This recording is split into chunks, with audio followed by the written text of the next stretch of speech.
Audiobook title: Cannon Fodder in the Interstellar, 305 to 346, Part 5. Chapter 305. Turbulent Undercurrents. On the second floor of a small villa in the inner circle of B City Base, Alicia had just returned from her jade slip space when she heard a conversation outside the door of another villa. Although Alicia typically disliked eavesdropping on gossip, ever since Lin Ruhai became the leader of B City's survivor base, she had cultivated the habit of gathering information to help him monitor the movements of some of the base's mercenary groups. What? Song Qinglong didn't return from his mission yesterday. Everyone's saying something happened to him. No, that's impossible. Someone like Song Qinglong couldn't have gotten into trouble so easily. I heard there's a Tier 4 mutant animal near the outskirts of the base. Song Qinglong encountered it on his way back. Lin Ruhai only became the base leader because of his father-in-law's influence and Song Qinglong's support. If Song Qinglong's gone, Lin Ruhai will have lost one of his strongest pillars.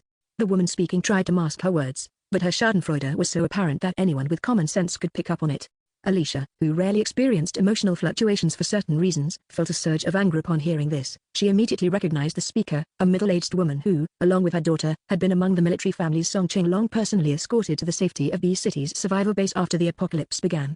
And yet, because Lin Ruhai, as Song Qinglong's subordinate, had overshadowed this woman's husband in rank, and because Song Qinglong had refused to accept her daughter's advances, this woman now reveled in his potential misfortune. She didn't even consider that Song Qinglong had ventured out on a mission to gather resources for the very survival of the base. How does Song Qinglong getting into trouble benefit our base? Why are you so gleeful about it? Over the past few months, it's only because of Lin Ruhai and Song Qinglong working together that we've had such a stable life. Are you tired of living peacefully and trying to stir up trouble? Think back to when the apocalypse first started. How miserable you were. It was Song Qinglong who saved you back then, another woman retorted sharply, unable to tolerate the gloating any longer. When did I ever gloat? I was just expressing my thoughts, the woman in question quickly denied. Don't assume that just because B City's survivor base was established by the military, the army has absolute control. If it weren't for Lin Ruhai and Song Qinglong being the top two strongest individuals here, that tiger mercenary group would have already caused chaos. If a civilian became the base leader, we military families wouldn't have the comfortable lives we do now, a calmer woman added matter-of-factly. Well, of course, Sister Lu isn't worried. After all, her daughter is dating someone from the tiger mercenary group. The sharp-tongued woman shot back sarcastically. What are you implying? My daughter's personal life is none of your business.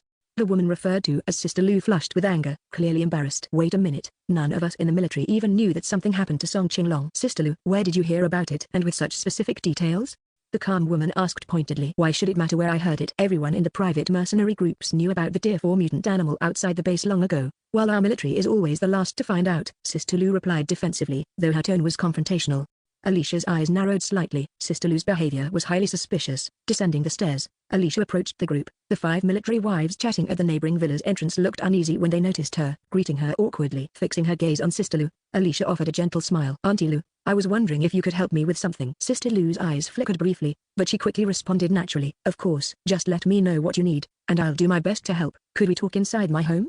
Alicia asked with a shy expression. Aunt Lu followed Alicia without hesitation. The remaining 4 military wives watched her back in surprise and began whispering among themselves. When did she become so eager to help? Didn't she always hate Lin's little sister and often talk badly about her? Maybe she's feeling guilty for bad-mouthing her brother and Song Qinglong. Guilty? When have you ever seen her feel guilty? This woman would argue her way out even when she's in the wrong. Feeling guilty is a joke to her. About 10 minutes later, Aunt Lu emerged from the Lin family's house. Her gaze seemed vacant as she walked straight toward her home. When someone called out to her on the way, she only responded with a brief acknowledgement and kept walking, unlike her usual self, where she'd stop to gossip with others. Once Aunt Lu returned home, she didn't even bother taking off her shoes. She climbed straight into bed and went to sleep. Contrary to Dai Yamping and Gao Zhenrong's assumptions, Lin Ruhai wasn't furrowing his brows or preparing to send out a rescue team because Song Qinglong hadn't returned overnight.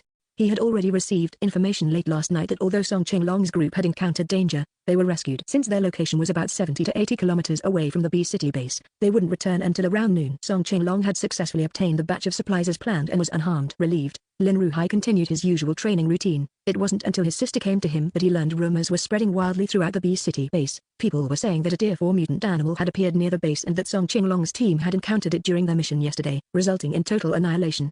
These rumors likely originated from the tiger mercenary group. Big brother, you should have someone keep an eye on their movements. I suspect that Song Qinglong's encounter with the Tier 4 mutant snake yesterday is connected to them. Otherwise, they wouldn't know the details so well, Alicia said, relaying what she had learned from Aunt Lu to Lin Ruhai.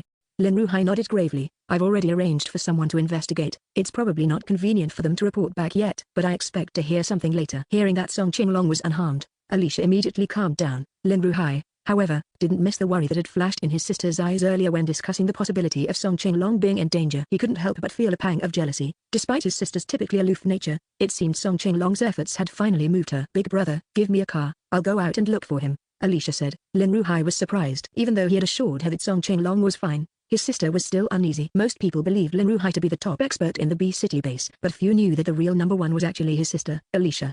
However, due to her ongoing recovery and her aversion to being in the spotlight, very few were aware of how powerful her abilities truly were. Although Qinglong encountered some trouble, he didn't even sustain a scratch. Plus, he should be back at the base by around noon, which is only an hour or so from now. There's no need for you to go out of your way to search for him. Just wait a bit longer, and he should return. Lin Ruhai reassured her. When Lin Ruhai mentioned that Song Qinglong was unharmed, the dark look in Alicia's eyes visibly eased. I'll wait here for a while, Alicia said, still a bit uneasy. What else could Lin Ruhai do but agree with the main topic addressed? An awkward silence settled between the siblings. Finding the atmosphere uncomfortable, Lin Ruhai resumed his training. Alicia, meanwhile, sat on a bench at the edge of the training ground, watching her brother train. The young officers and soldiers on the training field, during their brief breaks after exhausting drills, couldn't help but steal glances at the base leader's sister. Chapter 306, B-City Base. Most of the soldiers at the base had seen Alicia during the early days of the apocalypse, but she had rarely appeared in public afterward. However, many had heard rumors about her and Song Qinglong, which made them quite curious about her. Miss Lin, the eldest daughter of the Lin family,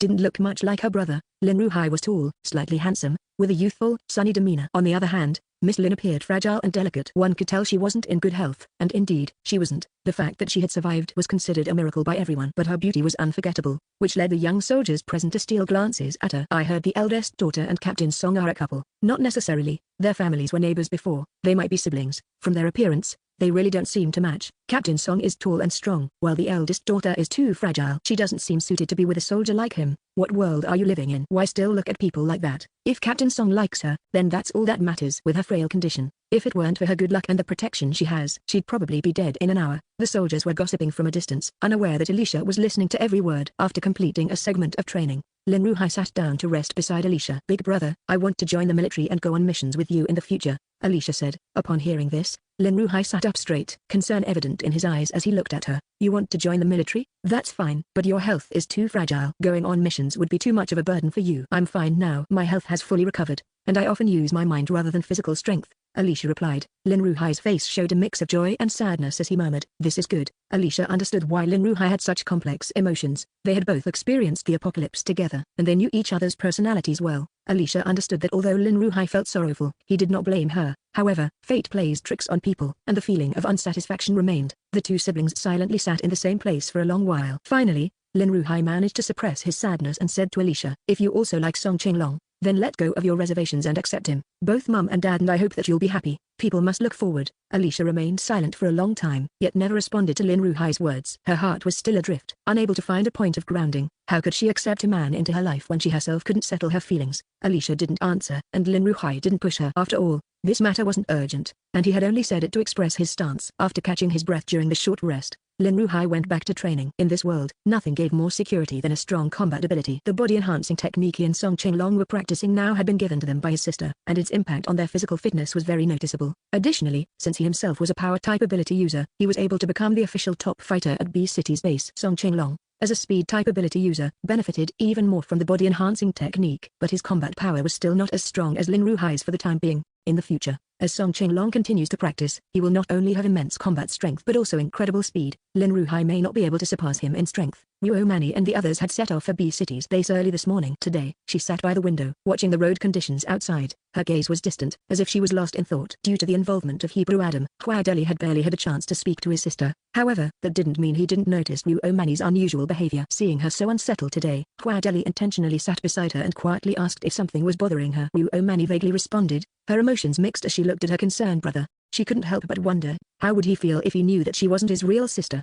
In her previous life, Wu Mani had grown up in B-City, so she was extremely familiar with it, even the roads leading to the city. Although the earthquake during the apocalypse had severely damaged the roads, with the vegetation on both sides growing wildly and covering many of the obvious features, she was still able to recognize them. Before they got close to B-City, they suddenly encountered a convoy heading toward them. Nowadays, it was rare to find a convoy with vehicles and fuel, and along the way, they had only encountered 2 or 3 groups. So, when Wu Mani noticed the convoy, she curiously looked at the lead vehicle. She saw a middle-aged man sitting in the front passenger seat, his face dark with curses. Didn't they say Song Qinglong wouldn't survive? Yet here he is, coming back just fine. A young man in the back seat of the car also had an unpleasant expression on his face. The prediction dreams from the commander's wife have never been wrong. What's going on this time? Why did it fail? Deputy Commander Zhang, what should we do next? What else can we do? We continue on, and we'll head back in the afternoon. Turning around now would just make it obvious to others what we came out here for. Deputy Commander Zhang in the passenger seat grunted. The two convoys passed each other. Wow, Song Qinglong and his team got such a nice AV. Why didn't the fourth deer mutant snake just take their lives? Wu Mani narrowed her eyes. A prediction dream?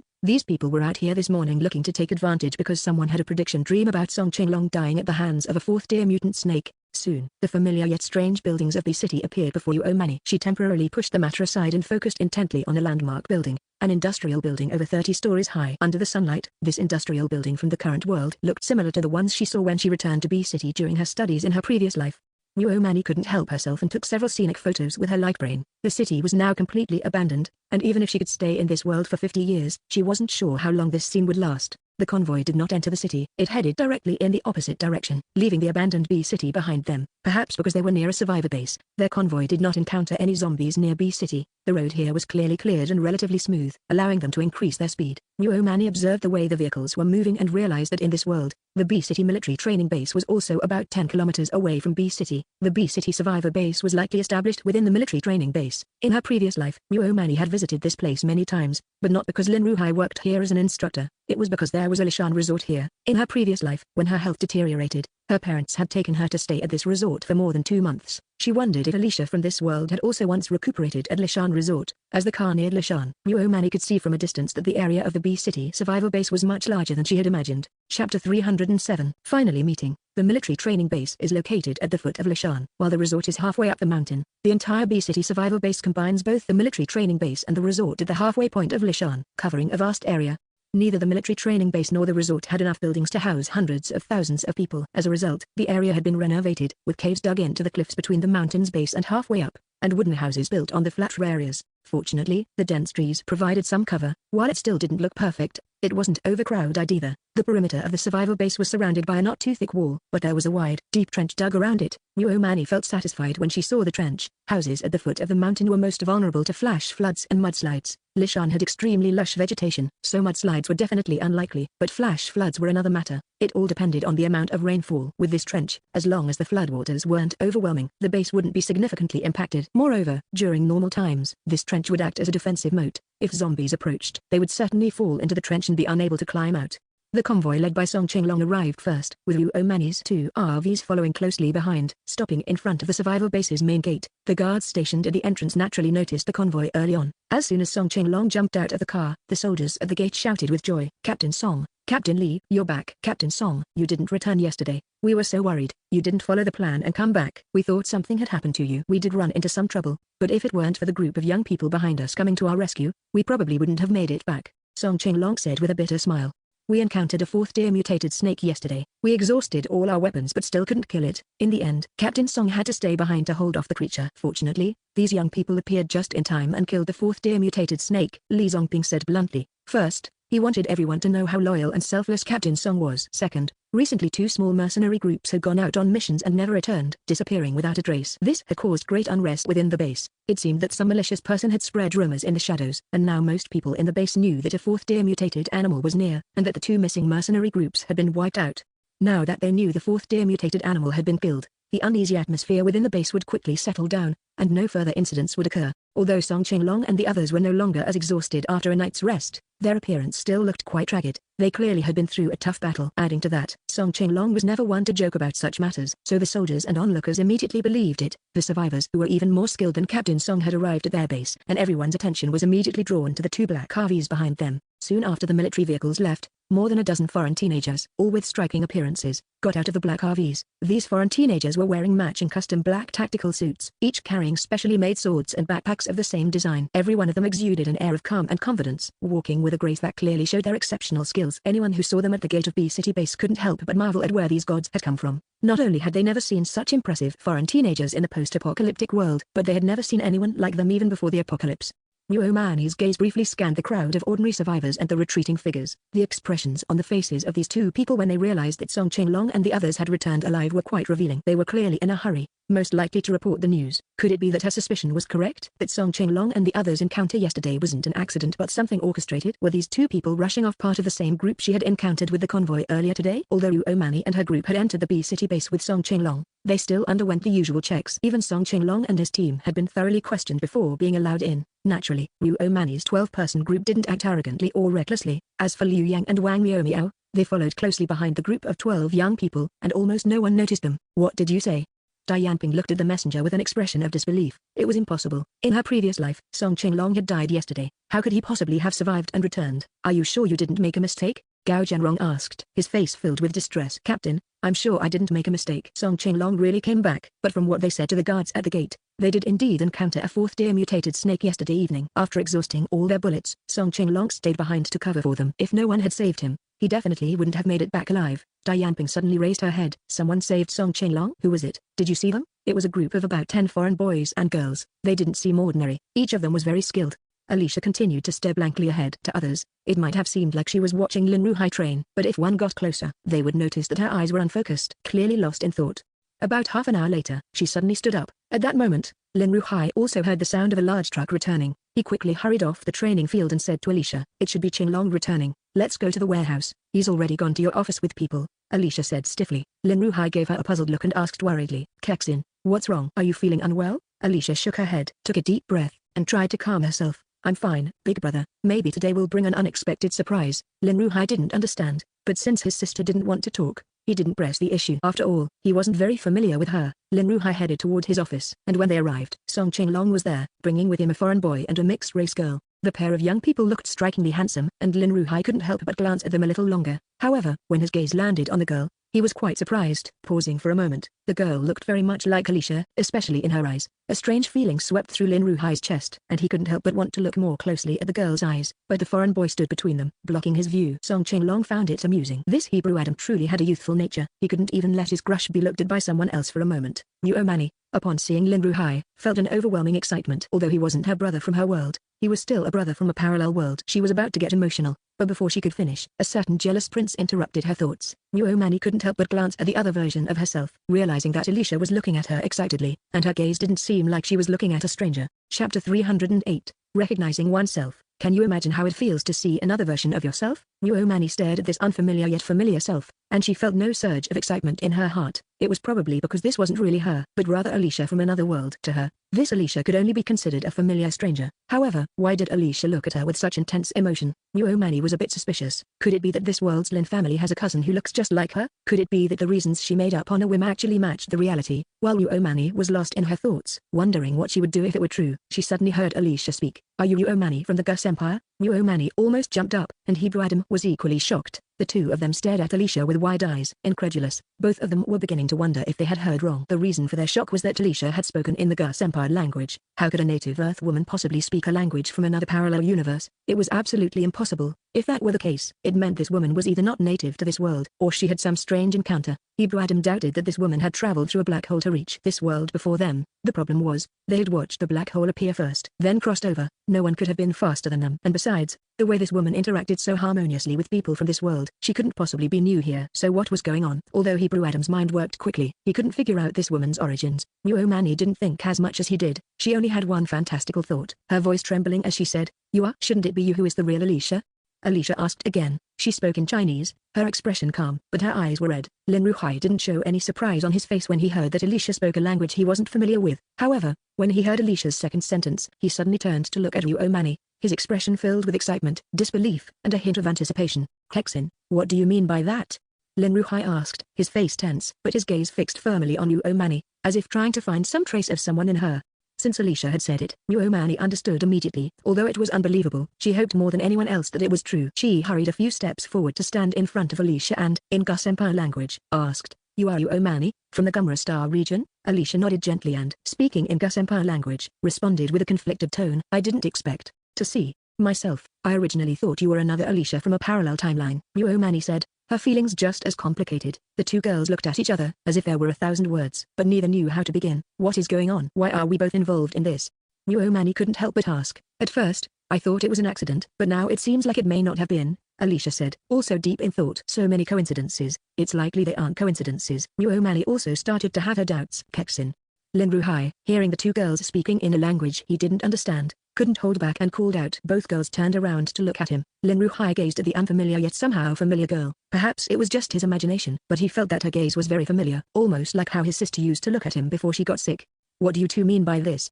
Lin Ruhai couldn't hold back any longer and asked. Ruomani then remembered something. She had previously thought this was a parallel universe and that this Lin Ruhai wasn't truly her brother. That was why, when she saw him earlier, she only felt a sorrowful longing, feeling like everything had changed. But she was wrong. This world wasn't a parallel universe. This man was her real brother. Ruomani couldn't help but feel tears welling up in her eyes. Does he know something?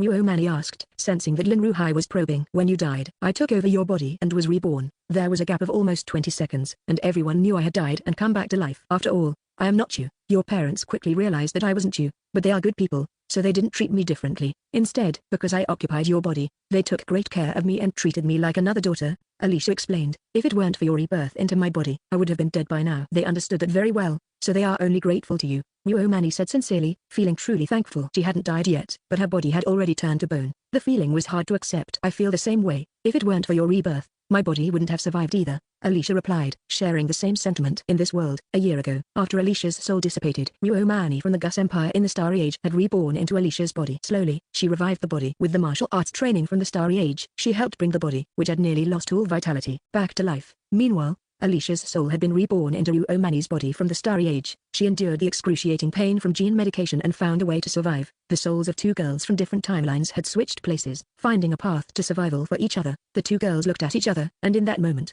their hearts communicated without words. I never expected you to find your way back. I never imagined we'd have this day to meet, Alicia said, tears in her eyes. Sometimes, I feel guilty because I came back. You could never be revived. I often feel guilty too, because of taking over your body. Sometimes I wonder if I stopped you from having a chance to be reborn, Ruomani admitted, expressing the guilt in her heart. This was the unspoken burden deep within their hearts because the two of them were unconsciously switching between Gus Empire language and Chinese while speaking. Hebrew Adam, who understood Chinese, could only catch part of the conversation, while Song Qinglong, who didn't understand Gus Empire language, was completely confused.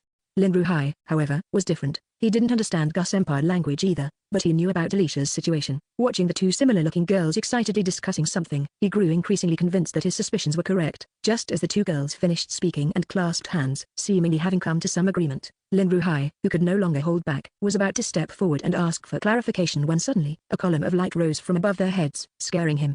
Ruomani's light was a round jade ring-shaped shadow, while Alicia's was a jade button-shaped shadow. The two light shadows merged in the air, forming a complete jade pendant, which then transformed into two semicircles and shot toward the girls' foreheads, disappearing without a trace. After that, both girls fainted. Chapter 309, Family Reunion. Lin Ruhai rushed to the two girls, intending to get some answers, but an extraordinary scene unfolded around them. Then, both girls fainted. Fortunately, he managed to catch them in time, one in each arm. However, the girl on his left was quickly taken away by a foreign boy. Lin Ruhai was reluctant to hand her over, but before he could react, the girl was already in the boy's arms, with another girl still in his arms. He had no way to compete with the boy. Since their identities were unclear, Lin Ruhai had no grounds to contest the matter. It was evident that they had come together. Song Qinglong also moved closer to Lin Ruhai, gazing longingly at the girl in his arms. Lin Ruhai didn't bother to be polite. There was no way he would hand his sister over to Song Qinglong. After a hurried check, Alicia's body temperature, heartbeat, and pulse were all normal, which allowed Lin Ruhai to breathe a sigh of relief. He then carried her up and glanced at the girl in the foreign boy's arms. The foreign boy had also conducted a quick check, and from his expression, it seemed that the other girl's condition was similar to Alicia's.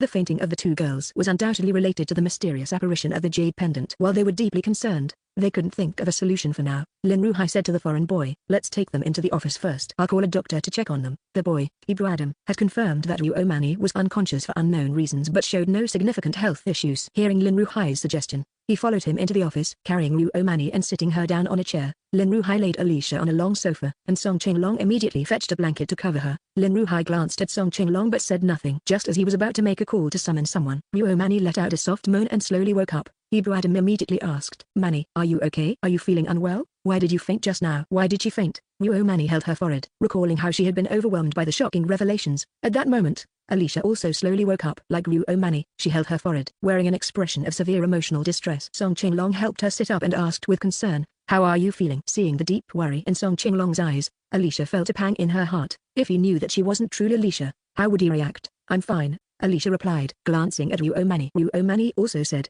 I'm fine now. Just earlier, it was. She gave a bitter smile, unsure how to explain. Alicia mirrored her reaction. The two exchanged a glance, both feeling as if fate was playing a cruel joke on them. What's going on with you two? Can you tell us clearly?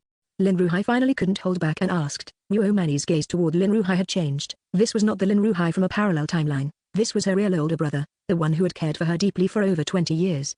At first, I tried hard to keep it a secret, but it was impossible. They quickly realized I wasn't you. They know you too well, Alicia said, a trace of envy in her voice. Ruomani didn't find this surprising. Her relationship with her family had always been close, and noticing something was wrong was only natural. Just as you guessed, she is the real Alicia. We switched places, Alicia explained to Lin Ruhai. Brother. Ruomani wanted to speak properly, but she barely got out one word before choking up. Unable to continue, tears blurred her vision as she struggled to hold back her emotions. Kexin. You're really Kexin, Lin Ruhai said, still in disbelief. Yes. Ruomani nodded vigorously, her tear-filled eyes brimming with a desire to throw herself into her brother's arms. However, as soon as Ruomani moved, Hebrew Adam tightened his arms around her, stopping her in her tracks. Only then did Ruomani realize she was still sitting on Hebrew Adam's lap. Though Hebrew Adam was a brilliant scholar, he had only been learning Mandarin for a few days. He could manage basic conversations, but anything more complex left him confused. Still, the young prince was intelligent. Even though he only understood bits and pieces of the two girls' conversation, he could piece together the general idea of what was happening. If this was still the world they originally came from, Hebrew Adam might not have been so quick to accept something this unbelievable. However, since arriving in this world, many of Mani's strange behaviors suddenly made sense when connected to this revelation. The prince's first reaction was discomfort. If Mani truly belonged to this world, as the other girl implied, she had parents and siblings here. Thus, when Mani tried to throw herself into her brother's arms, Hebrew Adam instinctively stopped her. Mani hadn't expected that she would actually return to her world, let alone see her eldest brother, whom she thought she'd never meet again. Overwhelmed with emotion, she wanted to rush over and hug him tightly, to cry her heart out, but she was stopped. When Mani looked up, even through her tear-blurred vision, she could clearly see Hebrew Adam's dark expression and the stormy atmosphere surrounding him. His hands were tightly wrapped around her waist. Hebrew Ruomani finally realized she had been so caught up in the moment that she completely forgot he was still there. She had spilled everything to Alicia without thinking, and now she wasn't sure how much he had understood. Speak properly, Hebrew Adam said firmly, refusing to let go. Mani was his. This was something he would never allow to change. Earlier, when Lin Ruhai saw his sister being held by this foreign boy, he had already sensed the boy's jealousy. Although it made him uncomfortable, he hadn't been in a position to comment. Now that he knew she was indeed his sister, the situation felt entirely different. Frowning, he glared at the boy. She's my sister. Your behavior is far too inappropriate. The heartwarming moment of siblings reuniting was abruptly interrupted. Alicia, who had been watching Lin Ruhai's overwhelming joy at seeing his real sister, felt a dull ache in her heart. In her original world, her mother had already passed away, and she was an orphan. She believed no one there had ever realized Ruomani wasn't the original Ruomani in this world. Although Father Lin, Mother Lin, and Brother Lin treated her very kindly and even said they saw her as another daughter, she knew deep down that she was nothing more than a stand-in.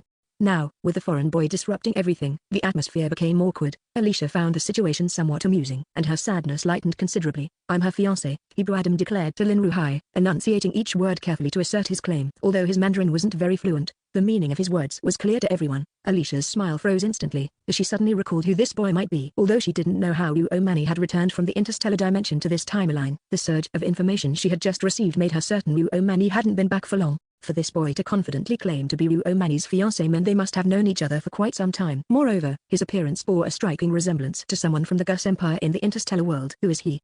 Lin Ruhai and Alicia asked Ruomani in unison. Ruomani glanced at the stubborn prince who refused to let her go and said helplessly, this is my fiancé, the second prince of the Gus Empire. The second prince of the Gus Empire? Lin Ruhai immediately recalled what his new sister had said earlier. She wasn't from this world but from an alternate one. Now that both girls had explained their souls had been swapped, it meant his real sister had returned from that other world, and this imperial prince had come along with her. Chapter 310, Finding Peace. Song Qinglong initially thought he was just helping his friend reunite with his long-lost cousin while recruiting a group of skilled individuals in the process. But a series of shocking twists left him feeling utterly disoriented. Listening to the conversation with only partial understanding, he eventually pieced things together. Although the story was beyond belief and defied his lifelong adherence to scientific principles, the arrival of the apocalypse had already shattered his sense of normalcy. At this point, nothing seemed too far-fetched anymore. The supernatural phenomenon he had witnessed earlier, the beams of light rising from the two girls' heads, was undeniable proof. After seeing it with his own eyes, even the idea of a soul swap no longer felt impossible. From Alicia's words, it became evident that Lin Ruhai and the others had long known the truth. The Alicia who had been resurrected a year ago was not the original Alicia. Only now did Song Qinglong understand the strange dynamic he had observed over the past year. The way Father Lin and Mother Lin treated Alicia always gave him a subtle sense of incongruity, as though their smiles were forced. Sometimes, he even noticed an indescribable sadness in their eyes. He used to think he was imagining it, but now everything made sense. Then there was his own reaction. Before, he had thought of the girl next door as a sister, nothing more. However, after her miraculous recovery a year ago, her newfound strength and bravery had stirred different feelings in him, romantic ones. He used to be puzzled by this shift, but now he finally understood. This isn't the place to talk, Let's go back home, Song Qinglong suggested. He felt that this matter was far too shocking to be discussed openly. Other than Father Lin and Mother Lin, it was better for no one else to know. Though this was a relatively secluded public space, it wasn't entirely secure. Kexin, come home with me to see Mom and Dad. They'll be so happy to know you've returned, Lin Ruhai said, looking at Liu Omani with a pleading expression. Over the past year, their mother often cried in secret, and she had aged significantly. Although the new sister was kind and they were grateful to her, the loss of their beloved daughter, whom they had cherished for over 20 years, was irreplaceable.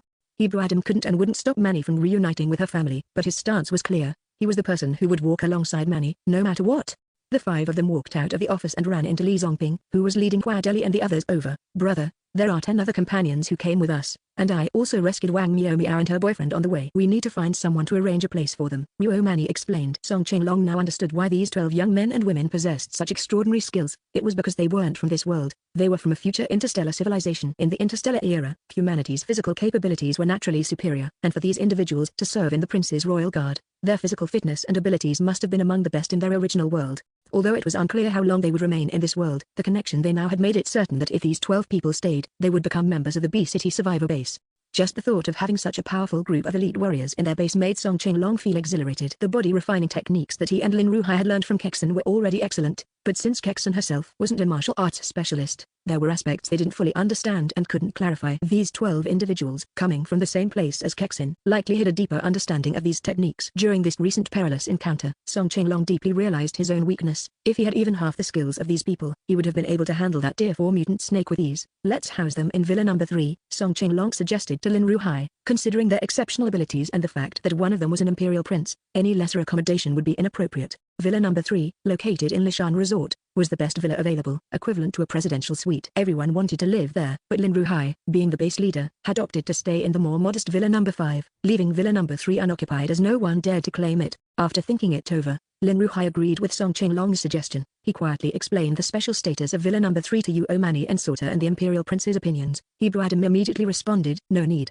just give us a large, open area where others won't intrude, and we'll stay in our RV. Lin Ruhai hesitated. Even the best RVs would be cramped and inconvenient for so many people. This isn't an ordinary vehicle. Even in the interstellar era, it's considered highly advanced, Yu Omani explained. With that clarification, Lin Ruhai quickly understood that the RV must have special features, so he didn't push the matter further. Instead, he began considering where in the base would be suitable for them. There isn't much open space left inside the walled base, but there is some on the mountain. There's a road that leads directly to the summit. You can take a look, and if it works, you can expand the area as needed, Song Qinglong suggested. Hebrew Adam immediately called over Su-43 and Abulatia Samu, instructing the cousins to scout the mountain for a suitable location. Since they anticipated staying here for a while, they needed a space large enough to fully deploy their hover vehicle as living quarters. Kexin, Wang Miao called out happily as she ran toward Alicia, relieved to see her safe and sound. Alicia was fully aware that this woman was now Yu Omani's university friend, who, by coincidence, had been rescued alongside her boyfriend by Yu Omani on the way here.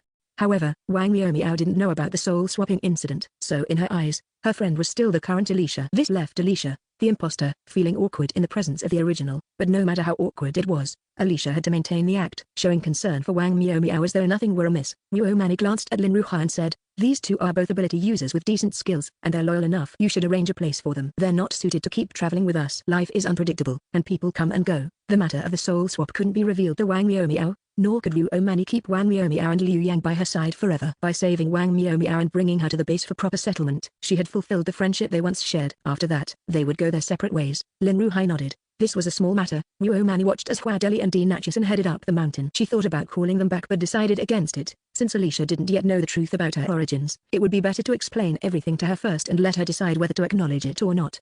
Meanwhile, Lin father and Lin mother had heard about Song Qinglong's disappearance and were deeply worried. When the apocalypse struck, Song's mother had turned into a zombie and killed Song's father, leaving Song Qinglong without a family. After arriving at the B-City base, Song Qinglong had been living with the Lin family. To Lin father and Lin mother, he was almost like another son. When they heard about his disappearance, the elderly couple was extremely anxious. However, both their son and daughter had gone out early in the morning, leaving them with no one to ask for information. They could only sit in the living room with worried expressions, waiting for their children to return. Finally, they heard voices in the courtyard. Recognizing Lin Ruhai's voice, Lin father, being the more impatient of the two, immediately went outside. The first person he saw was Song Qinglong. Relieved to see him unharmed, Lin father was overjoyed and was just about to speak when his eyes fell on Alicia and Yu Omani. Chapter 311. Can we switch back? Perhaps due to the influence of their soul energies or some other phenomenon, both Yu Omani and Alicia's appearances had gradually changed over time after their rebirth. They were beginning to resemble their original selves from their previous lives more and more. Uomani now bore a slight resemblance to the original Alicia, while Alicia had started to look somewhat like the original Uomani. This mutual transformation made them about 40 to 50% similar in appearance. Anyone who saw them would assume they were sisters. The only noticeable difference was their height. Uomani was nearly 10 centimeters taller than Alicia. When Lin's father suddenly saw a young girl who bore a striking resemblance to his daughter, his gaze was naturally drawn to her. But when their eyes met, he froze.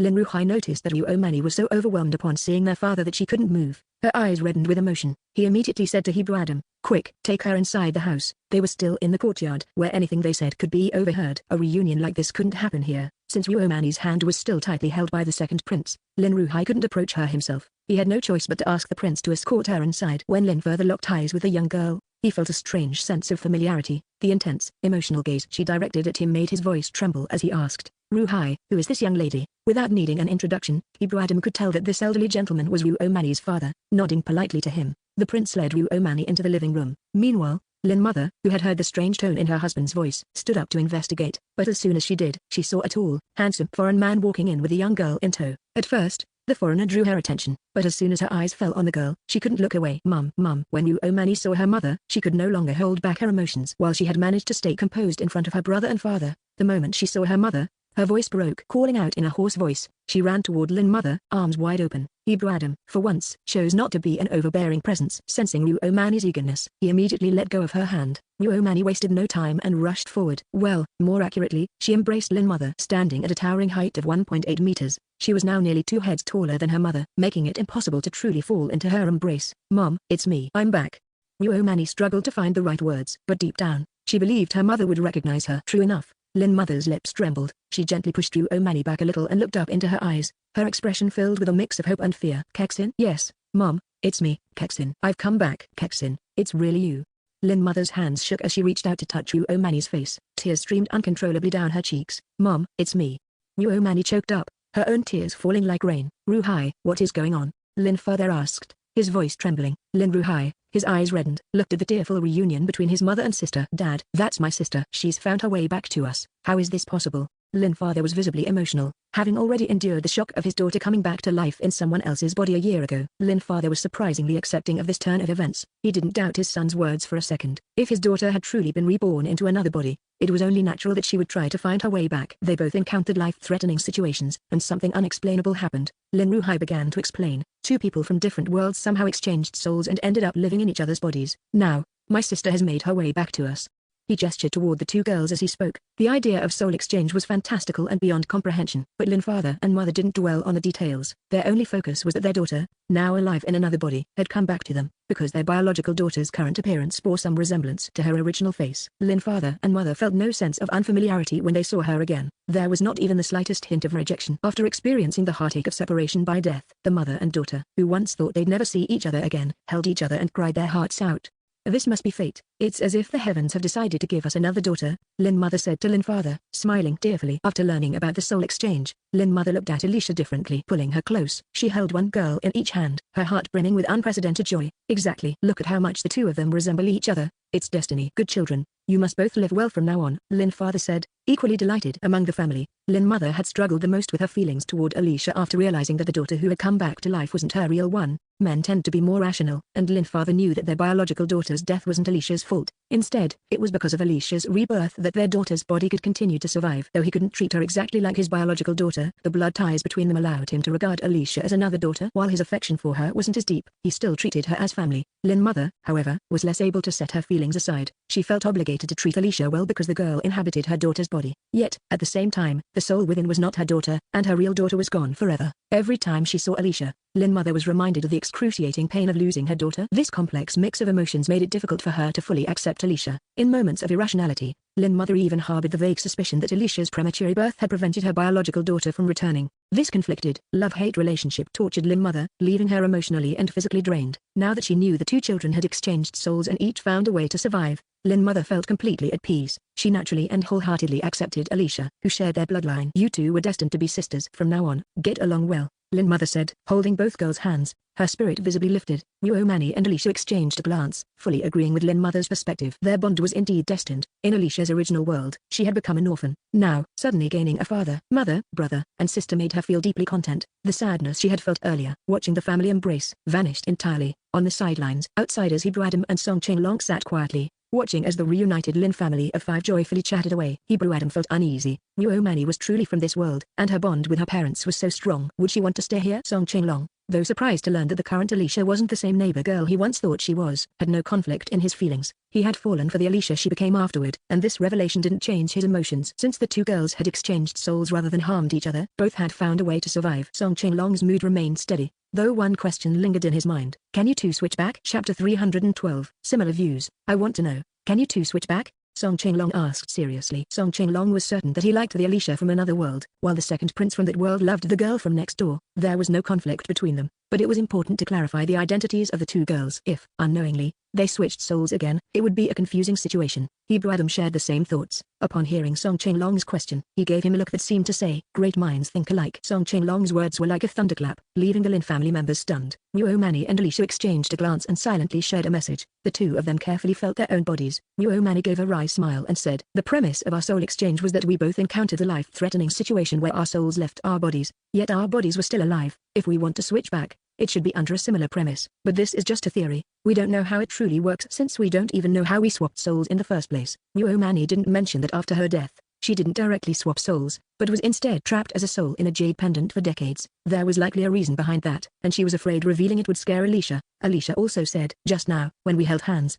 there was no change. Even though we were so close, we feel that our current souls and bodies are very compatible, so it's not easy to switch back. Alicia felt that even if they both died together, it might not be possible to swap back. No need. You both are just fine as you are. We're very happy to have another daughter. You look so much alike, so it doesn't matter if you switch back or not. Lin Mother immediately replied she could never let her daughter risk dying again for a vague possibility. Who could control what happens after death? The soul exchange was never voluntary. It happened under unclear circumstances. Who could predict what might happen if they died again? No one could be sure that they would have the good fortune to return to their original bodies. As long as her daughter was alive and well, she was content. She didn't want to take any risks. Although Lin Father and Lin Ruhai were a bit slow to react, they quickly understood the consequences and both agreed that the situation was fine as it was. They strongly advised against trying to do anything further. Hebrew Adam didn't speak, but Muomani could see the satisfaction in his eyes. In truth, his thoughts were very straightforward. The person he liked and cared for was the reborn Muomani. All along, they had not only been lovers but also comrades who fought side by side. Perhaps others didn't fully understand the plans of his elder brother, Xiahai, but Hebrew Adam knew them very well. His brother had placed most of his hopes on him and Muomani because they were the ones most likely to become level 9 mecha masters. If the situation had been different, if it had been someone who hadn't trained so hard, Hebrew Adam would have had no confidence that they could reach level 9 mecha master in the allotted time. As for Muomani's original physical abilities, they were still unclear. Starting from scratch, she might not have been able to achieve the expected results. If the two girls returned to their original positions, many things would change. They would have to bet on an uncertain possibility. If they failed, the cost they paid could very well be the lives of hundreds of billions of people in an empire, or even an entire galaxy. Mani had worked incredibly hard to cultivate the strength she had now. If the original Muomani returned to her body, not only would there be the question of whether she could retain such power, but Hebrew Adam also couldn't bear to see Mani's hard-earned achievements benefit someone else. Song Chenglong was also very satisfied. He didn't want the two girls to swap back at all, not to mention anything else, just their height. He was only 1.78 meters tall, and the original height of Alicia was even slightly taller than his. He found that a bit difficult to accept. Of course, this somewhat hidden, unspeakable feeling could not be expressed, so he strongly agreed with Lin Mother's words. Muomani had actually become very accustomed to being Muomani by now. She had also adapted to life in the interstellar era. What she had once regretted the most was never being able to see her parents and brother again, but now that regret had been fulfilled. However, she wasn't sure if Alicia felt the same way, because, after all, Muomani was the young lady of a prestigious family in the interstellar era. In this world, Alicia's parents had originally been ordinary workers in a military-industrial machinery factory. Additionally, this world was now in the post-apocalyptic era, where humanity was at constant risk of extinction. Survival was incredibly difficult. Alicia, seeing the questioning look from Muomani, nodded without hesitation. I really like my current life. Muomani's gaze showed doubt, but Alicia wasn't being insincere. She had truly adapted well to her current identity. Although this world had backward technology and had suffered a great disaster, here she didn't have to study tirelessly like she did in the past, never meeting her mother's demands, and always feeling like she wasn't good enough. She didn't have to go through the despair of being alone after losing her mother, being kidnapped, and thinking no one would come to rescue her. In the original world, her death would likely have been like a drop of water falling into the ocean, causing no ripples at all. Within 2 years, no one would even remember her. In this world, although Alicia's parents and brother had complex and tangled emotions toward her, they truly cared for her. They took care of her in every way possible. What she ate, drank, and used, all were attended to meticulously. When the apocalypse came and danger arose, even Lin Mother, a fragile woman, would place herself behind her to protect her. Although a big part of their actions was motivated by the desire to protect her own body, they still cared for her emotions and hoped she could be happy. Here, she could live easily according to her own wishes, without forcing herself to struggle for a future. She had people who cared for her, and when danger came, there were people to help. So she truly liked this place, and she really liked her current identity. As for the original world, she had no attachments anymore. She no longer yearned for the world she came from. Mani could tell that Alicia was completely detached from the interstellar era. After thinking for a moment, she realized that this was because Alicia still didn't know how valuable her identity was. Mani decided to talk to her soon, to tell her what she needed to know. Even if the two of them couldn't switch back to their original bodies, Alicia could still return with them to the interstellar era and reclaim her true identity. Mani couldn't make promises for others, but she was certain that Lixayamba and Huadia would definitely recognize her as their daughter. Lin Mother had once been a strong figure in the military, but after her daughter fell seriously ill, the pain of seeing her son suffer drained her greatly. Her daughter's illness caused Lin Mother so much grief that it severely weakened her body. Seeing her daughter alive and well, Lin Mother cried deeply. Her mood and appearance both revived. However, after such great joy and sorrow, Lin Mother's physical weakness became apparent. After talking for just a while, her face turned pale, and she almost fainted. Mani took out a treatment device and checked Lin Mother's condition. The readings revealed the extent of her weakness, and her tears were on the verge of falling. Over the past 2 years, Lin Mother had truly exhausted herself for her. Chapter 313, Fate's Trick. Seeing how her mother had suffered because of her, Mani felt incredibly fortunate to have returned, and with advanced medicinal formulas in hand. Mani had learned the methods for preparing the potions left by Teresa Du, and when she was training her subordinates on Topaz Star, she also learned from Dr. Paul how to adjust the proportions of strengthening potions based on each individual's physical condition. With the help of the treatment device data, Mani prepared a strengthening potion suitable for her mother's physical state. She had her mother drink it and gently persuaded her to rest. Lin Mother was reluctant to leave. She feared that if she fell asleep, her daughter would disappear again. Mani hugged her and said seriously, "Mom, I will stay with you for at least 50 years. The 12 of us will need to wait 50 years before we have the chance to return to the interstellar era. We have plenty of time to decide what to do in the future. Don't worry, just focus on getting better." 50 years was already more than half a lifetime for people in this world, especially for Lin Father and Lin Mother, who were both over 50 years old. They didn't think they would live that long. Hearing her daughter say this, they both felt reassured, and Lin Mother finally agreed to rest. "Dad, I gave Mom a strengthening potion. I've adjusted the dosage to be very mild, but just in case, stay by her side. If she develops a fever, let me know immediately. I still have some matters to handle, but I'll be back to stay with her once it's settled," Mani said to Lin Father. Lin Father's body had also aged significantly over the past 2 years, but he wasn't as weak as Lin Mother. Mani decided to first restore her mother's health before tending to her father. After sending her parents off to rest, Mani turned to Alicia. The two of them found a room, closed the door, and began to have a serious conversation. Naturally, they started by discussing the circumstances of their respective rebirths. When Alicia heard Mani mention that she died because she couldn't withstand the second-generation genetic potion, she widened her eyes in shock. "Wait, that's not right. I was on my way to Xuangu First Military Academy when the entire spaceship was hijacked. We were all taken to a mysterious laboratory, and I was injected with some kind of genetic potion. I couldn't endure severe pain and passed out. After that, I completely lost consciousness. When I woke up again, I found myself inside the jade pendant you were wearing." Mani's expression was complicated. "You were in a soul state, trapped inside the jade pendant, and you grew up alongside me. Later, when I fell ill and died, for some unknown reason, you entered my body and replaced me to continue living." Alicia nodded in surprise. "How did you know? Could you feel my presence back then?" "No." Mani had absolutely no sense that there was anything inside the jade pendant hanging around her neck. If she hadn't gone through such an experience herself, she would have found it incredibly creepy. How could something this ghostly happen? "Give me a moment. I need to think," Mani said, feeling her mind in chaos. Unable to make sense of the situation, she had assumed that the person who exchanged souls with her was Mani from the First Prince's rebirth timeline. Who could have guessed it was actually the soul of Mani who had disappeared in the First Prince's previous life? Poor girl. She had died in 2 lifetimes because of the side effects of genetic potions. Mani couldn't help but feel a deep sense of relief that she had been reborn into the second timeline. Just thinking about it made her shiver. If she had taken over the body of the first Mani and woken up on a laboratory table, she probably wouldn't have lasted long before either dying of fright or taking her own life. No matter how much Mani thought about it, she couldn't make sense of the whole situation. So, she decided to tell Alicia about the key events in her life after rebirth, particularly focusing on her real identity. Alicia listened with wide eyes, utterly stunned. She never imagined that her background could be so complicated. She was supposed to have been born as a noble daughter from an influential family, yet due to someone else's schemes, she had been sent to the fringe planets, living as a commoner without a father. The woman who had raised her, Teresa Du, wasn't her biological mother at all. She was actually a dark god who had taken her away. Alicia had grown up feeling deeply insecure. Her classmates, knowing knowing she had no father, often mocked her as an illegitimate child or wild spawn, using those insults to humiliate her. For a sensitive child, such ridicule inflicted severe emotional wounds. Now that she had been told her true identity, that she was supposed to be a noble daughter from an influential family, living a life of wealth and status, Alicia found it hard to accept the tragedy that had unfolded.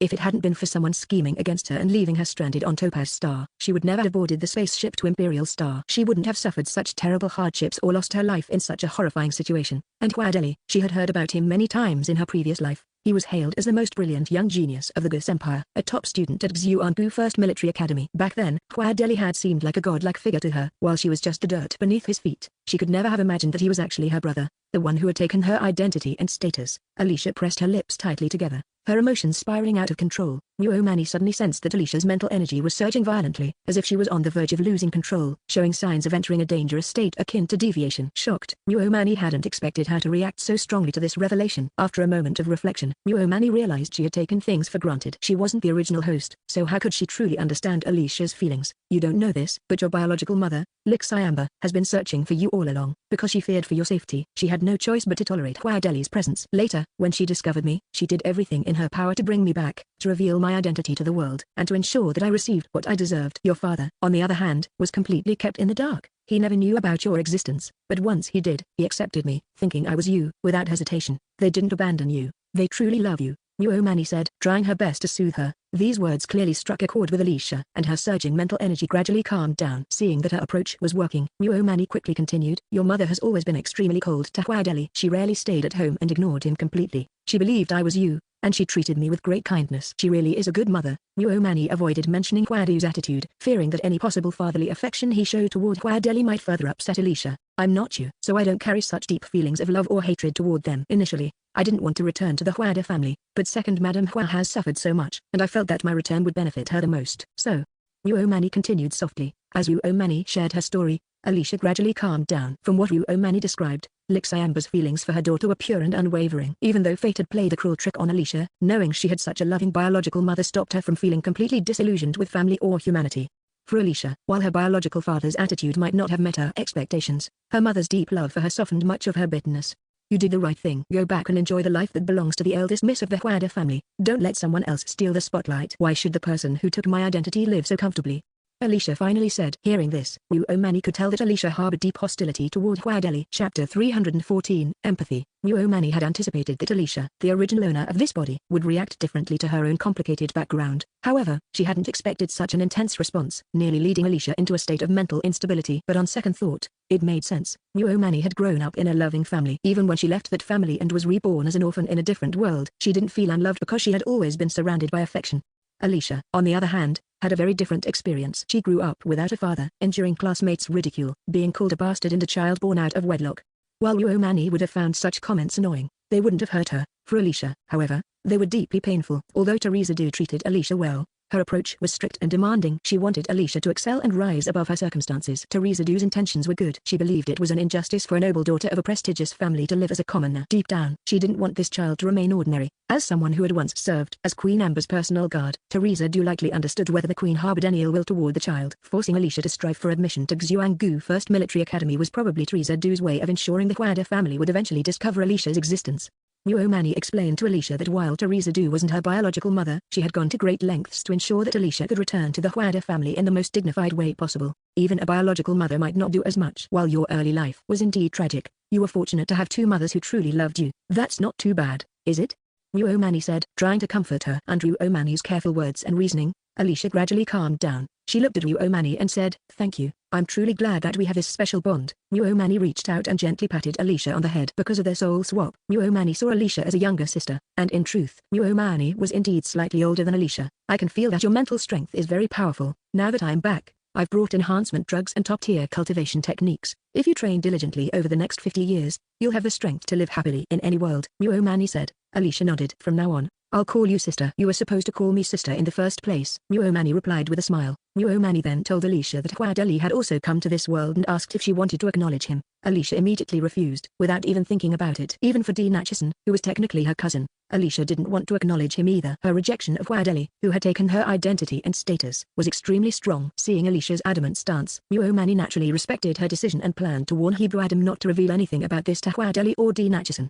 Muomani had once thought about why she had so easily accepted Huadeli without exposing his true identity. It was mostly because Huadu and Lixiamba had chosen not to expose it, and as a stand-in, Muomani felt it wasn't her place to meddle. She respected Lixiamba's choice. However, the deeper reason was that Muomani wasn't the original Muomani. She didn't have the same deeply rooted feelings of love or hatred and could approach the situation more objectively. But the real Muomani was different. Seeing Alicia's strong reaction made it clear just how deeply she resented Huadeli. Muomani and Huadeli had gotten to know each other at the military academy, and in Muomani's mind, she always considered him as just a classmate and a comrade in arms. Given that she was merely a stand-in, she felt no true sibling bond with him. In contrast, Alicia, who had swapped souls with her, felt like another version of herself. Naturally, Muomani's heart sided with Alicia. Alicia didn't want to acknowledge Huadeli or return to the interstellar era, and Muomani didn't rush to persuade her otherwise. After all, the 12 of them would be staying in this world for 50 years, leaving Alicia plenty of time to change her mind. Moreover, although the apocalypse had already begun in this world, the crisis here was nowhere near the scale of the Yunkai star invasion in the interstellar era. Returning to the interstellar era didn't necessarily guarantee a better chance of survival. After discussing Alicia's lineage, the two shifted their focus to the jade pendants they each carried, which had been a source of much confusion.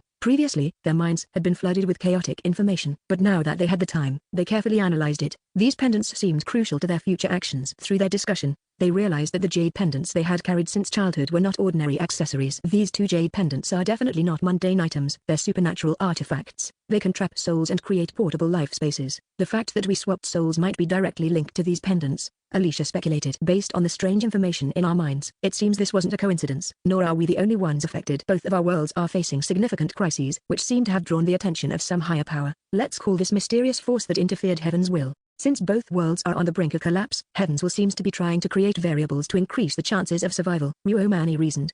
That makes sense. In the interstellar era, there's the crisis of alien invasion, and here we have an apocalyptic disaster. Alicia agreed, but hasn't this world's apocalypse already begun? This crisis doesn't seem severe enough to cause human extinction, Alicia added after some thought. Muomani glanced at Alicia and asked, did you notice a post about an apocalypse survival guide before the disaster started? No, what's so special about that post?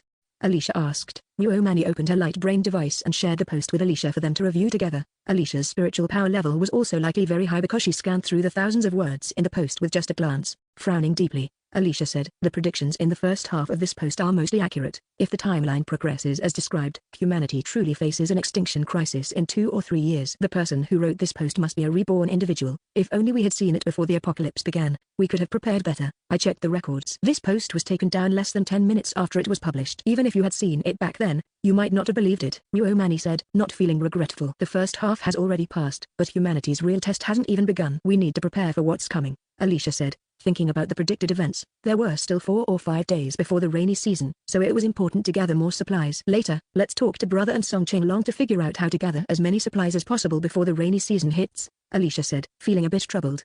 Muomani couldn't help but notice that Alicia had fully integrated herself into this world. Don't worry, I'll do my best to help brother, Muomani reassured her. Before arriving at the B-City survivor base, Muomani had decided to only intervene when humanity faced life-threatening danger. She had planned to stay out of the internal affairs of the survival base, but now, Muomani's perspective had completely changed. The base leader was her brother, and most of her family, along with surviving friends from their old neighborhood, were in this base. She wasn't sure about the stance of Hebrew Adam and the others, but Muomani was certain she would do everything in her power to help her brother overcome this crisis. Chapter 315, Forced to Endure. When Muomani said she would do everything in her power to help the B-City survivor base through its crisis, Alicia was naturally delighted.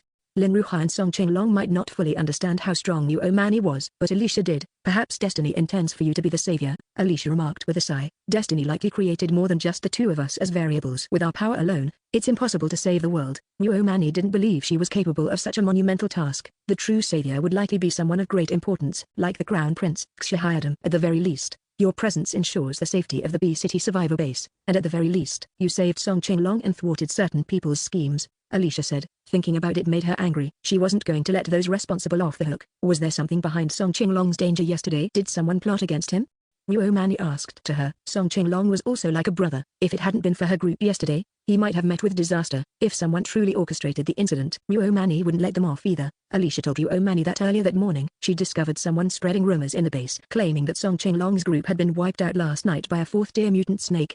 Muomani immediately recalled the group they encountered in the morning and remembered their mention of a prophetic dream. It's very likely that they didn't manipulate events themselves, but that someone among them is a reborn individual, Muomani speculated. This morning, we ran into a convoy on the road, and I overheard people in one of the vehicles saying their leader's wife has very accurate prophetic dreams. Alicia was both surprised and not entirely surprised. This morning, I looked into it and found out that the rumors were spread by the base's largest mercenary group, the Tiger Mercenary Group. I think they did it intentionally to create a narrative. The people in that convoy were shocked to see Song Qinglong alive, Wu Omani said. From what they said, it seems they were planning to take over Song Qinglong's supplies. If we hadn't saved him yesterday, they likely wouldn't have escaped the mutant snake attack. Without their deaths, no one would be in immediate control of the supplies from those dozen vehicles. Hearing this, Alicia became furious. Let's check with the base guards to see who left the base early this morning. Realizing the gravity of the situation, the two girls decided not to continue discussing it in private and left the living room. While Alicia asked Lin Ruhai to send someone to investigate which mercenary groups had left the base early that morning, Wu Omani sat beside Hebrew Adam and whispered to him. Hebrew, you know I can't just stand by and do nothing, Wu Omani said. While Wu Omani had resolved to use her abilities to help her brother and the base, she knew she couldn't make decisions on behalf of her other companions. So, she told Hebrew Adam about her decision, leaving it up to him and the others to decide whether they wanted to help as well. As long as you stick to our plan and return to the interstellar era when the time comes, you can handle the rest however you like. But remember, our main goal is training and growth.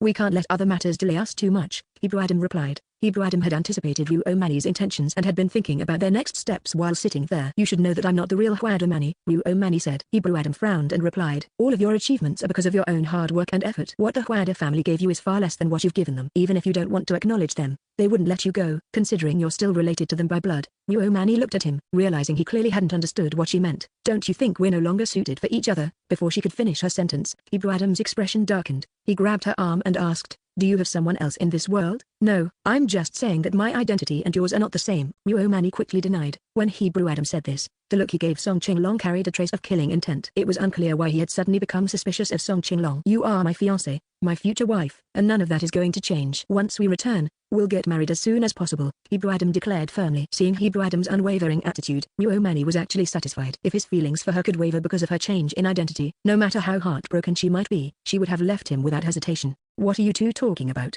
Lin Ruhai walked over, frowning. Lin Ruhai, seeing the second prince of that so-called empire angry at his sister, couldn't suppress his own temper and wanted to step forward. Alicia stopped him and whispered that it was because Wu Omani had brought up the matter of annulling their engagement, which had upset the prince. Only then did Lin Ruhai manage to suppress his anger, though he was still visibly displeased. What Alicia said to Lin Ruhai seemed perfectly reasonable and explained why Hebrew Adam was angry. However, there was an underlying tone that was hard to miss, something subtle and ambiguous. Hebrew Adam glanced at Alicia. He could tell this girl really disliked him. He speculated that Wu Omani must have fully explained Alicia's background to her. The girl's current circumstances were largely the result of mistakes his mother had made. Her resentment towards him was understandable. If she wanted to set traps for him or make things difficult, Hebrew Adam felt he had no choice but to accept it because of Wu Omani and his mother's wrongdoing. As long as Alicia didn't harbor murderous intentions towards him or actively target Wu Omani, he would endure whatever came his way. As for Lin Ruhai, if not for this unique connection, Hebrew Adam wouldn't have cared about him at all. However, because of Wu Omani, he not only had to take this man seriously but also maintain a peaceful relationship with him. Thus, Hebrew Adam stated plainly, the relationship between Wu Omani and me will not change because of her identity. Lin Ruhai, hearing this, was at a loss for words. Although he found the second prince's arrogance irritating, the man wasn't letting Wu Omani's change in identity affect his feelings. What could he say to that? He certainly couldn't get angry over it. Brother, let me show you a document, Wu Omani said, naturally stepping in to smooth things over and shift the topic. Since her identity was exposed, Wu Omani no longer needed to be secretive. She activated her light brain and shared the apocalyptic strategy post in shared mode. As expected, Lin Ruhai and Song Qinglong had not seen this post before. Their expressions grew extremely serious as they read it. We need to gather supplies for surviving the harsh winter as soon as possible, Lin Ruhai decided immediately. With the precedent of his two sisters' soul swapping and rebirth, Lin Ruhai instantly recognized the high likelihood of the post being authentic. It was likely written by someone with a very unique background. The biggest shortage in our base is winter survival supplies, Song Qinglong said after some thought. After the repeated shattering of his worldview today, Song Qinglong had become much more accepting of things that defied scientific logic. Coupled with the fact that the earlier predictions in the post had already come true, he had no doubts about the accuracy of the upcoming predictions. In the face of such a major catastrophe, failing to prepare in advance would cost countless lives. This was something they absolutely could not afford to ignore. Chapter 316, The Space Ring. In the central area of B City, there's a military supply transfer center, Song Qinglong said immediately. When we went to rescue survivors earlier, we took out all the military rations, but there's still a large stockpile of cotton clothes and blankets in the warehouse. These are things won't spoil. I'll lead a team to bring them back. Actually, while the food and drinks in the malls are likely gone, there should still be plenty of clothing and other supplies. We could sweep through them along the way, Ruomani suggested. I've been preparing along the way too, Ruomani added. I've collected a lot of clothing, bedding, and similar items. Brother, find a warehouse for me to unload everything. Unload? Little sister, do you also have spatial abilities like Kexin? Lin Ruhai and Song Qinglong looked at both Ruomani and Alicia in surprise. Like Ruomani, Alicia had discovered after her rebirth that the jade pendant housing her soul turned out to contain a life space. Alicia, being cautious, had claimed early on during the apocalypse that she had spatial abilities which helped Lin Ruhai store a significant amount of supplies. Shortly after the apocalypse began, Lin Ruhai had Kexin use her space to load up military rations from the B City Military Supply Center, which had since become their key resource.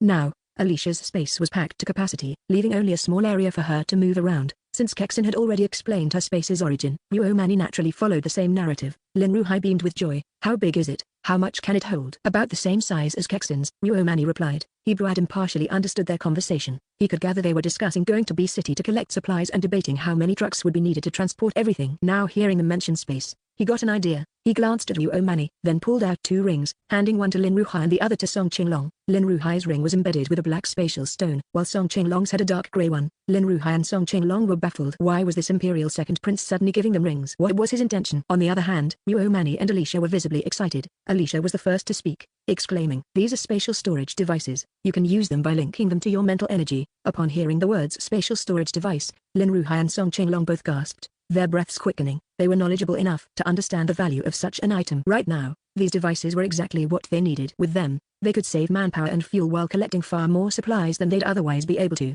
However, both men turned their eyes toward Ruomani. They understood that such treasures came with obligations, and whether they could accept them depended on her. After all, the favor would ultimately be tied to Ruomani. Neither Lin Ruhai nor Song Qinglong were greedy, which pleased Ruomani. Truthfully, even if Hebrew Adam hadn't given them spatial storage devices, she had planned to give them her own. However, hers wouldn't have been as advanced as his. Ruomani nodded and instructed them. Hold the ring against your forehead, close your eyes, and try to sense it. When you feel something, focus and grasp it. She then turned to Alicia. You guide brother Song, and I'll guide our brother. Both men clearly had far stronger mental strength than Wan Miao. With just a little guidance, they quickly succeeded in unlocking their spatial rings. Ruomani saw that Lin Ruhai's spatial ring had an astonishing area of 1,000 square meters. Such a large spatial ring was priceless. Even Ruomani's largest ring was only 100 square meters in size. Hebrew Adam gave the rings without hesitation. Clearly for her sake, Ruomani couldn't help but gently squeeze his hand in gratitude, only for him to hold her hand firmly in return, refusing to let go. With the sudden acquisition of spatial rings, Lin Ruhai and Song Qinglong, usually calm and composed, couldn't help but reveal their excitement. The rings greatly boosted their confidence in securing enough supplies to survive a harsh winter ahead. We'll need a lot of charcoal for heating,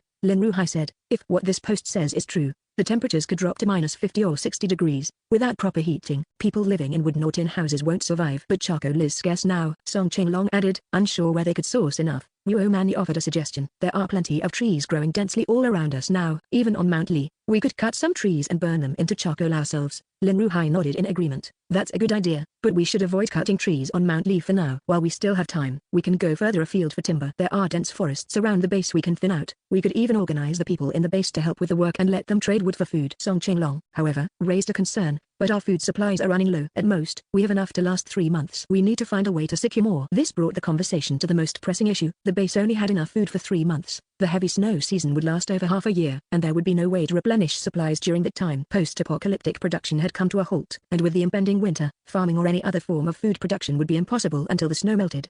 Lin Ruhai made a firm decision. I'll take a team to the strategic grain reserves in Pingyang City. That's probably the only place with enough food left. Hearing this, Song Qinglong hesitated and glanced at Ruomani. She immediately understood and asked, is it dangerous there? Before the apocalypse, Pingyang City had a large wildlife reserve. Lin Ruhai explained candidly. After the apocalypse, very few people managed to escape from there. It's said that the city is now dominated by mutated animals. Over the past few months, many teams have attempted to access the grain reserves there, but none have ever returned. Even we wouldn't dare consider it. This will all depend on your abilities, little sister. Bearing the responsibility of tens of thousands of people in the base, Lin Ruhai often felt overwhelmed, but he knew that if he didn't take charge, countless lives would be lost. After the devastating toll the apocalypse had taken on humanity, every single life had become immeasurably precious. If you don't feel confident, don't go, Lin Ruhai said seriously to Ruomani. We'll think of another way. I'll do everything in my power to protect these people's lives, but I won't sacrifice my own family members to do it. Ruomani didn't hesitate. You already know that we actually enjoy hunting mutated animals, she said with a confident smile. She glanced at Hebrew Adam, who immediately understood her meaning. We're even more eager if higher level ones are involved, he added. Having tasted the meat of a level 4 mutated snake, they had discovered that its energy content far exceeded that of level 3 creatures. Hearing about a place teeming with mutated animals, with the possibility of encountering even higher level ones, Hebrew Adam's interest was piqued. Furthermore, Their goal was to help humanity and this world survive the extinction crisis. Now that the base's leader was one of their own, Hebrew Adam would have stepped in to assist even without Ruomani's encouragement. After learning Hebrew Adam's identity, Lin Ruhai and Song Qinglong recognized him as the leader of their group. His agreement to help was a huge relief for both men, especially Song Qinglong, who had complete confidence in their abilities. This meant they wouldn't need to sacrifice their own soldiers or use human lives to claim the resources. With their help, they could secure supplies and resolve the food crisis threatening the base during the harsh winter. Chapter 317, Strengthened like a tiger with wings. With the space rings, Lin Ruhai and Song Qinglong felt empowered, no longer worrying about how to transport supplies. Their plans became bolder and more confident. As the leader of the B-City Survival Base's rescue team, Song Qinglong had been tirelessly working on the front lines of rescuing people and gathering supplies over the past few months. During this time, he had often encountered usable supplies but had to give them up because there was no way to transport them. Now, he was able to list everything he had come across. These supplies were not food, so there was a high chance they were still there. Even if someone had taken some, it was unlikely they had taken everything. With the addition of more plans,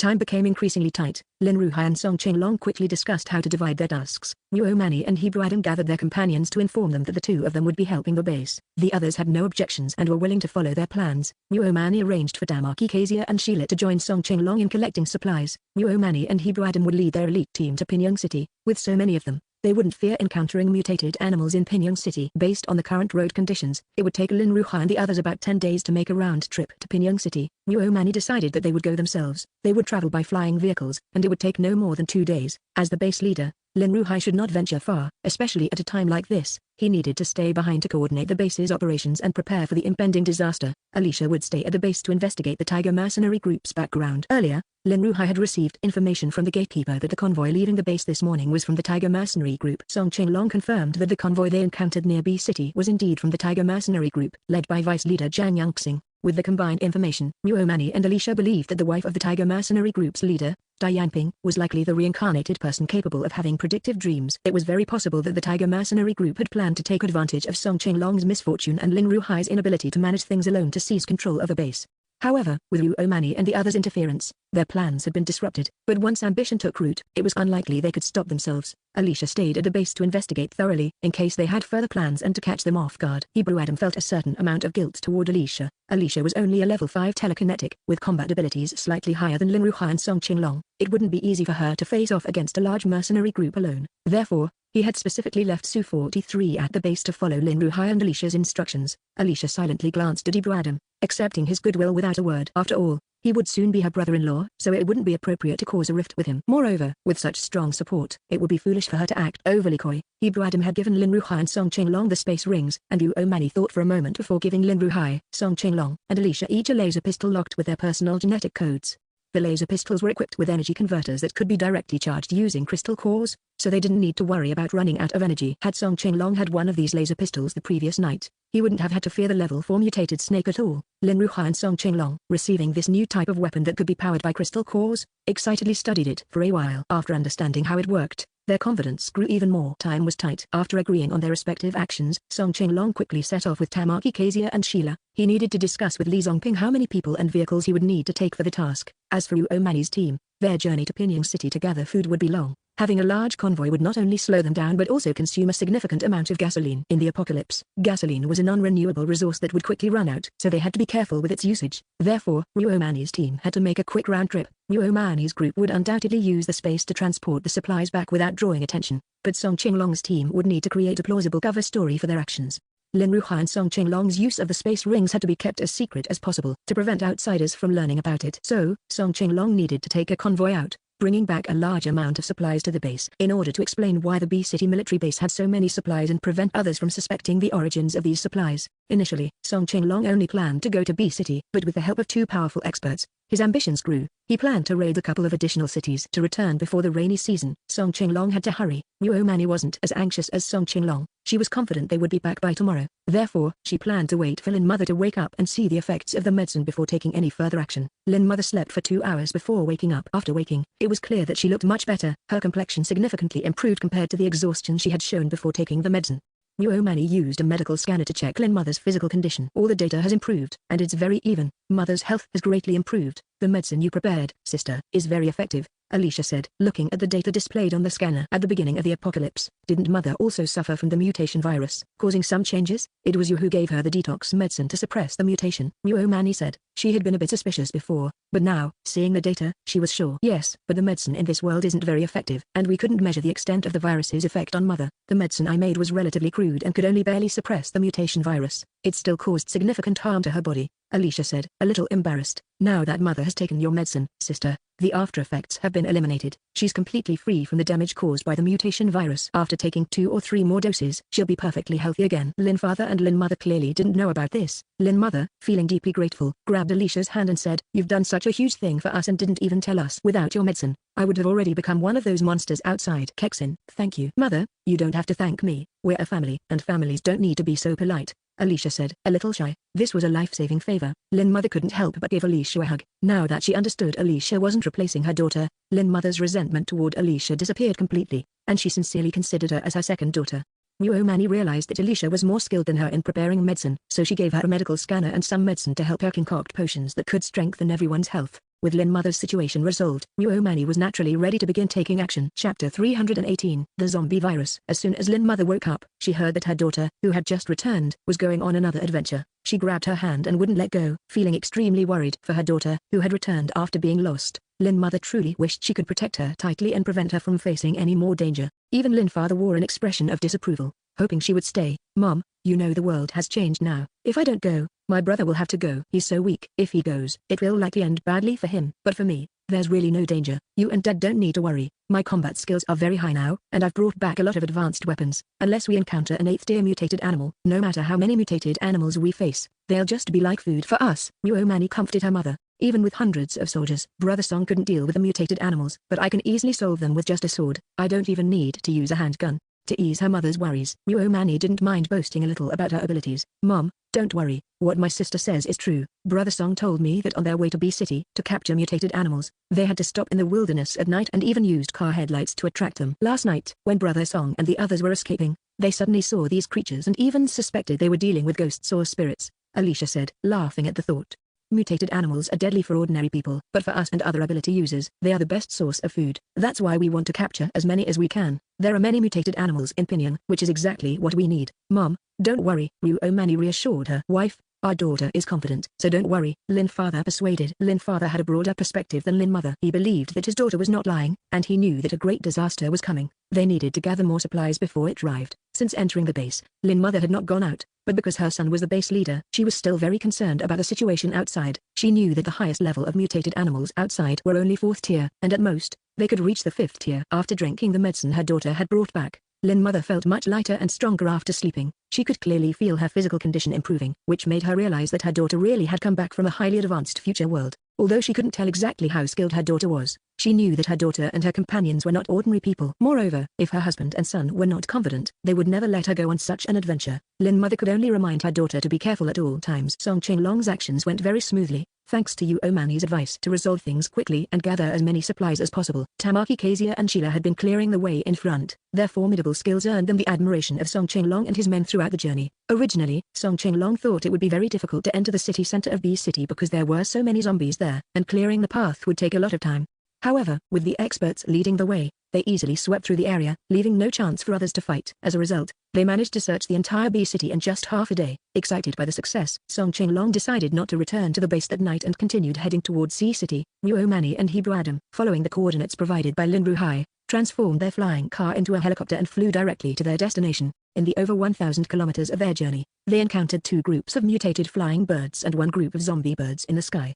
If it had been an Earth helicopter, it would have crashed long ago due to the bird flocks. But Muomani's flying car remained steady no matter how the birds collided or attacked it. Moreover, because of the flying car's movement, the mutated bird flock and the zombie bird flock clashed. The mutated birds clearly feared the zombie birds and quickly fled, with the zombie birds hot on their tail. The people inside the flying car watched as some of the mutated birds, backed by the zombie birds, turned into zombie birds themselves in less than a minute and flew off to join the chase. They marveled at how powerful the zombie virus was. Why is this happening? These zombie birds and those zombies look like they have no life left. Why do they still have such a desperate urge to feed? Mean Ollie had already started pondering this. No one could answer Mean Ollie's question because this situation had never been seen or heard of in the space age. Mani had read about it in novels during the Earth era, but this was the real world. No one knew where the zombie virus had come from or why it had spread so quickly across the entire planet. It had been over 3 months, and no one had any answers. The source of this disaster is said to have been caused by a meteorite crash. Mani thought aloud. This world wasn't formed in just 1 or 2 years. Even the development of human society has a history spanning thousands or even tens of thousands of years. During this time, meteorites must have fallen before. Why didn't anything like this happen in the past? But now it has. Mean Ollie continued. Mani sharply looked at her. Did you discover something? Mean Ollie nodded. I did some research, and I think this virus doesn't seem like a natural occurrence. The most direct effect of this virus is that it reduces the infected creature to just the instinct to feed. The energy taken from food directly forms crystal cores in the creature's brain, and the more they eat, the bigger the crystal core becomes. Mina, are you saying that someone, or some intelligent being, deliberately released this virus in this world to harvest the crystal cores?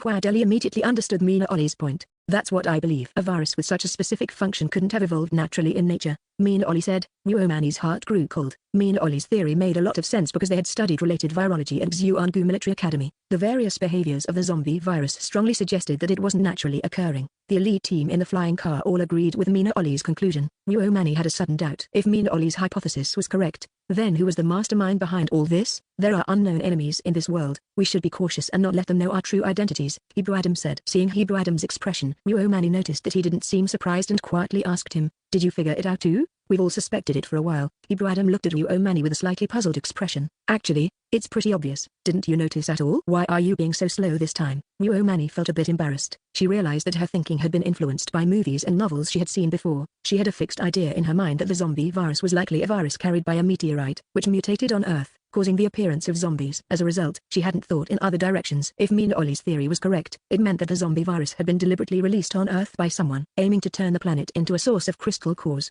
Chapter 319, Only 3000. From the realization that the zombie virus did not originate from natural evolution, everyone inferred the presence of sinister enemies in this world. They decided to be more cautious in their actions, avoiding the use of easily traceable thermal weapons unless absolutely necessary. The journey of over 1,000 kilometers, traveling at the speed of an Earth helicopter, took them only about 2 hours. To save time, they landed directly at the designated location. The National Strategic Grain Storage Facility was located on the outskirts of Pyongyang City. From the outside, it appeared to be an ordinary factory, but inside, it housed well-sealed grain warehouses. As soon as Mani's team collected the grain from one of the warehouses, mutated animals began to surround them. As expected, Pyongyang City was truly a haven for mutated animals. While the number of mutated creatures was not as overwhelming as they had imagined, just over 1,000, their high levels made up for it. In just over an hour, Mani and her team had killed 5 4th-tier mutated animals, one of which was on the verge of advancing to the 5th tier.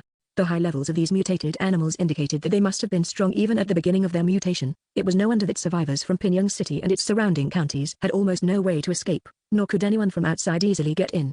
It was said that the highest level ability users at present were only at the 3rd tier. Against 4th-tier mutated animals, ordinary bullets were ineffective, and Song Chenglong and his group had barely escaped being devoured by a 4th-tier mutated snake. According to the post-apocalypse survival guide, mutated animals posed the greatest threat to survivors in the early stages of the apocalypse. Many survivors fell prey to these ravenous creatures. By the following year, zombies would begin devouring one another during the harsh winter, evolving into many 5th and 6th-tier advanced zombies. When the ice and snow melted, humanity's primary enemy would shift to these high-level, more numerous advanced zombies. To prevent the mutated animals from becoming a source that accelerated the zombies' evolution, Mani and her team worked to eliminate the mutated animals within Pyongyang City as thoroughly as possible.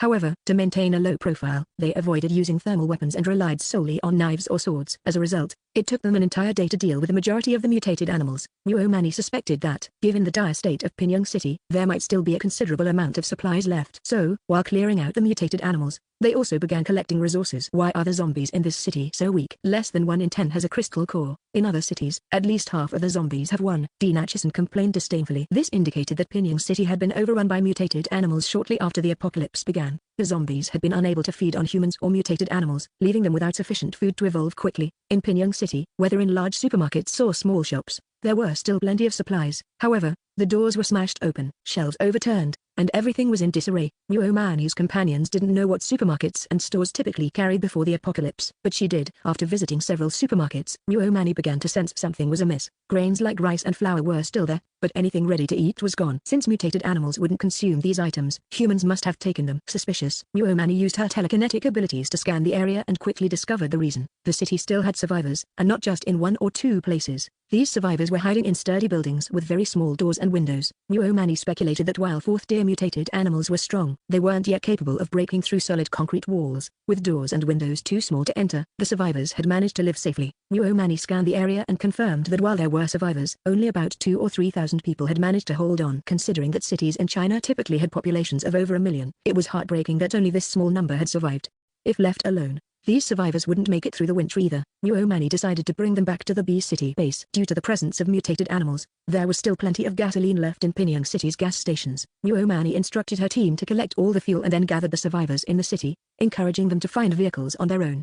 These survivors, who had been on the brink of death from starvation and the increasing strength of the mutated animals, were suddenly given a lifeline. Rescued by a group of foreign teenagers, many of them were still in a daze when the 9 skilled young foreigners explained that if they moved quickly, they would be escorted to the nearest survivor base in B City and supplied with enough fuel. The survivors were overcome with joy, suddenly granted a chance at life. They cried tears of relief and scrambled to find vehicles and load everyone up. The entire operation took just 2 hours. Some quick-thinking individuals also organized teams to gather supplies. As expected, people working together to seize a chance for survival showed remarkable strength. Moreover, those who had survived this long were either ability users or physically robust individuals because they were now escorting over 3,000 Tagalongs. Muomani's team had to travel more slowly. Even so, with Muomani's group clearing the way, no mutated animals or zombie hordes could slow the convoy. With ample gasoline, the convoy pushed forward day and night. Though the survivors were utterly exhausted, eventually, they arrived at the B City base just as a heavy rainstorm began. The downpour was torrential, blanketing the area and making visibility almost non-existent. Those inside the vehicles could barely see the taillights of the car ahead. A rain like this could easily cause flooding,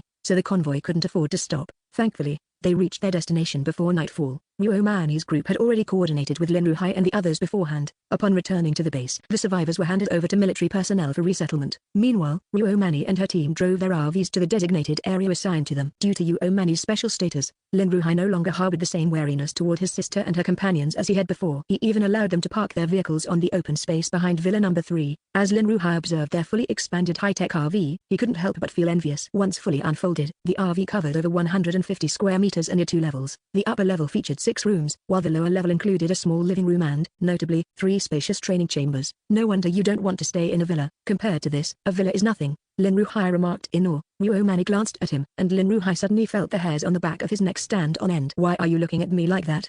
He asked nervously, looking at how weak you are. I've decided to properly train you during the rainy season and winter, Muomani said casually. Lin Ruhai had a sinking feeling that her idea of training wasn't just a figure of speech. However, seeing how strong his sister and her team were, he felt a deep desire to improve himself. Resolving to endure whatever hardships came his way, he reassured himself, no matter how grueling it got, his sister wouldn't go so far as to kill him. With such powerful allies, the amount of resources they had managed to gather in just a few days far exceeded expectations. Thanks to their efforts, the B City base now had enough supplies to last at least 10 months if used sparingly. Both Lin Ruhai and Song Qinglong could finally breathe a sigh of relief. Chapter 320, The Alien Son-in-Law. After dropping off the rescued survivors at the B City base, Muomani parked the RV and ensured her team, including Hua Deli and the others, could focus on training. Only then did she head to the Lin family home. Alicia harbored nothing but resentment for Hua Deli and refused to acknowledge any familial bond with him. Muomani decided not to force the issue. Initially, she planned to remind Hebrew Adam not to disclose Hua Deli's relationship with Alicia. However, before she could bring it up, Hebrew Adam solemnly told her not to mention the matter to anyone else. Hua Deli, on the other hand, found Muomani's behavior increasingly perplexing since her arrival in this world.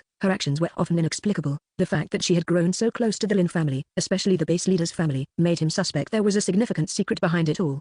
However, Muomani refused to reveal anything, and Hebrew Adam, who seemed to know the truth, remained silent. When Hua Deli asked her directly, Muomani admitted frankly that she had to keep someone else's secret and couldn't say more. Satisfied with her honesty, he didn't press further. He reasoned that Muomani was a highly independent person. As long as the B City base people didn't pose a threat to her, there was no need for him to interfere. Besides, with Hebrew Adam by her side, he was confident she wouldn't get into trouble. Since the apocalypse, nightfall had come much earlier. When Muomani's group returned to the base, it had already been dark for some time. Between parking and setting up the RV, another half hour passed. Yet it was only about 7 p.m. The RV was parked just 10 meters behind the Lin family villa. However, the downpour was relentless, and by the time Muomani and Hebrew Adam walked to the villa, their clothes and hats were soaked. Seeing her daughter and soon-to-be son-in-law dripping wet, Lin mother immediately wanted them to change into dry clothes. But before she could act, the two pressed a button on their belts, and their clothes dried instantly. Little sister, is this another one of those high-tech items? Do you have any extras?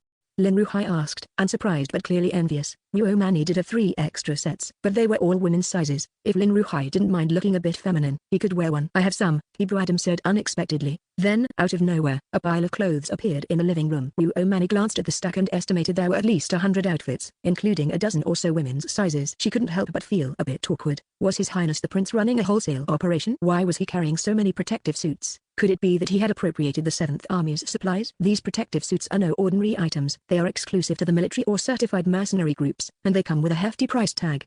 Wu Mani was unaware that the Crown Prince had anticipated their needs, since their mission was announced at the last minute for confidentiality. Wu Mani and her companions hadn't had time to prepare sufficient supplies. However, the Crown Prince had prepared a wide range of resources and entrusted them all to Ibu Adam, who carried them in his storage ring.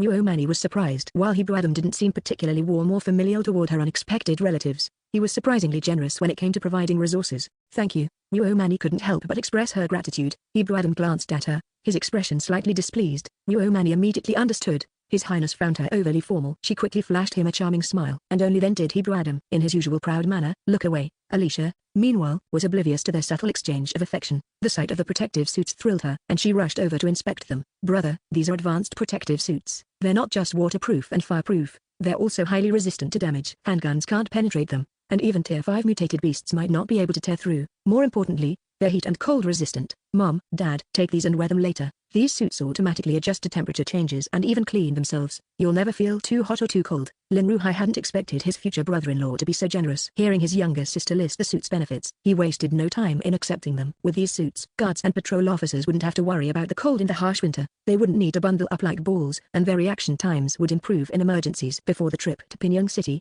Ibu Adam had also provided Lin Ruhai with 3 standard light brains after Wu Mani mentioned the difficulty of staying in touch. Lin Ruhai, Song Qinglong, and Alicia had already linked their devices to Wu Mani's group and could contact them anytime. Knowing Wu Mani's travel plans, Lin Ruhai had informed their mother in advance that Wu Mani would return that day. Lin mother prepared a table full of dishes, inviting her daughter and future son-in-law to sit down. However, she was worried about the latter's distinguished background, being a foreign prince, and unsure if he could eat Earth's food, but not inviting him was out of the question. Thanks to Wang Miao Miao's earlier cooking, Ibu Adam had grown accustomed to Earth cuisine. Hebrew. If you're not used to the food or want something else, just tell me, Lin mother said, carefully addressing her future son-in-law. She felt fortunate that he had learned Chinese, though his pronunciation was a bit off. At least they could communicate. Otherwise, she wouldn't have known how to talk to him. Knowing he was a prince from another planet, Lin mother worried that their simple family meals might not suit his tastes. As for her daughter, no matter whose body she was in, Lin mother didn't believe Wu Mani would dare criticize her cooking. This is delicious. Mom's cooking is excellent, Ibu Adam replied earnestly. The Lin family, eating politely at the table, froze mid-action. Wu Mani, in particular, stared at Ibu Adam in surprise. Where had he learned to call her mom? Noticing her reaction, Ibu Adam hesitated, looking puzzled. Isn't it customary for a son-in-law to call his mother-in-law mom? The Lin family exchanged confused looks. Who on earth had taught this alien prince to say such a thing, and even refer to himself as a live-in son-in-law? Wu Mani, however, couldn't help but laugh.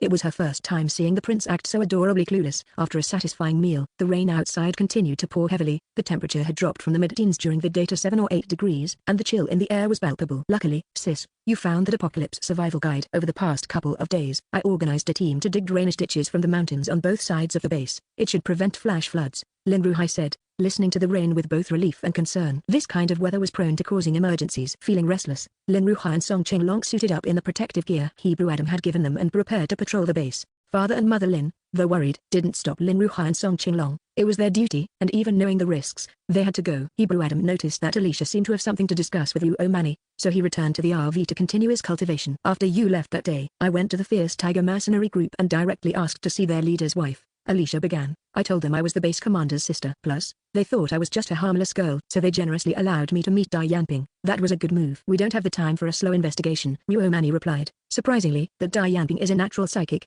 Alicia continued. However, it seems like she doesn't understand her abilities and hasn't cultivated any techniques. That's probably why she's only managed to reach the first level as a psychic. Chapter 321, Past Lives and Present Days. A level 1 psychic going up against a level 5 psychic is practically a death sentence. They wouldn't even know how they died. Needless to say, Alicia must have subtly uncovered all Dai Yanping's secrets. Wu Mani waited for Alicia to continue. That Dai Yanping really has an extraordinary background. She's actually a reborn individual, having reincarnated into her own body a year prior, Alicia said. These two sisters, bound by their strange connection, showed no surprise or doubt at the mention of reincarnation. According to her, in her past life, Lin Ruhai was completely alone. His parents died at the very beginning of the apocalypse, and his wife was away on a mission in the northwest just before the end times began. She never returned, even by the time Dai Yanping died. Without your intervention in that life, Brother Song really did die in the mouth of the mutated snake on that day. Later, when our elder brother went out to find him, he also met his end, perishing together with the mutated snake. With no outstanding commanders left, the B-City base ultimately fell into the hands of the Tiger Mercenary Group, Alicia said with great displeasure. Sister, it's fortunate you returned just in time this life. So, she means that in her past life, there was no me or you? Exactly. I asked her twice, and she said our elder brother was completely alone. Yuo Mani grieved for her elder brother's fate in that past life before finally speaking. This life has already diverged from the past since your rebirth. Mother, infected by the zombie virus, was saved by you, which also indirectly saved father's life. If the two elders had been at home, one turning into a zombie would have left the other with almost no chance of survival. Moreover, brother and brother Song have trained in the martial techniques you taught them. Brother Song now stands a good chance against that mutated snake in a full fight, and our elder brother, being even stronger, would at worst suffer severe injuries if properly prepared. As for you, killing that snake would only deplete your mental energy. Yuo Mani carefully analyzed the changes brought about by Alicia's rebirth. Alicia felt a sense of relief after hearing this, her lingering fear easing considerably. She realized she had been too immersed in the situation to see it clearly. Did you investigate thoroughly? Was there any foul play when Brother Song encountered the Tier 4 mutated snake that day?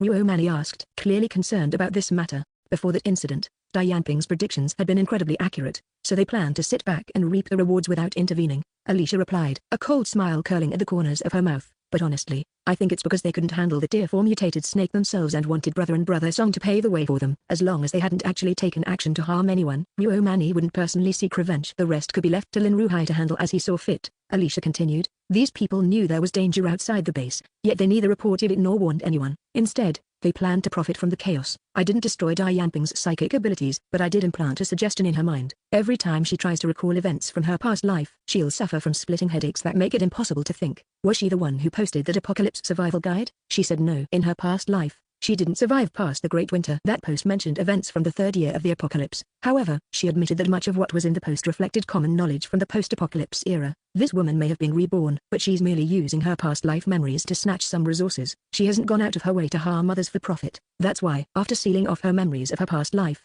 I still gave her the method for psychic cultivation. Alicia explained further. Yuo Mani wholeheartedly agreed with Alicia's approach. This woman wasn't inherently malicious, since they were both reborn, and Dai Yanping had some level of ability. Sparing her life and allowing her to grow stronger was reasonable, especially since her life was now in Alicia's hands. After the Great Winter, the base would face numerous crises. Having one more capable person could be an additional source of support. Make sure to share the details of what you've uncovered with brother. We'll only step in when you encounter problems you can't resolve on your own. Yuo Mani said. For now, we'll focus on our cultivation. Alicia nodded. With the Gumara Galaxy facing such a crisis, it was unlikely that people like Hebrew Adam and his group had much interest in intervening in this world's affairs. The fact that they helped this time was solely because of Yuo Mani. This assistance ensured that Song Qinglong and Lin Ruhai both emerged unscathed and secured enough food and supplies to help the entire base survive a harsh Great Winter. If Lin Ruhai and Song Qinglong couldn't establish themselves as leaders even after this, they might as well give up on leading the base entirely. Yuo Mani pondered for a moment but decided not to share Mina Ollie's suspicions about the zombie virus's mysterious origins with Alicia or Lin Ruhai.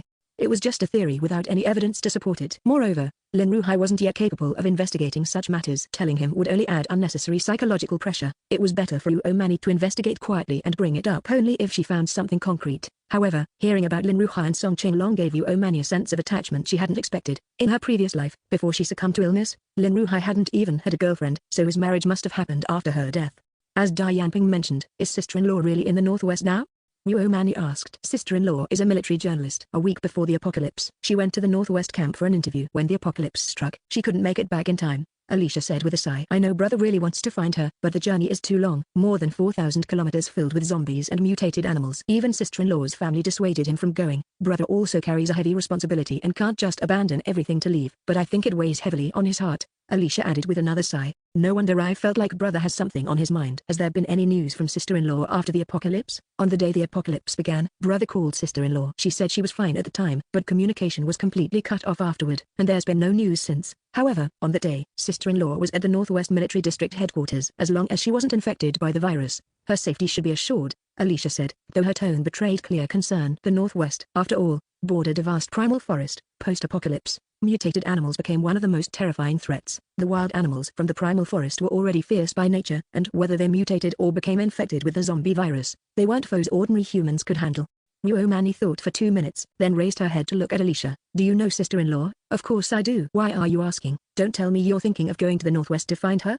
Alicia asked. her tone tinged with suspicion and uncertainty. I have a level 7 mesh. It can fly invisibly at a speed of over 1,000 kilometers per hour, Ryomani said, looking at Alicia. Alicia's breath quickened instantly. A mesh, let alone a level 7 one. She had never even touched a mesh above level 5. I also have a level 5 mesh. When I get the chance, I'll adjust the settings and give it to you, Ryomani said with a smile. Alicia's eyes lit up, and her heartbeat raced uncontrollably. Still, she made a token effort to resist, but Big Brother and Brother Song wouldn't allow us to go. And then there's your prince fiancé, who seems to watch you like a hawk, as if afraid you'll run off. We won't tell anyone. Once we find her and bring her back, then they'll know, Ryomani replied calmly and methodically. Chapter 322, Stormy Night. As soon as Ryomani started speaking, Alicia immediately understood what she had in mind. Alicia's eyes sparkled, clearly excited, but she still made a token attempt to voice her concerns. We can't hide it for too long. It's impossible to hide it. The round trip will take almost a day, and we'll need some luck to find sister-in-law as soon as we arrive, Ryomani replied. Alicia spoke as if worried, but her expression showed pure excitement. She quickly opened her light brain and sent Ryomani a photo of sister-in-law, Lizian. Her psychic power wasn't strong enough to scan the entire B-City base, but she could still sweep about 1/5 of it. As for Ryomani,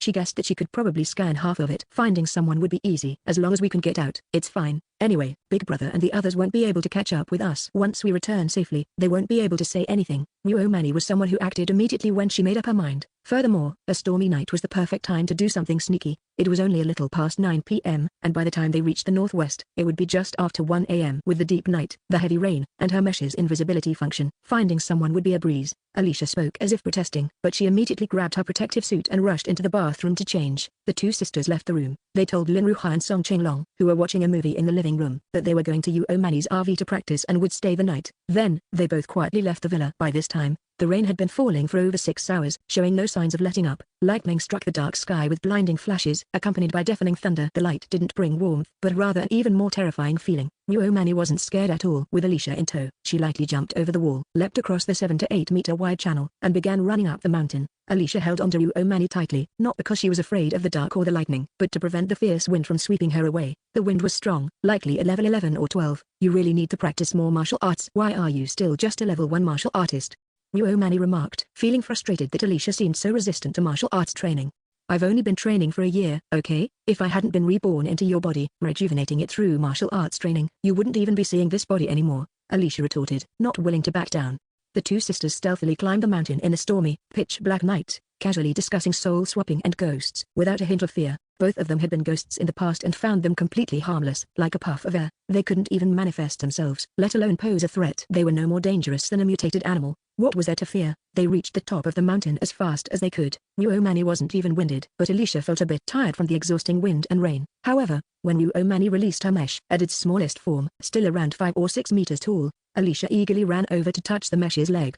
It wasn't like she'd never seen a mesh before. She even had a level 1 mesh manufacturer's license, so there was no reason for her to be this excited. Ryomani couldn't be bothered to explain further. She grabbed Alicia's clothes, took a leap, and with a push from her right foot on the mesh's hand, she effortlessly leapt into the cockpit located at the mesh's head. 2 hours later, Hebrew Adam discovered that Ryomani had already quietly left the B-City base. After exiting the gravity chamber, he expected to find her still at the Lin family's house. He was about to send a message asking her to return, only to realize she was more than 2,000 kilometers away. Upon seeing the speed, it was clear that she was using a mesh to travel. Although with the strength of humans and mutated animals in this world, Ryomani was completely safe, Hebrew Adam began to feel concerned about her safety. Remembering their discussion about the possible cause of the apocalypse in this world and the potential for a hidden mastermind behind it, he immediately called her light brain. When Alicia heard a faint beep, beep, beep from the light brain on Ryomani's wrist, she felt a tightness in her chest. We've been discovered. As soon as they check my location on the light brain, they'll realize I've already left the B-City base, Ryomani said calmly, not at all surprised that Hebrew Adam had found out.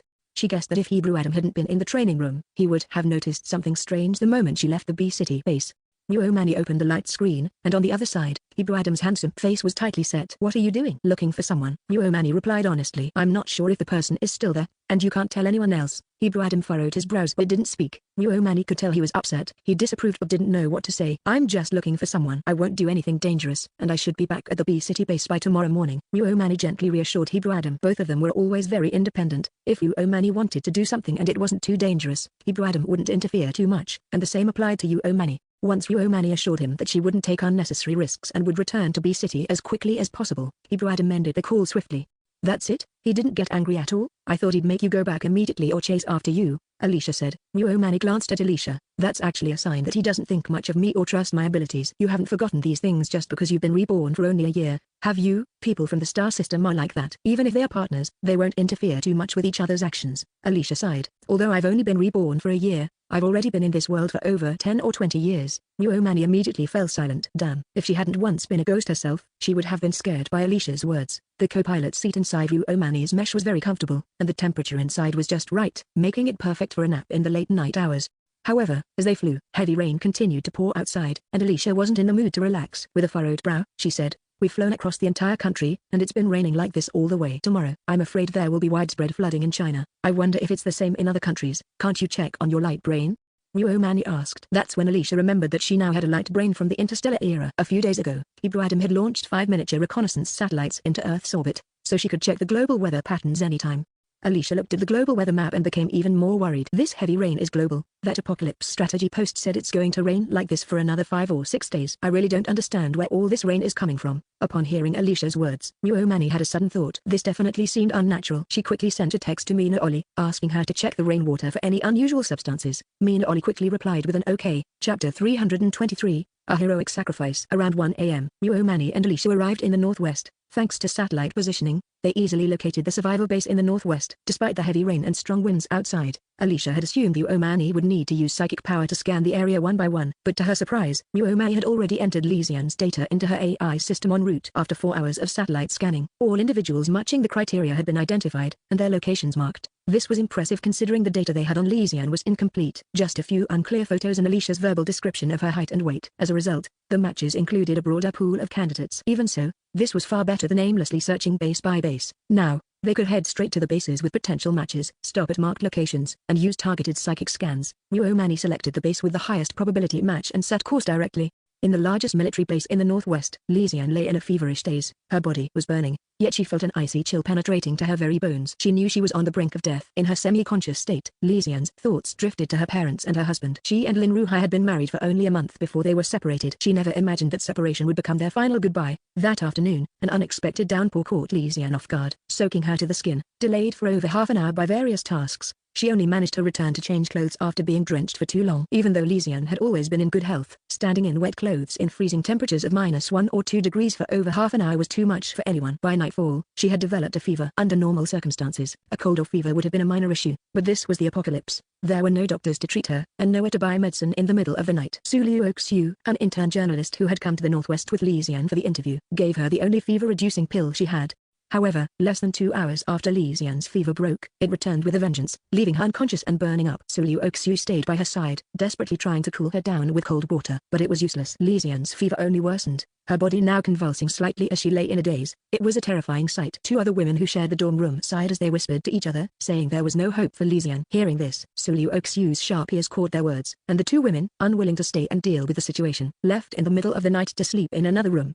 Listening to Lixian mumble her husband's name and call for her parents in her feverish state, Su Liu-Xiu sat by her bedside, helplessly crying. Lixian's illness had started because of her. Su Liu-Xiu was an intern journalist for the military newspaper, working as Lixian's assistant when they came to the northwest camp. The sudden onset of the apocalypse had trapped them in the camp. They couldn't contact their families or find a way to return home. Both Lixian and Su Liu-Xiu were beautiful women, and in the post-apocalyptic world, beauty often brought trouble, especially since neither of them were ability users nor skilled in combat. Although the saying a fallen phoenix is worse than a chicken might hold some truth, Lixian's situation was slightly better. Her father was a military leader, her husband was a soldier, and she herself was considered part of the military. Despite the chaos of the times, the uncertain situation and the fact that this was a military base had kept people from daring to harm or force her into anything. But Su Liu-Xiu's circumstances were entirely different. She was just a college student. While her family had some military connections, it wasn't her parents who held influence. That lack of direct protection, coupled with her unmarried status, made her a target. If it weren't for Lixian's compassion and protection, Su Liu-Xiu couldn't imagine what would have happened to her by now. As the apocalypse dragged on and society's structures crumbled further, the lack of morality, law, and order increasingly allowed the worst aspects of human nature to flourish unchecked. Even Lixian, who had once been untouchable, had to be cautious around those with ulterior motives. For someone like Su Liu-Xiu, a young, beautiful girl, the situation was even more precarious. This time, Lixian's delay in returning to change out of her wet clothes was because she had been protecting Su Liu-Xiu and was deliberately hindered by someone with malicious intent. Li Xian's severe illness left Su Liu Oxiu deeply distressed. When Yu Omani arrived, she saw Su Liu Oxiu silently crying by Li Xian's bedside. Moments later, Su seemed to make a resolute decision. With a look of desperate sadness, she walked out of the room with a determined expression, as if prepared to make a great sacrifice. Yu Omani, curious, focused her attention on the girl. She saw Su Liu Oxiu leave the building, walk into the heavy rain, and knock on the door of a high-ranking military officer. Trembling, Su said, "If you can save Sister Yan, I'll give myself to you." Yu Omani observed as the tall, middle-aged man, likely in his 40s or 50s, smirked triumphantly. His eyes glistened with lust, leaving no doubt about his intentions. Moved by Su Liu Oxiu's willingness to sacrifice herself to save Li Xian, Yu Omani decided she couldn't let this happen. She immediately took action, knocking both Su and the man unconscious. Then, after incapacitating the officer for good, she carried both Li Xian and Su Liu Oxiu, flying silently back to her mesh hovering above the base. Her shoes, designed for short-distance flight, made it effortless. "Why did you bring an extra person?" Alicia asked in surprise. The other girl looked much younger. Surely her sister hadn't mistaken her identity. "This girl was willing to sacrifice herself to save our sister-in-law. I decided to save her as well." Yu Omani replied calmly. "How is sister-in-law? Her face is so red." "Oh no, she's seriously ill," Alicia exclaimed in alarm. "Why panic? Feed her this vial of medicine," Yu Omani said, her tone steady. To someone from the interstellar age, a fever or cold was an easily treated ailment. Yu Omani couldn't help but think her sister must have spent too much time as a ghost and grown foolish from lack of brain exercise. Luckily, Alicia didn't know Yu Omani's inner critique. Otherwise, she'd have been mad. Lin Ruhai and Song Qinglong had been on duty all night, ensuring there was no risk of flash floods on Lishan Mountain. They returned home at dawn, finally able to rest. However, as soon as they arrived, their mother informed them that neither of the sisters had come for breakfast, and their calls went unanswered. Alarmed, Lin Ruhai sent a message to both sisters and activated their location trackers. To his shock, he found they were over 200 kilometers away from the base. Panicking, Lin Ruhai quickly dialed them, but no one picked up. Shortly after, he received a message from Alicia. "We'll be back at the base in 10 minutes. Let's talk then." Realizing the sisters had snuck out of the base in the middle of the night, Lin Ruhai chose not to alarm their parents. He casually reassured them, saying the girls would be back soon. However, he was seething inside, preparing to give both of them a stern lecture when they returned. Unexpectedly, the two sisters returned, bringing back two women, which made Lin Ruhai freeze in shock. "Isn't that Xian?" Mother Lin exclaimed in surprise, unable to comprehend why her daughters were carrying her daughter-in-law. Her startled cry snapped Lin Ruhai out of his daze. Realizing this wasn't a dream, he rushed over to Yu Omani, his eyes fixated on the woman in her arms. The unconscious Li Xian looked frail and haggard. Lin Ruhai's vision blurred with tears as he asked, "What happened to her?" Chapter 324, The Peculiar Rain. Sister-in-law got caught in the rain in the afternoon and developed a high fever at night, Yu Omani explained, placing Li Xian into Lin Ruhai's hands. "I gave her medicine on the way back, and her fever has gone down. She just needs proper rest now." Lin Ruhai quickly took his wife into his arms, relieved to find her breathing steady and her expression calm and peaceful. He glanced at his sister,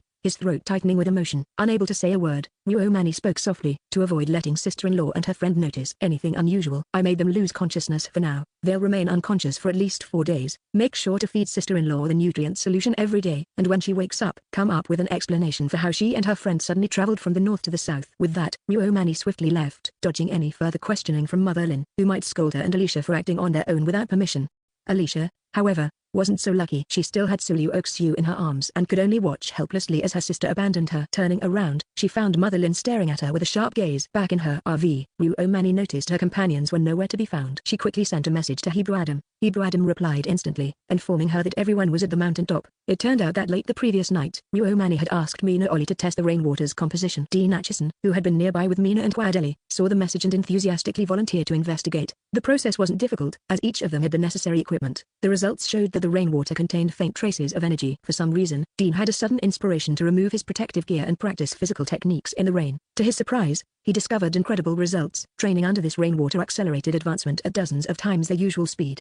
The elite squad wasn't about to let such an opportunity slip away. Since there wasn't a suitable spot in the base for uninterrupted practice, they all headed to the mountaintop to train in the rain. It was said that the heavy rain would only last a few days. Upon learning about the situation, Yu Omani couldn't bear to waste any time. She quickly changed into regular non-waterproof clothing, sent the information to her brother and Alicia, and then rushed out. From last night until this morning, the rain hadn't stopped, and the temperature had already dropped to about 3 or 4 degrees Celsius. The moment Yu Omani ran out into the rain, the downpour drenched her entirely, leaving her cold to the core. Even with her enhanced physical condition, she could feel the chill of the rainwater. However, as she began running, her body gradually warmed up. That's when she started sensing the faint energy within the rain, slowly seeping into her body. While running, Yu Omani also used her mental abilities to gather rainwater. Following the coordinates provided by Hebrew Adam, she reached the mountaintop and found that all 11 other members of the elite squad were there, training their physical techniques under the rain while using various creative methods to collect the rainwater. Realizing the incredible effect of training under the rain, Muomani immediately sent another message to Lin Ruhai and Alicia. Since the elite squad knew the rain wouldn't last long, they decided to temporarily camp on the mountaintop. Apart from resting in capsule apartments when they were utterly exhausted, all 12 members spent their time training in the storm. When Lin Ruhai and Song Qinglong received Muomani's message and learned about the rain's properties, they immediately went out into the cold rain to practice physical techniques. They quickly confirmed that what Muomani had said was true.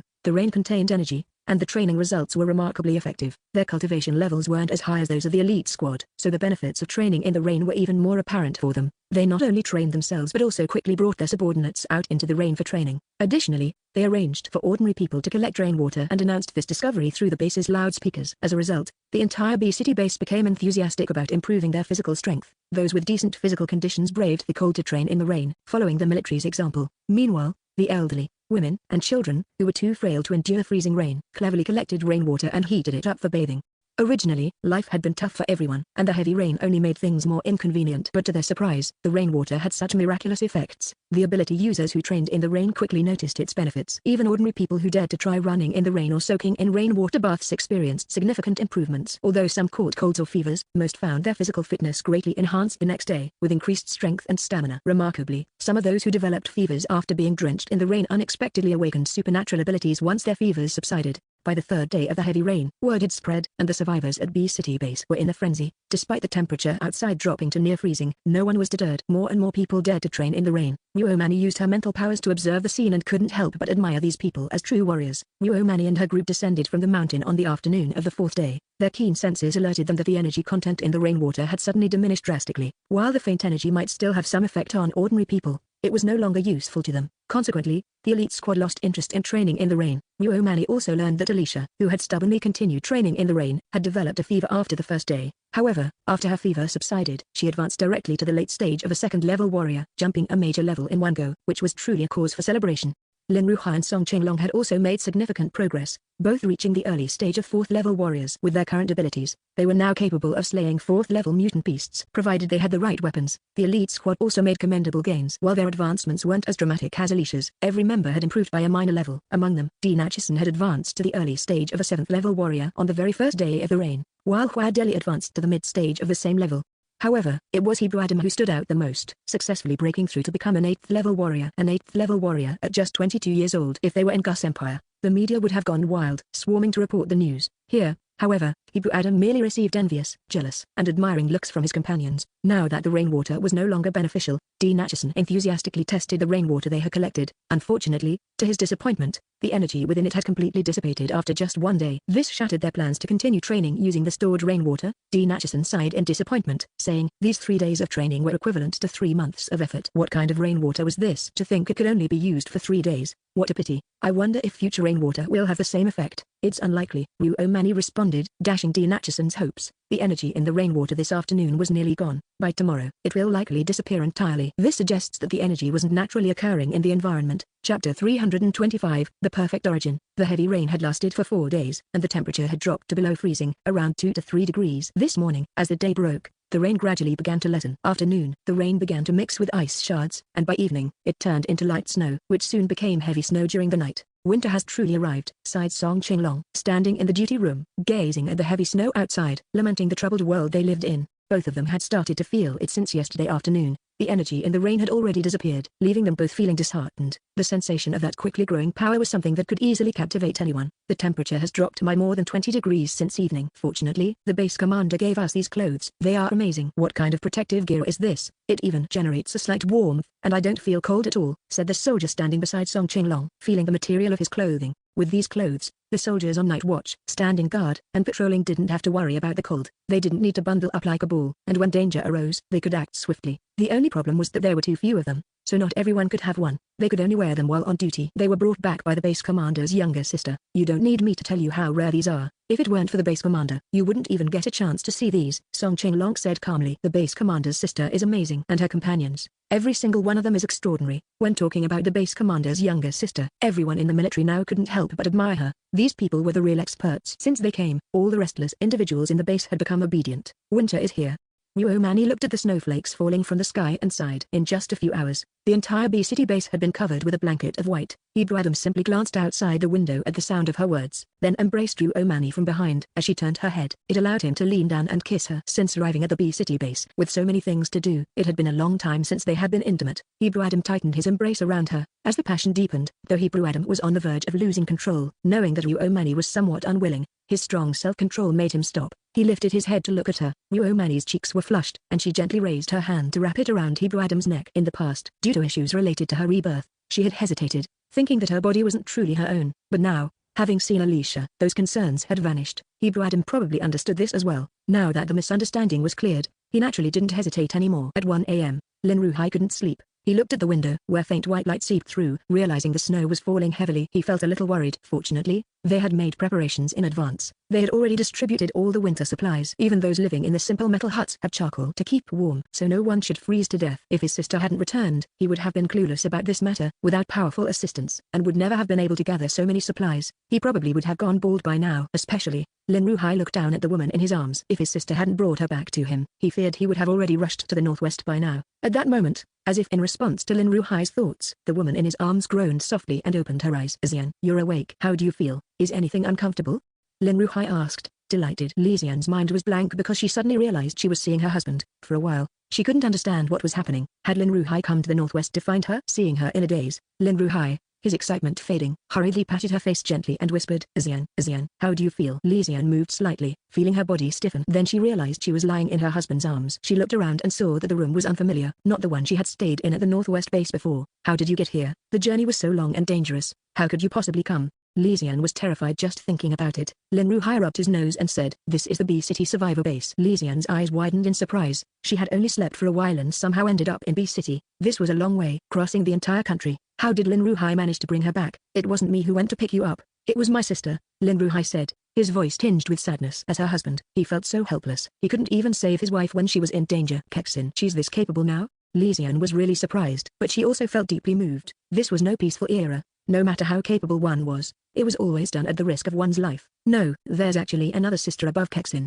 She was recruited by a special organization when she was young due to her exceptional talent. They classified all her records as top secret, so outsiders don't know we have another sister. With the chaos in the world, that special organization fell apart, and my sister returned with her companions to find us. When they learned about you, she sent people to the northwest to look for you. But when she found you, you were seriously ill. To avoid disturbing you, she just knocked you unconscious. Manny, the eldest sister, brought back the girl who had been guarding your bedside. She didn't like to explain things, so she knocked her out too. Li Xian was stunned. She couldn't believe how bold and independent they were. After the incident where Ruomani passed the blame, she had been practicing at the top of Lishan Mountain. Li Xian had been brought back, and everyone was happy. But the soul swapping and rebirth were too shocking. Lin Ruhai's parents didn't want her to know about it because she might tell her own parents, and then the secret would be exposed one by one. No matter how much Lin Ruhai loved his wife, he knew this was not something to talk about. It wasn't harmful to her, but revealing it would hurt the two sisters. He didn't need his parents to tell him. It was something he shouldn't say. Thus, the four members of the Lin family reached a consensus, but after 2 days of careful thinking, none of them could come up with a perfect explanation for Ruomani's identity.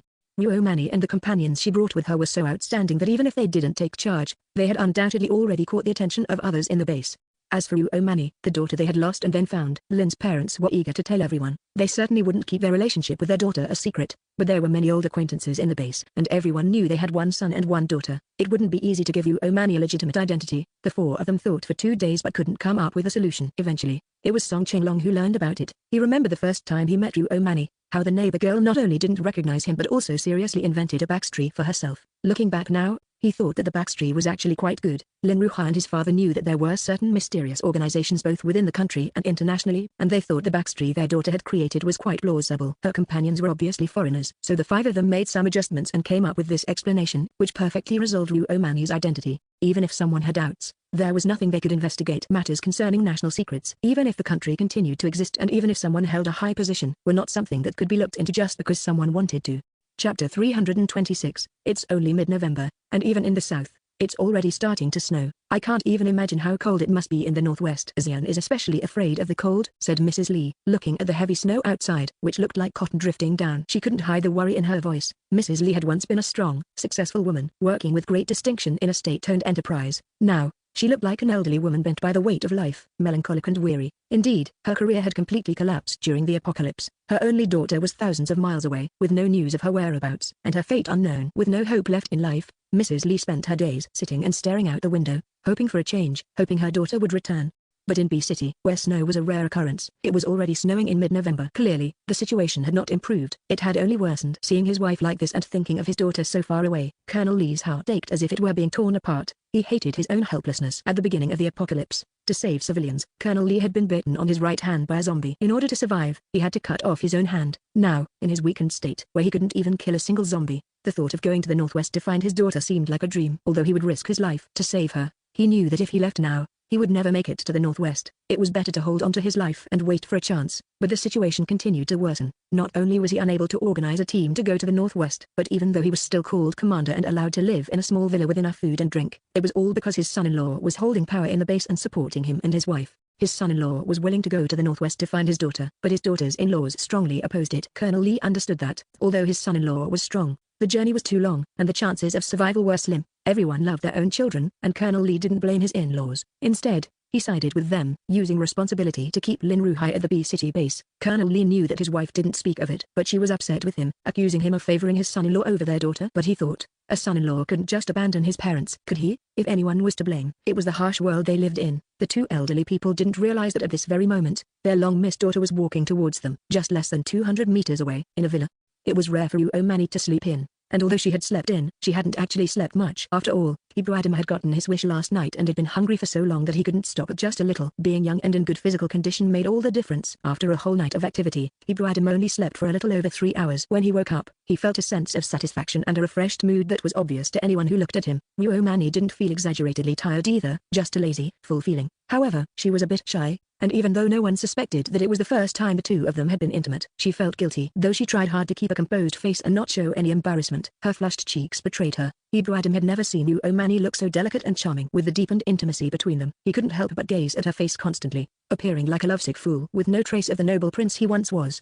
Their companions quickly noticed the different atmosphere between them. However, as elite members who didn't understand the concept of shyness, and since the two were already engaged, no one suspected what had happened between them the previous night. They just thought the atmosphere between them felt odd. Quadeli, though, was fine. While he didn't fully understand what had happened, he could see that his sister and Ibrahim had a closeness and affection that was hard to miss. Their relationship was clearly very strong, so he didn't ask any questions. Cousin, your face is so red. Are you feeling unwell? Why aren't you taking your medicine? Dean Atchison asked with concern. Umani felt her face heat up even more and glared at her clueless cousin. Why aren't you practicing? Why are you bothering us in our car? Dean Atchison felt completely innocent. Wasn't he just concerned about his cousin? Why was she glaring at him? It's been a long time since we've had good food. What happened to the couple we rescued on the road? Should we have them cook for us?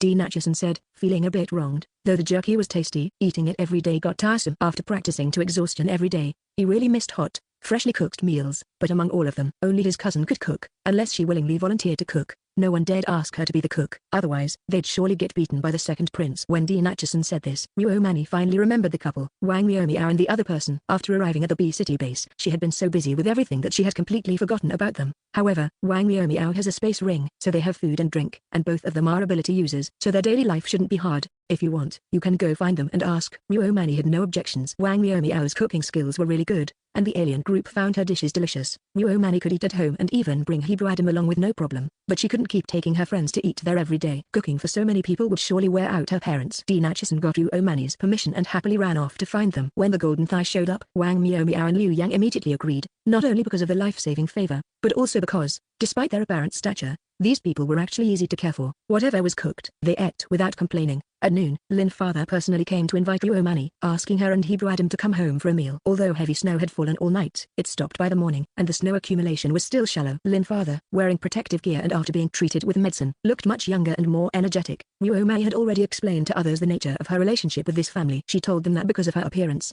the family mistook her for their long-lost daughter. Now that there was no place to test the DNA, she and Ibrahim just went along with it. This way, they would have an official identity in this world. The meal today was a family reunion. When Li Xian, Li father, Li mother, and Su Liu Oxiu saw Umani and Ibrahim, Their faces were filled with immense gratitude after meeting them. The Lee family had no doubt about this suddenly emerging daughter of the Lin family. Wu Mani and Alicia looked like sisters, and Hebrew Adam was clearly a foreigner. Most importantly, these two appeared to be in their early 20s, yet gave off an air of profound strength, making it clear they weren't ordinary people. Lee father and Lee mother felt extremely fortunate that their daughter had married into the Lin family. Otherwise, they didn't know when they'd be able to see their daughter again. Wu Mani noticed that when Sulu Oaksu saw Hebrew Adam, there was a flash of admiration in her eyes. But once she learned that this handsome foreign young man already had a fiancé who happened to be her lifesaver, the admiration turned into a respectful gaze. This girl seemed to have good character, Wu Mani thought to herself. Chapter 327, Crisis of Extinction. After the grand meal, Lin Ruhai mentioned he had something to discuss and took Wu Mani and Alicia to his office. Wu Mani knew that Hebrew Adam wasn't interested in the affairs of the B-City base. Besides, he had just advanced in his cultivation and needed time to consolidate his progress, so she urged him to return to his training. They are incredibly dedicated to their cultivation, Alicia remarked. They bear the weight of the entire galaxy's fate. They don't have the luxury to focus on anything else, Wu Mani explained. Hebrew Adam, in particular, is under immense pressure when the war begins. The Gus Empire will be at the front lines. Currently, the Crown Prince is holding the most dangerous positions. If Hebrew Adam doesn't grow stronger as planned, he'll have to watch his brother become cannon fodder. The Crown Prince was Wu Mani's direct cousin. While Alicia didn't plan to return to the Gus Empire, she still remembered the Crown Prince and felt proud to have such a cousin. No matter how terrible Queen Amber was, Alicia thought it was reassuring that the Crown Prince and Hebrew Adam stood united. This softened her disapproval of the second prince just a bit. Lin Ruhai's office was located in the building at the entrance to the villa district. The spacious courtyard in front of it had been transformed into a training ground. As Wu Mani watched the soldiers training, she suddenly remembered she had a set of training equipment in her spatial storage. She decided to discuss it with Lin Ruhai later, thinking it could be a great opportunity to train his soldiers more intensively during the harsh winter. The three siblings, all exceptionally attractive, naturally drew the attention of the young soldiers in the training ground. Most of the glances, however, were directed at Wu Mani. Alicia, meanwhile, was addressed as sister-in-law by the soldiers saluting her. Though she felt a bit awkward, she didn't object. Lin Ruhai didn't say anything about it either, making it clear that the matter had already been acknowledged publicly. You've accepted it, Wu Mani observed. Alicia nodded shyly. I used to have some unresolved feelings, but after meeting you, those feelings disappeared. Everything just fell into place naturally. Big Brother Song is a good man, his cultivation aptitude is excellent, and he'll be able to accompany you for a long time. Plus, he knows about us, so being with him feels natural. There's no need for secrecy or pretense. It's much less exhausting this way, Wu Mani said approvingly. Lin Ruhai turned to Wu Mani and said, Mani, take a look at your sister-in-law too. Don't worry, brother, since sister-in-law was able to awaken her powers, it means she has great potential for cultivation. I'll help her test it as soon as we get back, Wu Mani replied. Thank you, Mani, Lin Ruhai said with heartfelt appreciation. When they entered his office, Lin Ruhai's expression grew noticeably serious. Is something wrong? Brother, you've been frowning all day, Alicia asked. I've come across something troubling. Take a look at this, Lin Ruhai said, pulling up images on his terminal and sharing them with his sisters. Look at these pictures, he added with concern. The images were taken via satellite surveillance and showed zombies standing motionless under heavy rain. There were over 20 photos, covering key cities across China's southeast, northwest, and northeast regions. This means that during that heavy rain, zombies across the entire country were just standing in it, Wu Mani noted after reviewing the locations. Lin Ruhai then shared additional photos. This time, they depicted the same behavior from zombies in other countries. It's likely that the rainwater contains energy that benefits not just humans but zombies too, Alicia suggested. It probably accelerates their evolution. Remember that post we saw? It mentioned that after the winter season, zombie strength would suddenly increase and even mutated animals would start retreating, Wu Mani said. The post mentioned zombies surviving the harsh winter by cannibalizing each other, with those that endure coming much stronger, at least at tier 4. But it seems it's not just cannibalism, it's also this rainwater speeding up their evolution, Alicia hypothesized. Wu Mani pondered for a moment and decided to share another discovery. Hebrew Adam found something else. There are unidentified surveillance satellites orbiting Earth. Lin Ruhai was slower to grasp the implications, but Alicia immediately snapped her head up, staring at Wu Mani with alarm. Oli suspects that the zombie virus did not evolve naturally. Instead, someone deliberately used the massive explosion caused by a meteorite's impact to rapidly spread the virus across Earth, Wu Mani explained, continuing to share their findings. Why would anyone do that? Lin Ruhai finally caught on. Crystal cores, Wu Mani replied. Zombie brains contain crystal cores, and the higher the zombie's level, the better the quality of the core. In the interstellar age, crystal cores are a precious energy resource. Some mutated beasts develop crystal cores in their brains, and humans even dedicate entire planets to raising these beasts. When the beasts age, humans harvest top-quality crystal cores from them. Before zombies appeared, people on Earth had no knowledge of crystal cores and still don't know how to harness their energy, Alicia said grimly. So, you're saying that a zombie virus was deliberately introduced to Earth for the crystal cores? Lin Ruhai asked, his face darkening. Yes, Wu Mani confirmed, and it's very likely that the mastermind behind this isn't human. This means Earth is facing an alien invasion. The real crisis for human survivors is yet to come. Based on that post, by the third year of the apocalypse, human survivors are barely hanging on. If aliens intervene further, humanity could face extinction. Alicia said with a sigh. Why do aliens always seem to be involved everywhere? These are different aliens from different times and spaces. Muomani said calmly. If aliens have already gone to the extent of deploying such measures, they likely won't tolerate intelligent life on Earth. Muomani stated coldly, delivering her harshest prediction. Lin Ruhai and Alicia's expressions grew even heavier. What should we do to face this crisis?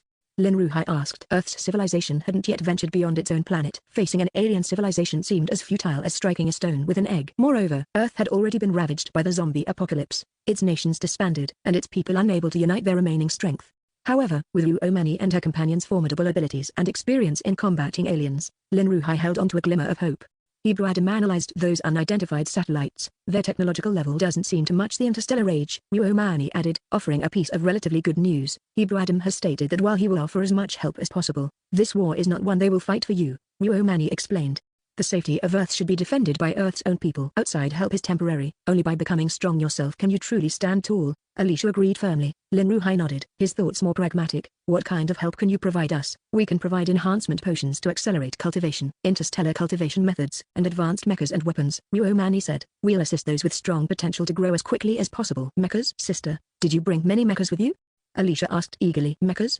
Lin Ruhai asked, visibly excited. Are we talking about the kind of mechas seen in sci-fi movies? Muomani sent him detailed information about mechas. After reading it, Lin Ruhai couldn't hide his excitement. I have a level 5 mecha, Muomani revealed. Both you and Brother Song are currently at level 4 in your cultivation. Focus on reaching level 5 as soon as possible to pilot it. Chapter 328, Testing Potential. Alicia was already a late-stage level 5 psychic, and assembling mechas below level 5 was not difficult for her. Once she reached level 6, it would be even easier. Muomani felt that Alicia had a great interest in mechanical engineering, and her comprehension ability was several levels higher than hers. She believed that Alicia would do well on the path to becoming a mechanical master. The Earth was in great need of such a pioneer to drive technological advancements. Muomani had this confidence because Ibrahim hit high limits in the Gus Empire, and his brainwave interface had downloaded a vast amount of mechanical manufacturing knowledge, ranging from low-end to high-end techniques.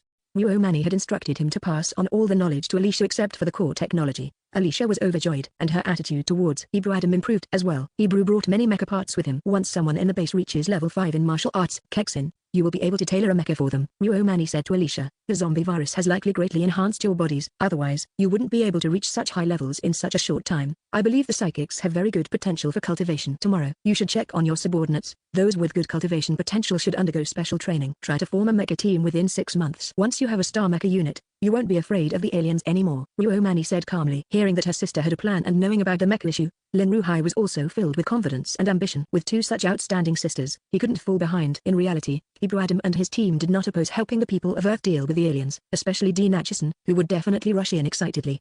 The mutated animals and zombies here were too weak, and they found fighting them frustrating. Instant kills were simply boring. However, Muomani felt that since Ibrahim and his team were outsiders, not even from this timeline, they couldn't act as Earth's long-term protectors. Since Earth had already attracted the attention of aliens, it meant that this planet was now known to extraterrestrial civilizations. Even if this batch of aliens was dealt with, it didn't mean that future threats were eliminated. The weak would eventually be bullied, and this apocalypse was a clear example. Thus, humanity on Earth needed to become stronger and more self-reliant. Otherwise, extinction or enslavement would be inevitable. High-level civilizations could easily deal with lower-level ones. Muomani wanted to use this crisis to unite everyone and to make them stronger. Of course, if Earth's humanity truly faced the risk of extinction, Muomani and her team would definitely step in to help. Regarding the equipment used to test potential, Alicia looked at the instructions and figured it out quickly. Muomani handed over all the tasks to her. Alicia's martial arts potential was only 3B, average at best. However, her psychic cultivation potential was just as Muomani had expected. Similar to Mina Ollie's, both at E level, Alicia had only been cultivating for a year, yet her psychic level had already reached late-stage level 5. Muomani estimated that this was the special ability she had gained after her reincarnation. Lin Ruhai and Song Qinglong's martial arts potential also matched Muomani's expectations, both reaching level 2D. It was no wonder that they advanced so quickly. However, this was also due to the fact that they had been practicing the body techniques Alicia taught them from the start. After Li Xian and Su Liuxiu got caught in the rain, they both developed fevers. Both of them gained the power of abilities, and the test results showed that Li Xian's martial arts potential was level C, which was considered above average in the interstellar era. However, the most surprising result was that Su Liuxiu's cultivation potential was as high as level 3D. No one expected that there would be such a genius on Earth. She needed to be nurtured with great care, It seemed that if the children were excellent, the parents couldn't be too bad either. Alicia's parents had martial arts levels that barely reached level B through. They couldn't cultivate into powerful warriors. They had potential. Even if they only became level 1 warriors, they could greatly enhance their physical fitness and lifespan. This was something they had to practice. Lin Ruhai and Alicia acted quickly, and within 10 days, they had gathered all the survivors in B City who had a cultivation potential of level B or above. Young people under 30, along with the ability users, were all brought together. Lin Ruhai naturally didn't dare to tell everyone about the aliens directly, so instead, he showed them satellite images of zombies caught in the rain, as well as images of zombies 10 days after being exposed to the rain. Those who saw the pictures understood clearly, zombies evolved much faster after being exposed to rain. Those with some knowledge understood what this meant. It meant that humanity would face an even greater crisis. You all know that the number of zombies is 20 to 30 times greater than the number of human survivors. Even if we hide in the survivor base, sooner or later, they will come and surround us, Lin Ruhai said with a serious expression. So what do you plan to do, base leader?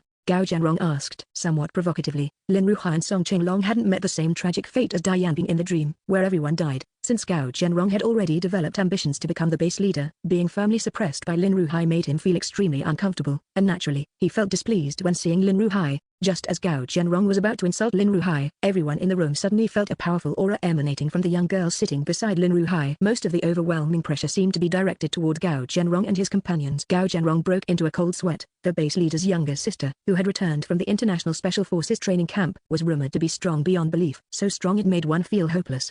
No wonder she could kill the level 4 mutated snake without a scratch and easily run to the northwest to bring her sister-in-law back. What was even more terrifying was that not only was she strong on her own, but she also had 11 teammates from the same place, all as strong as her. The second young lady of the Lin family was also a person of great depth. After the day when she had a talk with Dai Yanping never had another precognitive dream, but she did learn how to cultivate psychic control. Gao Jianrong naturally wasn't happy that Dai Yanping lost her precognition ability, but Dai Yanping herself was very happy to have gained an offensive ability instead.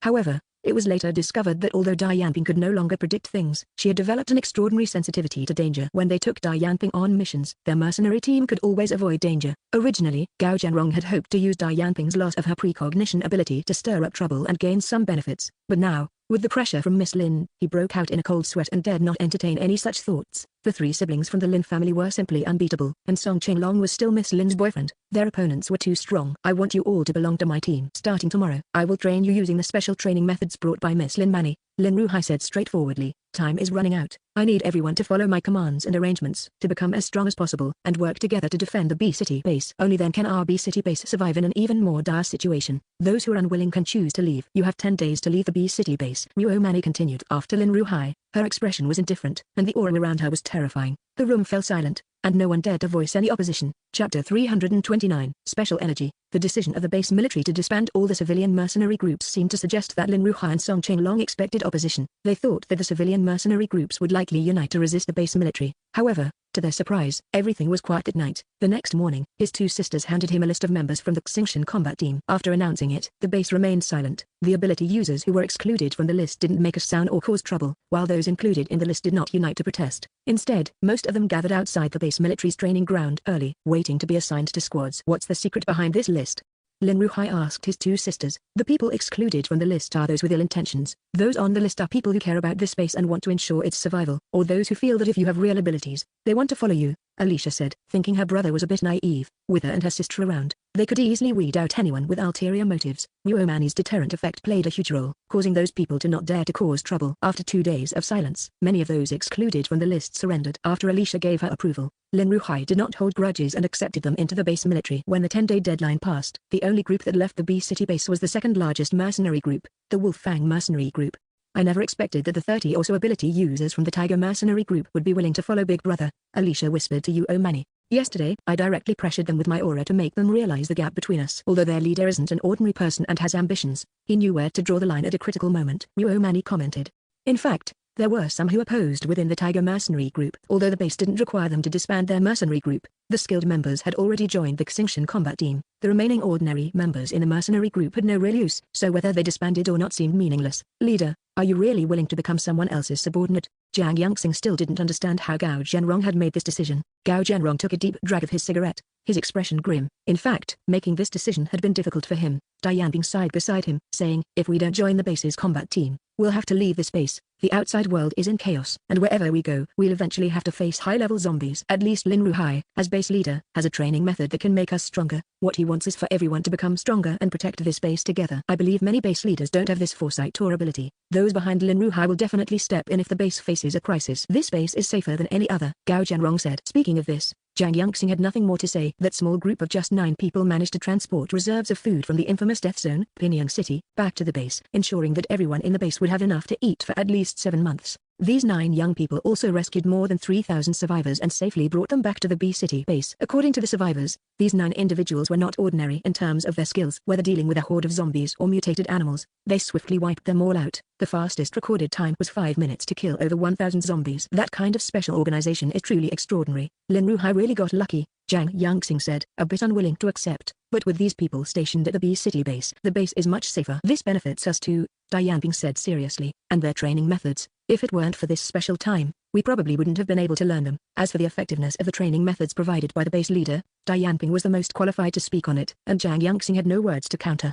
The most powerful mercenary group at B City, the Tiger Mercenary Team, had already agreed to submit and be incorporated into the base, not wanting to stir up any trouble. As long as other mercenary teams didn't want to leave B City base, they all had no choice but to agree. Once the Xingtian combat team began training, the base military started to organize ordinary people, classifying them into 3 levels based on their physical fitness and training them in different locations. Outside the B City base, the weather had grown colder, heavy snow fell relentlessly, and the temperature dropped more each day. But within the B City base, a unique vitality was emerging every day. Except for the elderly, the sick, and children, everyone else was active, training, cleaning the accumulated snow around the base in shifts. The elite team did not participate in the snow clearing. They were also undergoing intense training. Although they weren't directly involved in the alien invasion of Earth, they knew they couldn't stand by and watch. If those aliens were trying to wipe out Earth's intelligent species, it meant their actions were illegal and against the rules, so they wouldn't spare the elite team either. They still had to live here for another 50 years, and there was no way to immediately return to their world. Therefore, they had no choice but to participate in defending Earth. Since they weren't sure about the enemy's strength, Hebrew Adam had set up effective monitoring across the entire solar system and its outskirts, but the rest was just a waiting game.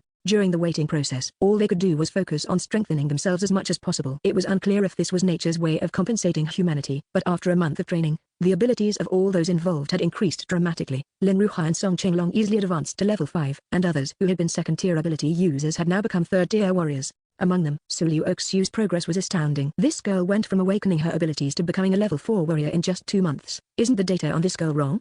Dean Acheson was extremely surprised. This girl had the highest training potential in the base. The members of the elite team couldn't help but lament how this talent had been delayed. People with the same level of training potential and the same age, such as Dean Acheson and Gao Haitao, were already level 7 warriors, while this girl had just started training. Who would have thought that in just 2 months she would reach level 4? At this rate, she would probably be a level 6 warrior in 6 months, and maybe even catch up to them in a year. I actually think that the training here seems to speed up the leveling process. Gao Haitao, usually a man of few words, unexpectedly spoke up.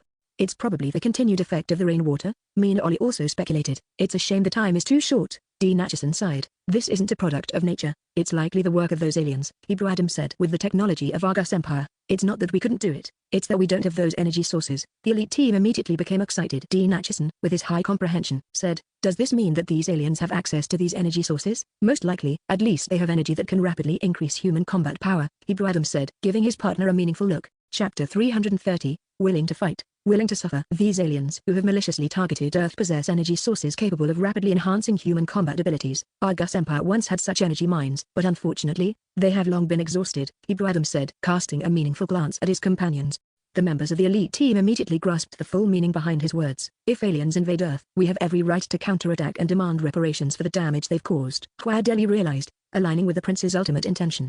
Not only did the elite team have no objections, but they were also eager to act. After all, their cause was justified and noble. Even Yu Mani agreed. While the elite team would reap the primary benefits, Earth's humans would also gain a share, which would greatly benefit their development. So, whenever you have spare time, help train these Earthlings, Hebrew Adam added with a knowing smile. If we form a starry sky battle fleet for the counterattack, it won't just be the 12 of us. Yu Mani glanced at Hebrew Adam a few more times. Previously, she hadn't seen much resemblance between him and the Crown Prince, but now, as he sat confidently, strategizing how to seize the aliens' energy sources, he bore an uncanny likeness to the Crown Prince. Inspired by Hebrew Adam's plan, the elite team began spending their free time in the training grounds, selecting individuals they deemed worth cultivating and enhancing their practical combat skills. Lin Ruhai, Song Qinglong, Zhang Yangxing, Gao Zhenrong, and 25 other standouts were the first to qualify for one-on-one sparring sessions with the elite team. Every night, These 25 individuals were carried back to their quarters, battered and bruised. Outsiders watching the scene thought it was utterly brutal. Yet, these individuals endured it silently, showing up on time every evening, willingly submitting themselves to another round of training. No one sympathized with them. Instead, they were the targets of widespread envy and jealousy. The members of the Xingqian Battle Squad were naturally skilled and perceptive. They knew very well who these instructors were and the caliber of their abilities. Being personally trained by such mentors was an opportunity others could only dream of. Fortunately, not long after, the remaining members of the Xingqian Battle Squad also began receiving personalized training from these elite instructors. The elite team members were seasoned leaders, each with numerous subordinates. Personally training these weaklings was an effortless task for them. Take Dean Acheson, for instance. Known for his lack of mercy, he saw great potential in Su Liu Oxiu. As a result, he subjected her to grueling special training almost daily, pushing the delicate young woman to her limits until she was utterly exhausted. One day, during a training session, Ruo Mani happened to witness her cousin's harsh methods and couldn't help but feel pity for the girl. She stepped in to offer a few words of comfort. Unexpectedly, Su Liu Oxiu wiped the blood from the corner of her mouth and, despite her weak voice, spoke with firm determination. Instructor Acheson is right. His strictness is for my own good. The stronger I become, the better my chances of survival. After saying this, Su Liu Oxiu glanced at Ruo Mani and, lowering her voice, added, if I'm strong enough, no one will dare to target me. Ruo Mani understood that Su Liu Oxiu was a fiercely self-respecting young woman. Out of respect, she had never shared the circumstances under which she had rescued Su Liu Oxiu. The girl, in turn, remained deeply grateful to Ruo Mani. Well, if one was willing to endure and the other was willing to push, what could Ruo Mani say? There was no denying it. Regardless of the era, those who strive for independence and self-reliance earn respect. Ruo Mani admitted that she deeply admired Su Liu Oxiu and took extra care to support her. After all, no matter how severe the injuries during training, as long as they weren't fatal, the healing potions and recovery pods ensured a swift recovery. This type of hands-on combat training was invaluable for someone like Su Liu Oxiu, who lacked practical experience. It prevented the scenario where a person might possess cultivation skills but have no real combat ability, unable to even figure out how to engage a zombie.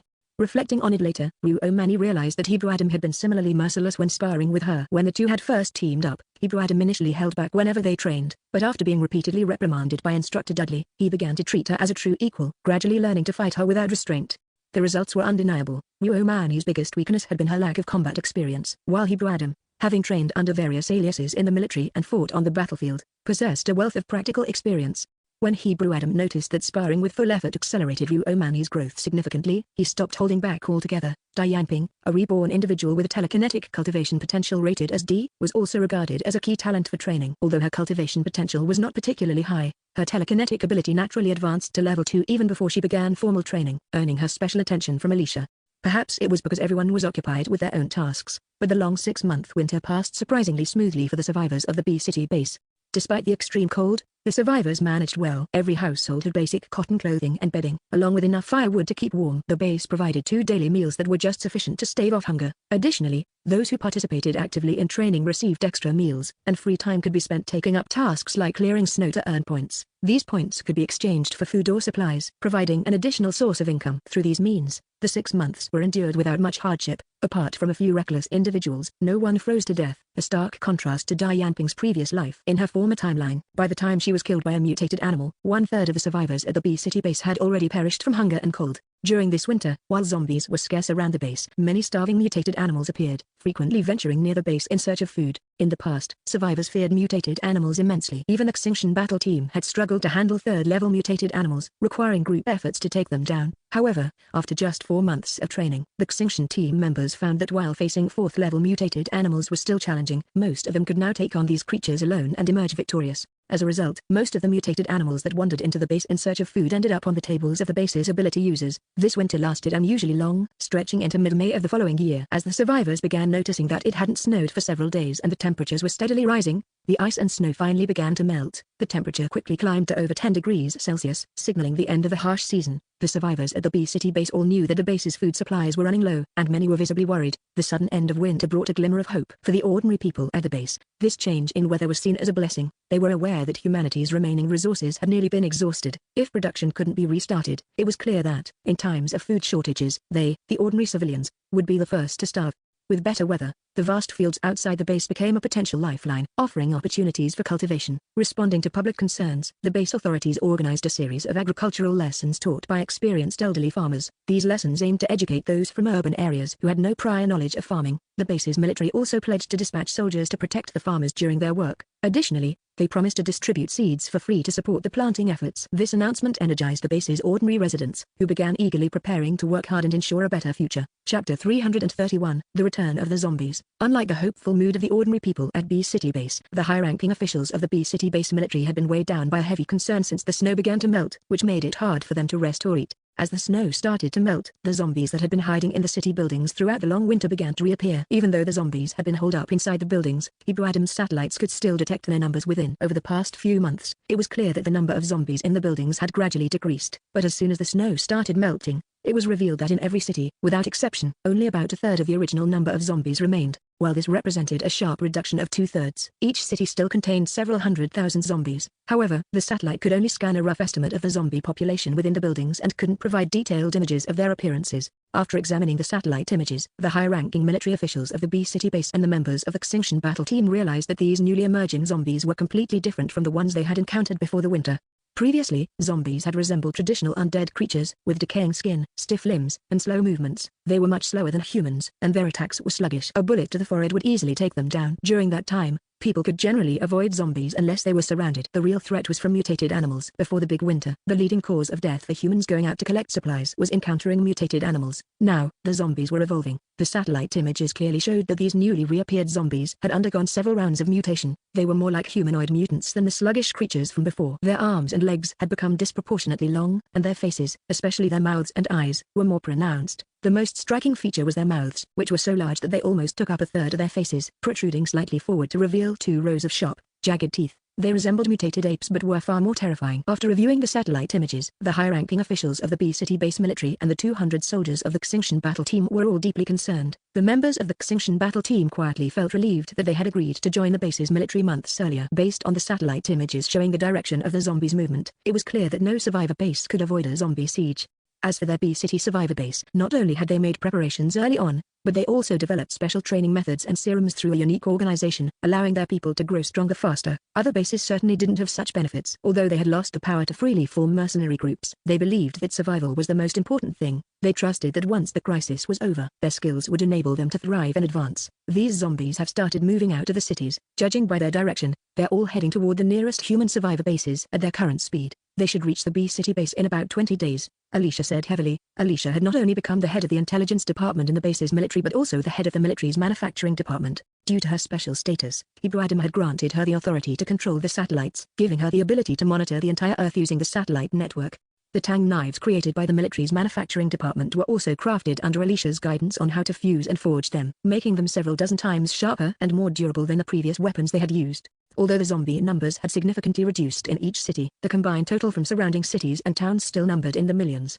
Their B City base only had a population of around 200,000. If such a vast number of zombies surrounded the city, it would be extremely dangerous. We cannot sit back and wait for these zombies to surround us. Starting tomorrow, we will split into 4 groups and proactively eliminate zombies to reduce their numbers as much as possible, Lin Ruhai said. Each group will have 2 instructors to support you. When you collect the crystal cores, you must give 20% of them as payment to the instructors, Lin Ruhai said in conclusion. According to the information provided by the instructors, Minister Lin is currently researching how to use the energy from the crystal cores to create various firearms and machines. Therefore, the crystal cores can be exchanged for supplies, and the exchange ratio will be provided later. The members of the Extinction Battle Team had initially felt uncertain due to the high levels and large numbers of zombies. However, when they heard that there would be 2 instructors leading each group, they immediately felt much more at ease. Over the past few months, the Extinction Battle Team members had all been trained by the instructors, so their respect for the instructors' strength had only deepened. With such skilled experts in charge and the zombie virus antidote now available, they felt that, as long as they remained cautious, their lives would be safe. As for the 20% reward, the Extinction Battle Team members thought that the instructors were only charging a friendship price. After all, the techniques taught by the instructors were free, and the training sessions were free as well. Without them, the Extinction Battle Team members would not have the strength they had now, and would have barely been able to protect themselves. The next day, when they set out, the Extinction Battle Team members were given bounty tasks from the instructors. They could exchange the crystal cores from the zombies' brains for nutritional supplements. The food provided by the base was barely enough to satisfy hunger. For people like them, it only lasted about 2 hours before they were hungry again, so they definitely needed to take on some tasks to earn points to exchange for food and daily necessities. As a result, they made sure to clear all the snow around the base, preventing it from piling up to 5 or 6 meters deep and potentially burying the base. Many of them had already experienced the benefits of the nutritional supplements. Not only did they provide timely nutrition and restore stamina, but they were also easy to carry. making them very convenient for tasks outside the base. Therefore, many people were very interested in them. The next morning, the Xingtian battle team members split into 4 groups. After leaving the base, they headed in 4 different directions. The temperature had risen rapidly, and the melting snow had caused flooding. From the satellite images, it was clear that many of the lower-lying big cities were still submerged in floodwaters. Fortunately, there were no people left in these cities now. The B City base was located on a hillside, so neither the heavy 5-day rain before the winter solstice nor the flooding caused by the melting snow had affected the base's interior. The members of the Xingtian battle team had driven a long way before they realized that the road was severely damaged due to the flooding. Fortunately, they were driving military vehicles, otherwise, they wouldn't have been able to get through in some areas. When they reached a place where they couldn't get through, the Xingtian battle team members were stunned, watching as their 2 accompanying instructors effortlessly lifted the wrecked cars blocking the road, one from the front and one from the back, and tossed them aside. They even had the energy to kick mutated rats, which had suddenly sprung out from behind the wreckage, into meat paste with a single blow. Dozens of third-tier mutated rats, and before the Xingtian battle team members could even react, the instructors had already dealt with them. The team members silently lowered their weapons, not knowing what to say. This atmosphere continued until they encountered a horde of zombies. Chapter 332, Summer returns to the Earth. Upon getting a closer look at the zombies, everyone was shocked to find them even more terrifying than they had appeared in the satellite images. They were running several times faster than before, and sharp claws had grown on their hands, looking capable of tearing through human skin. Their massive, blood-filled mouths were even more horrifying. If a person were to be bitten by their sharp backward teeth, large chunks of flesh would surely be torn off. The Xingtian battle team members first tried shooting the zombies, but, as expected, the bullets couldn't even penetrate their skin, rendering the guns ineffective. It was nothing like before the long winter, when shooting a zombie in the forehead would result in a quick kill. However, most of the Xingtian battle team members had experience fighting zombies and mutated animals. They had no difficulty killing 4th-tier mutated animals, so they weren't hesitant when facing 4th-tier mutated zombies. The 3 team leaders led by example, wielding large swords to engage the zombies, with the others following suit. Before the long winter, zombies were much weaker in comparison to mutated animals of the same tier, mainly because their bodies were too stiff. But now, that weakness was gone, and the situation had reversed. The attack power of 4th-tier zombies was now nearly as strong as that of 5th-tier mutated animals. Based on the scale observed from the satellite images, the base predicted that the zombies they would face now were most likely at least 3rd-tier, with 4th-tier being the most common, and there should be a significant number of 5th-tier zombies, with 6th-tier ones being the highest. To their surprise, the zombie horde's level was lower than expected. Although most were 4th-tier, and a few were 3rd-tier, only an occasional 5th-tier zombie appeared, and they hadn't seen any 6th-tier ones.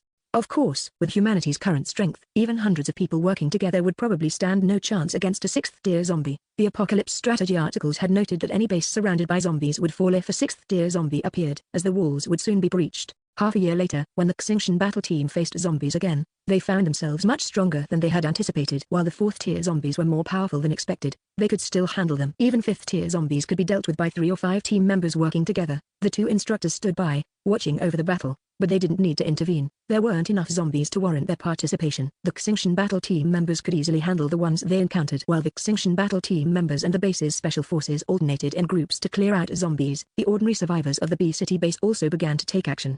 The B-City Survival Base was built around the Lishan Resort and the B-City Military Training Base, expanding up the mountain and along the hillside. The camp was primarily located on the slope from the foot of the mountain to halfway up. The land at the foot of the mountain had originally been farmland. After the rainy season flood 6 months ago and the subsequent melting of the snow, the land had accumulated a thick layer of fertile sediment. However, due to the higher elevation of the area, while the lower-lying regions were still submerged in floodwaters, the floodwaters had receded here 2 or 3 days ago. As a result of the 2 floods, the once fertile farmland now had a thick layer of rich, fertile soil. The land, still moist from the receding floodwaters, was perfect for farming. To prevent mutated animals and zombies from attacking, the base had already reinforced the moat around the entrance. The base had deepened and widened the trenches, and on the left side of the base, which was unsuitable for farming due to scattered rocks, a large pond had been dug to provide irrigation for the crops for an extended period. The base's guard team spent 2 days clearing out zombies and mutated animals within a 5-kilometer radius of the base, and they also set up defensive lines round the perimeter. With these safety measures in place, the ordinary people in the base felt secure enough to leave. They began their busy farming lives, getting up early and returning late. The apocalyptic days, where survival was uncertain, had stripped away most of the survivors' fragility. Now, having work, earning income, and getting food made them feel lucky, and very few people were lazy. The base had strict rules. Anyone caught slacking off or only working to collect labor points would be expelled from the system. If someone didn't work and couldn't earn labor points, they wouldn't share in the harvest when food became plentiful. No labor points meant no food, which was essentially a death sentence. Who would dare to be lazy? Over the past few months, Lin Ruhai and his base military forces had established a strong and fair leadership image among the survivors. As a result, the vast majority of people followed the leadership of the base leaders and the military without question. Thanks to the collective training during the long winter and the absence of extreme cold or hunger, the survivors of B-City had managed to live through a relatively stable period. Now, almost everyone had their own tasks to do, and the base had the capability to provide them with a stable life. The survivors who had endured the brutal apocalypse deeply cherished this way of life and were willing to work hard to maintain it. As a result, B-City Base was thriving. Unlike other bases that had experienced a harsh winter with no preparation, not only did the vulnerable groups in those bases almost all die, but even the survivors who managed to live were struggling with severe shortages of clothing and food. The end of the long winter took just 10 days, from south to north, and soon all the snow across China had melted. After enduring the harsh winter, food shortages became a critical issue for all bases. As a result, capable survivors from all bases eagerly ventured out to find supplies. However, unprepared, many of them suffered heavy losses. It wasn't until then that they realized the zombies had undergone significant evolution. Their combat power had now far surpassed that of humans. What they didn't know was that, in fact, these zombie groups had already been significantly weakened. A month before the end of the long winter, Ibu Adam, Ruomani, Huadeli, and Mina Oli had already left the B-City base. The four of them, two couples, left the base and went in opposite directions. They each drove a camper van and, using satellite guidance, systematically eliminated all zombies and mutated animals above level 6. They also cleared out a portion of the more numerous level 5 creatures, ensuring that the strongest zombies in the horde were dealt with. For Ruomani and the others, this strategy not only allowed them to collect high-quality crystal cores, but also helped avoid the possibility of human survivors being wiped out by high-level zombies before they had the strength to fight back. However, the most important reason for this was that for the aliens to raise zombies, they needed crystal cores above level 6 to make a profit. Thus, they were likely waiting for most of the zombies to evolve to level 6 or higher before they would come from the distant stars to harvest them. Otherwise, the zombies wouldn't provide enough fuel for their trip. As long as there were no large numbers of level 6 zombies, the aliens wouldn't come. Of course, their actions could only deceive for a time, because things always follow a certain pattern in their development. Even if slow, things could never come to a complete standstill. In time, the aliens would definitely notice something unusual, and when that happens, they would surely come to deal with it. However, this interference should be enough to delay their arrival, giving humanity on Earth a time window to develop. In 2 months' time, with the abilities of Hebrew Adam, Ruomani, Huadeli, and Mina Oli, they had already made a complete circuit around the Earth, killing all the high-level zombies. Yes, the entire Earth. Chapter 333, Satellite Images. Because Ruomani specifically asked Huadeli to give extra attention to certain areas, they spent the most time there. Not only did they eliminate almost all high-level zombies in each city, leaving only 1 or 2, but in cities densely packed with zombies, they also culled a portion to maintain a manageable number. After spending over half a month clearing the high-level zombies, the 4 of them moved on to foreign countries, determined to eradicate all zombies above level 6 before returning. Although Ruomani prioritized aiding survivors, they were all human beings sharing the same sky. With their overwhelming strength and lack of danger, it felt wrong to completely ignore foreign survivors and leave them to their fate. If foreign survivors were wiped out due to neglect, the unrestrained zombies from those regions would inevitably invade countries with remaining survivors. This would place the remaining human enclaves under siege with no way out. Within 5 days of the snow melting, the capital base held an emergency high-level meeting in the conference room. A leader gravely explained the recent findings from satellite images. We've been analyzing recent satellite photos and observed a disturbing trend. All the zombies have left the cities they had previously been confined to. Upon further investigation, we uncovered a troubling discovery. After the leader finished speaking, the large screen behind him displayed a series of satellite images, arranged chronologically from oldest to newest. After about a dozen images were shown, the leader straightened up, his expression tense. These zombies are heading toward human survival bases. True to his role as a military strategist, the leader quickly identified the critical issue, even while others were still confused. You are right, the leader acknowledged solemnly. While the number of zombies significantly decreased due to mutual slaughter during the winter, their levels have risen dramatically. Currently, apart from the capital base, we have over 40 survival bases of various sizes, housing nearly 8 million survivors. However, there are over 200 million zombies within our borders. If these zombies besiege the smaller survivor bases, the outcome for those inside would likely be catastrophic. The room filled with a heavy atmosphere as the grim reality settled in. The leader continued. Reports from special operations teams confirm that the highest zombie level is now 6. Almost every city has 4 or 5 of these high-level zombies, and there are at least 1,000 level 5 zombies in each city. Several leaders instinctively took sharp breaths, even though they had suspected this. Hearing it confirmed was unsettling. Currently, skilled fighters in civilian bases are extremely rare, and with material shortages, even handling level 5 zombies is a struggle. Facing level 6 zombies could result in complete annihilation, a military officer warned grimly. Including the capital base, we have less than 20 million survivors left. We cannot stand by and watch as these bases are besieged and destroyed one by one, the leader declared resolutely. Given the dire situation and the importance of survival strategies, none of the other leaders voiced opposition, despite any personal reservations. But how do we rescue them? The leader's direct manner left no room for ambiguity, emphasizing the critical role of the military in any solution. The area is vast, and we can't cover all the bases, especially those in the southern regions, a strategist explained. According to satellite data, it appears the attacks on different bases will happen simultaneously, making it impossible to respond to all of them. We can provide timely support to nearby bases, but the more distant ones are beyond our reach. Moreover, the capital base's large population will likely attract an even stronger zombie wave. Another official added, "You've all raised valid points," the leader replied calmly. But take a closer look at these satellite images. The leader displayed another series of satellite photos on the large screen behind him. This time, the images left all but the intelligence chief and a few others completely stunned. Are these humans? The leader couldn't help but ask in disbelief. Even our top special forces soldiers wouldn't last 100 moves against them. They are definitely real people and very young, barely in their 20s. The intelligence chief affirmed seriously. Our team has already had face-to-face encounters with 2 of them. The high-ranking officials in attendance stared blankly at the satellite images, showing the 4 youths effortlessly slaughtering zombies across various regions. They quickly noticed that every image captured only their backs, with not even a single side profile visible. As seasoned strategists, they knew this couldn't be a coincidence. Such precision suggested that these individuals were not only highly skilled but also incredibly perceptive, possibly even aware of being tracked by satellite. Have you found out who these young people are? The leader asked. No, not a trace, the intelligence chief replied. There are no records or clues about them. Based on satellite data, they first appeared over 6 months ago and eventually settled at the B-City military survival base in the south. He continued, our agents haven't made it to the base yet. About 1,000 kilometers from the destination, they encountered danger and were rescued by a pair from the group, an engaged couple. A direct encounter revealed they are even stronger than they appear on satellite footage. Our team didn't dare make any sudden moves and couldn't capture their photos, but we did confirm that one of the girls and one of the boys are clearly foreigners. The girl speaks fluent local dialect with a friendly attitude towards military personnel. The boy, though cold and reserved, speaks the language proficiently and shows great patience toward the girl. The room fell silent, absorbing the irony, sent to investigate, only to be saved by the very targets. It was hard to decide whether to feel embarrassed or grateful. Some speculated based on their hair color. These 4 youths possess exceptional skills, the leader said, eyes fixed on the satellite images. I doubt there's anyone else in the world who can match them. Given their positive attitude toward our soldiers, we should attempt to recruit them into our ranks. Buoyed by the prospect, the leader added enthusiastically, their disciplined movements suggest prior military training. They could be elite among elites, but at least 2 of them are foreigners, someone reminded cautiously. Chapter 334, The Zombie Siege. For over a month, although Yu Omani and her team were outside China, she kept a close eye on developments within the country's survival bases. Every day, she made time to stay updated on the situation.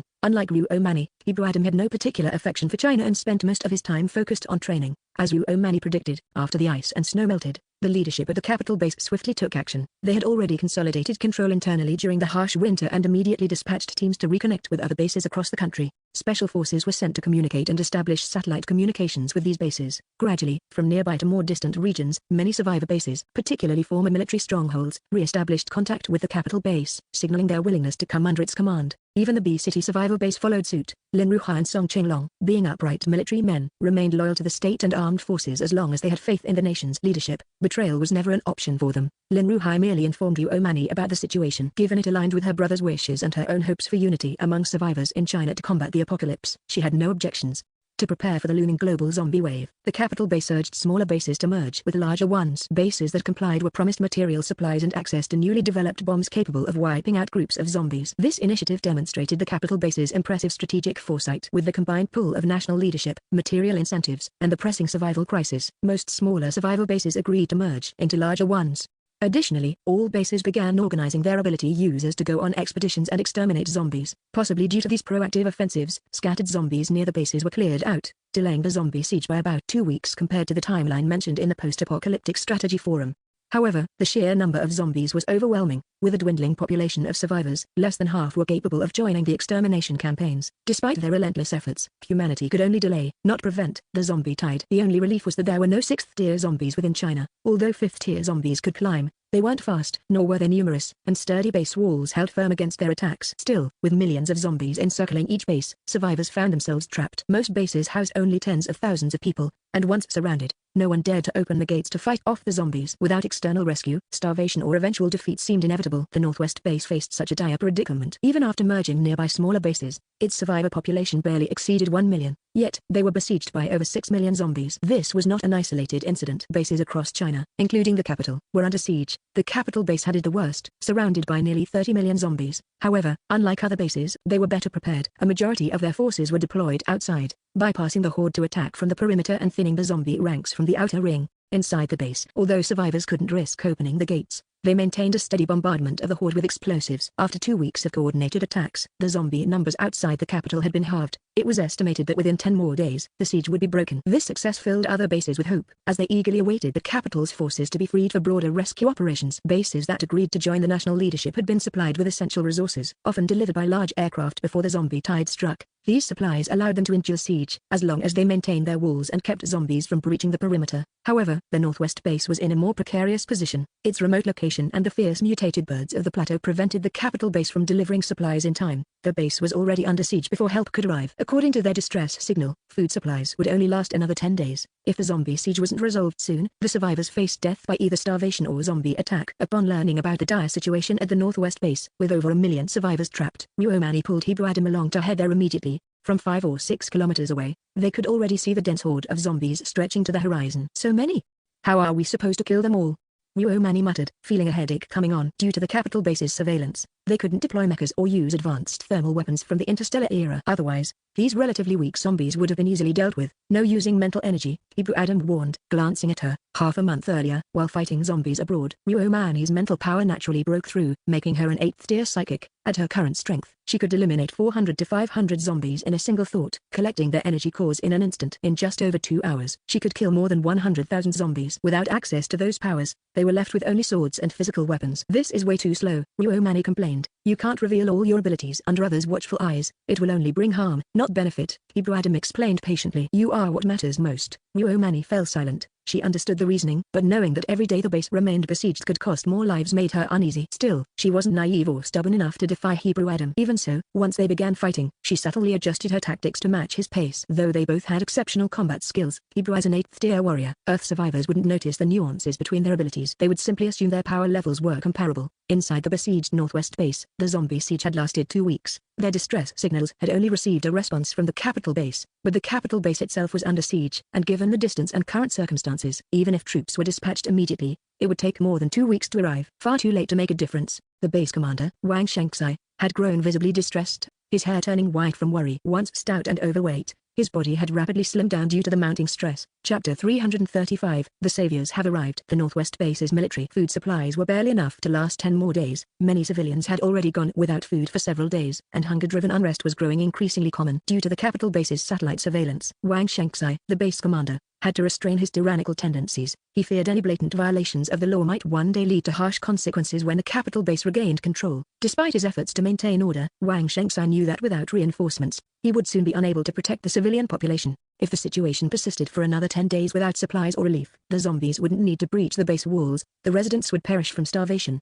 At that point, even if the military remained intact, what good would a handful of soldiers be? Although Wang Shanxi often looked down on the civilian population, he understood their importance. They were the foundation of the survivor base, an indispensable part of its existence. Without them, there would be no base to command. Realizing this, Wang Shanxi reluctantly authorized the distribution of extremely thin porridge made from coarse grains, lightly salted, to be served once every morning to the civilian population. Though far from sufficient to satisfy hunger, it at least kept people alive. But even this meager ration wouldn't last much longer, not for the civilians, and soon not even for the soldiers. Desperate to resolve the crisis, Wang Shanxi had spent the past several days gathering his team, brainstorming ways to break the siege and restore order.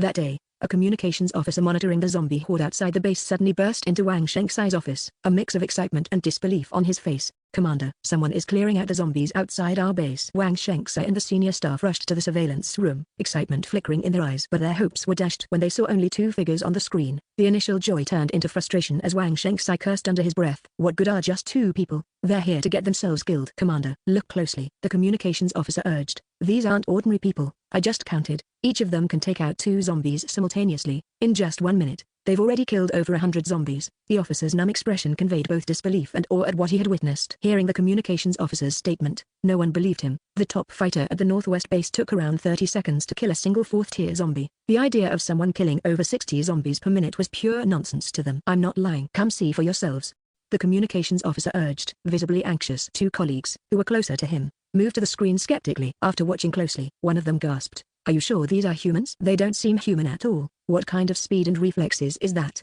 exclaimed the other incredulously. Hearing their astonishment, Wang Shanxi felt compelled to see for himself. One outburst could be dismissed, but 3 people expressing shock signaled something unusual. He approached the screen, followed by other curious onlookers. The communications officer had maximized the screen resolution. Despite the signal distortion and occasional lag, it was clear the figures on the screen were a young man and woman. Each wielded a pair of short swords, moving swiftly and gracefully through the sea of zombies. Wherever they passed, zombie heads rolled to the ground, detached from their bodies. Their movements were so fast they resembled a whirlwind, leaving a trail of fallen zombies in their wake. Hundreds, possibly thousands of lifeless zombie bodies lay scattered around them. Everyone who witnessed the scene drew a sharp breath. The first thought racing through their minds was, are these two really human? While the presence of such powerful fighters brought initial joy to the base, it quickly turned to concern. They're incredibly strong, sure, but there are only two of them. How long will it take for just two people to kill off millions of zombies? Someone voiced aloud. It was a valid point. Still, this glimmer of hope was better than nothing. Even if they doubted the duo's ability to eliminate all the zombies, they clung tightly to hope. Initially, many assumed the pair's physical endurance would last no more than 3 hours, given even an enhanced fighter's stamina had its limits. But after 6 hours, the young man and woman were still battling relentlessly. Gradually, it became clear to the observers. These two had a plan. The two young fighters were building a barricade using zombie corpses, creating a protective wall to carve out a path leading from the perimeter of the zombie horde straight to the base gates. This passage would serve as a shield, preventing zombies from overwhelming the gate from 3 sides as soon as it was opened. With this pathway, the base survivors would only need to confront the zombies entering from the far end, rather than being flanked from both sides. If the defenders became too exhausted to continue fighting, they could retreat swiftly and safely back into the base, greatly improving their chances of survival. Once the base members understood the duo's strategy, their spirits lifted. This was indeed a clever solution. Still, while it was a good idea in theory, executing it required unparalleled combat prowess. Only fighters as skilled as these two young individuals could successfully carve out such a lifeline for the Northwest base. After battling zombies for more than 7 straight hours, even with their exceptional stamina, Ryu Omani and Hebrew Adam began to feel the toll of their relentless combat. Noticing that nightfall was approaching, the two exchanged a glance. Understanding each other without words, they decisively began pushing their way toward the outer perimeter of the zombie horde. Ordinary people trapped in such dense waves of zombies would have no chance of escape, inevitably succumbing to exhaustion and death. However, the duo effortlessly tore open a breach in the encirclement and made a swift, graceful exit. Their incredible running speed left the pursuing zombies far behind within moments. The communications officer at the Northwest base couldn't help but track their every move. Amazed by their agility, through the surveillance feed, the group saw the pair board a black RV parked 5 kilometers away. The RV looked quite ordinary in the images, but in these times, owning an undamaged vehicle was a feat only highly skilled individuals like them could manage. The people at the Northwest base assumed the pair would soon drive away. However, to their surprise, the vehicle remained stationary for quite a while without any signs of movement. The zombies that had initially surrounded the area, attracted by their scent, began to disperse aimlessly once the two boarded the RV, as if they'd lost their target.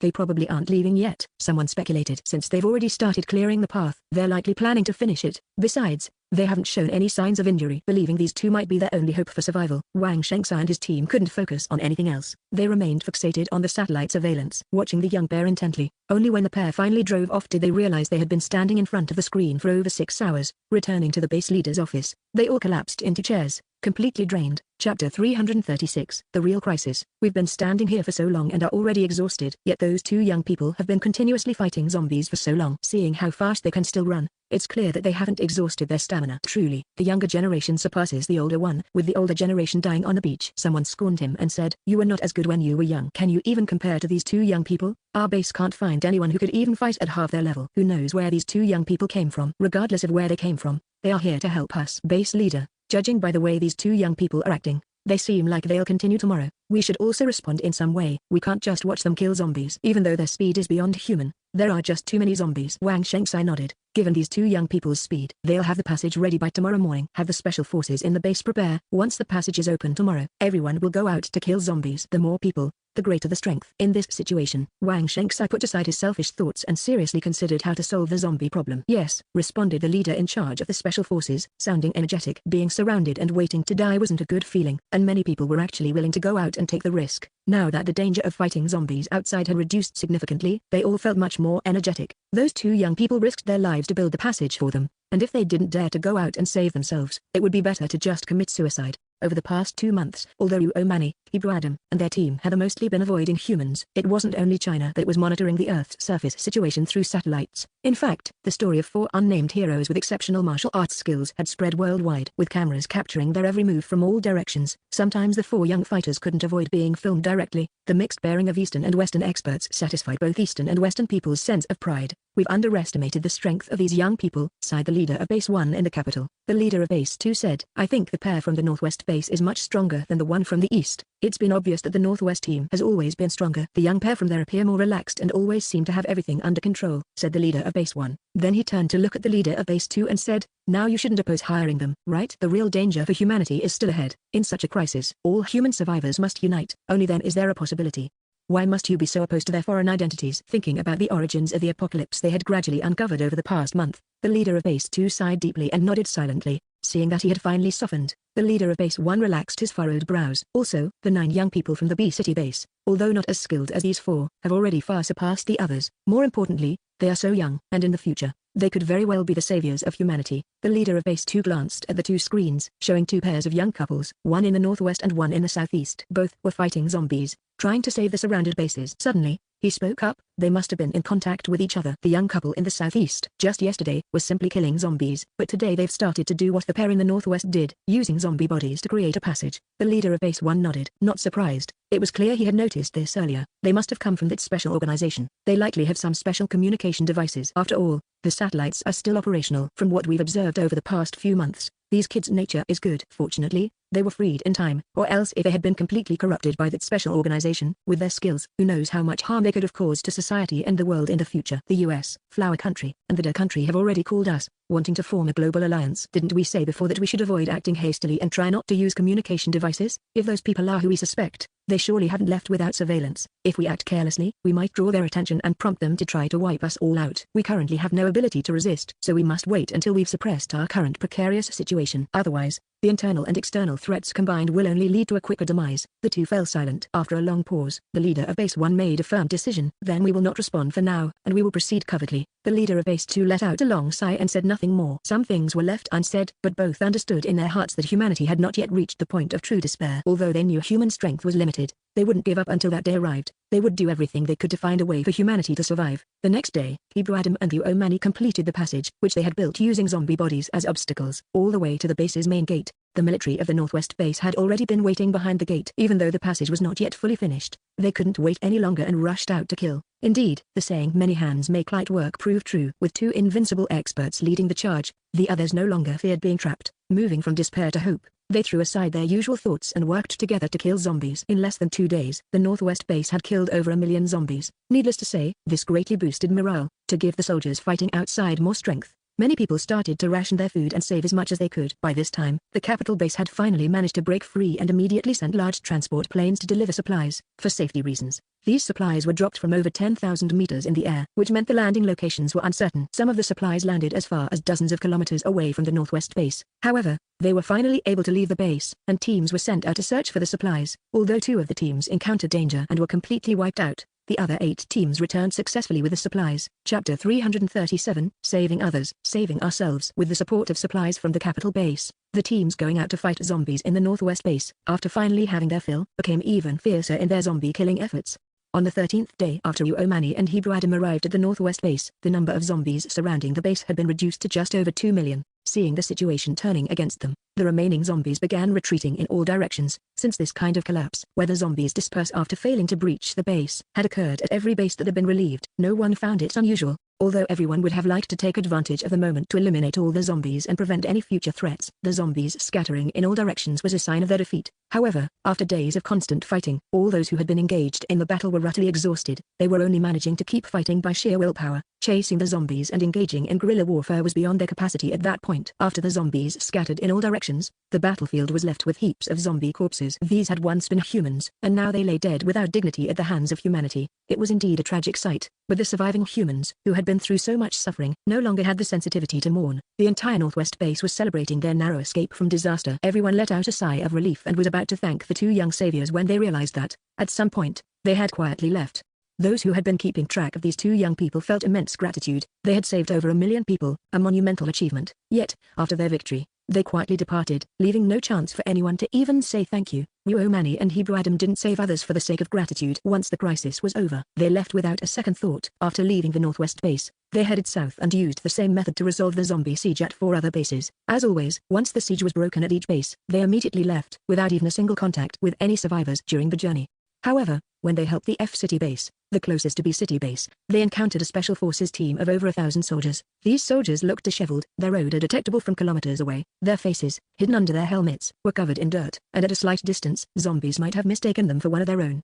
It was clear these soldiers were utterly fatigued, their exhaustion written all over them. Omani and Hebrew Adam knew that the capital base had been relieved. They had immediately sent out 75 rescue teams, totaling over 100,000 soldiers, to assist other besieged bases. Each rescue team consisted of around 2,500 people, and these teams had been fighting on the front lines for over a month, rescuing many bases. Muomani saw that in this one rescue team of 75, fewer than 1,500 members remained. This meant that at least 1,000 of their comrades had fallen during the journey. Looking at the exhaustion in their eyes, Muomani thought of her older brother and brother Song, who had also held similar positions and had once been in such situations themselves. Brother Song had even made the decision to stay behind and hold off the enemy so that his comrades could escape. If it hadn't been for meeting people like them, Brother Song would have died long ago. A sense of sorrow suddenly welled up in her heart. Initially, the two of them had planned to quietly leave once they saw reinforcements arriving, but Muomani couldn't bring herself to move.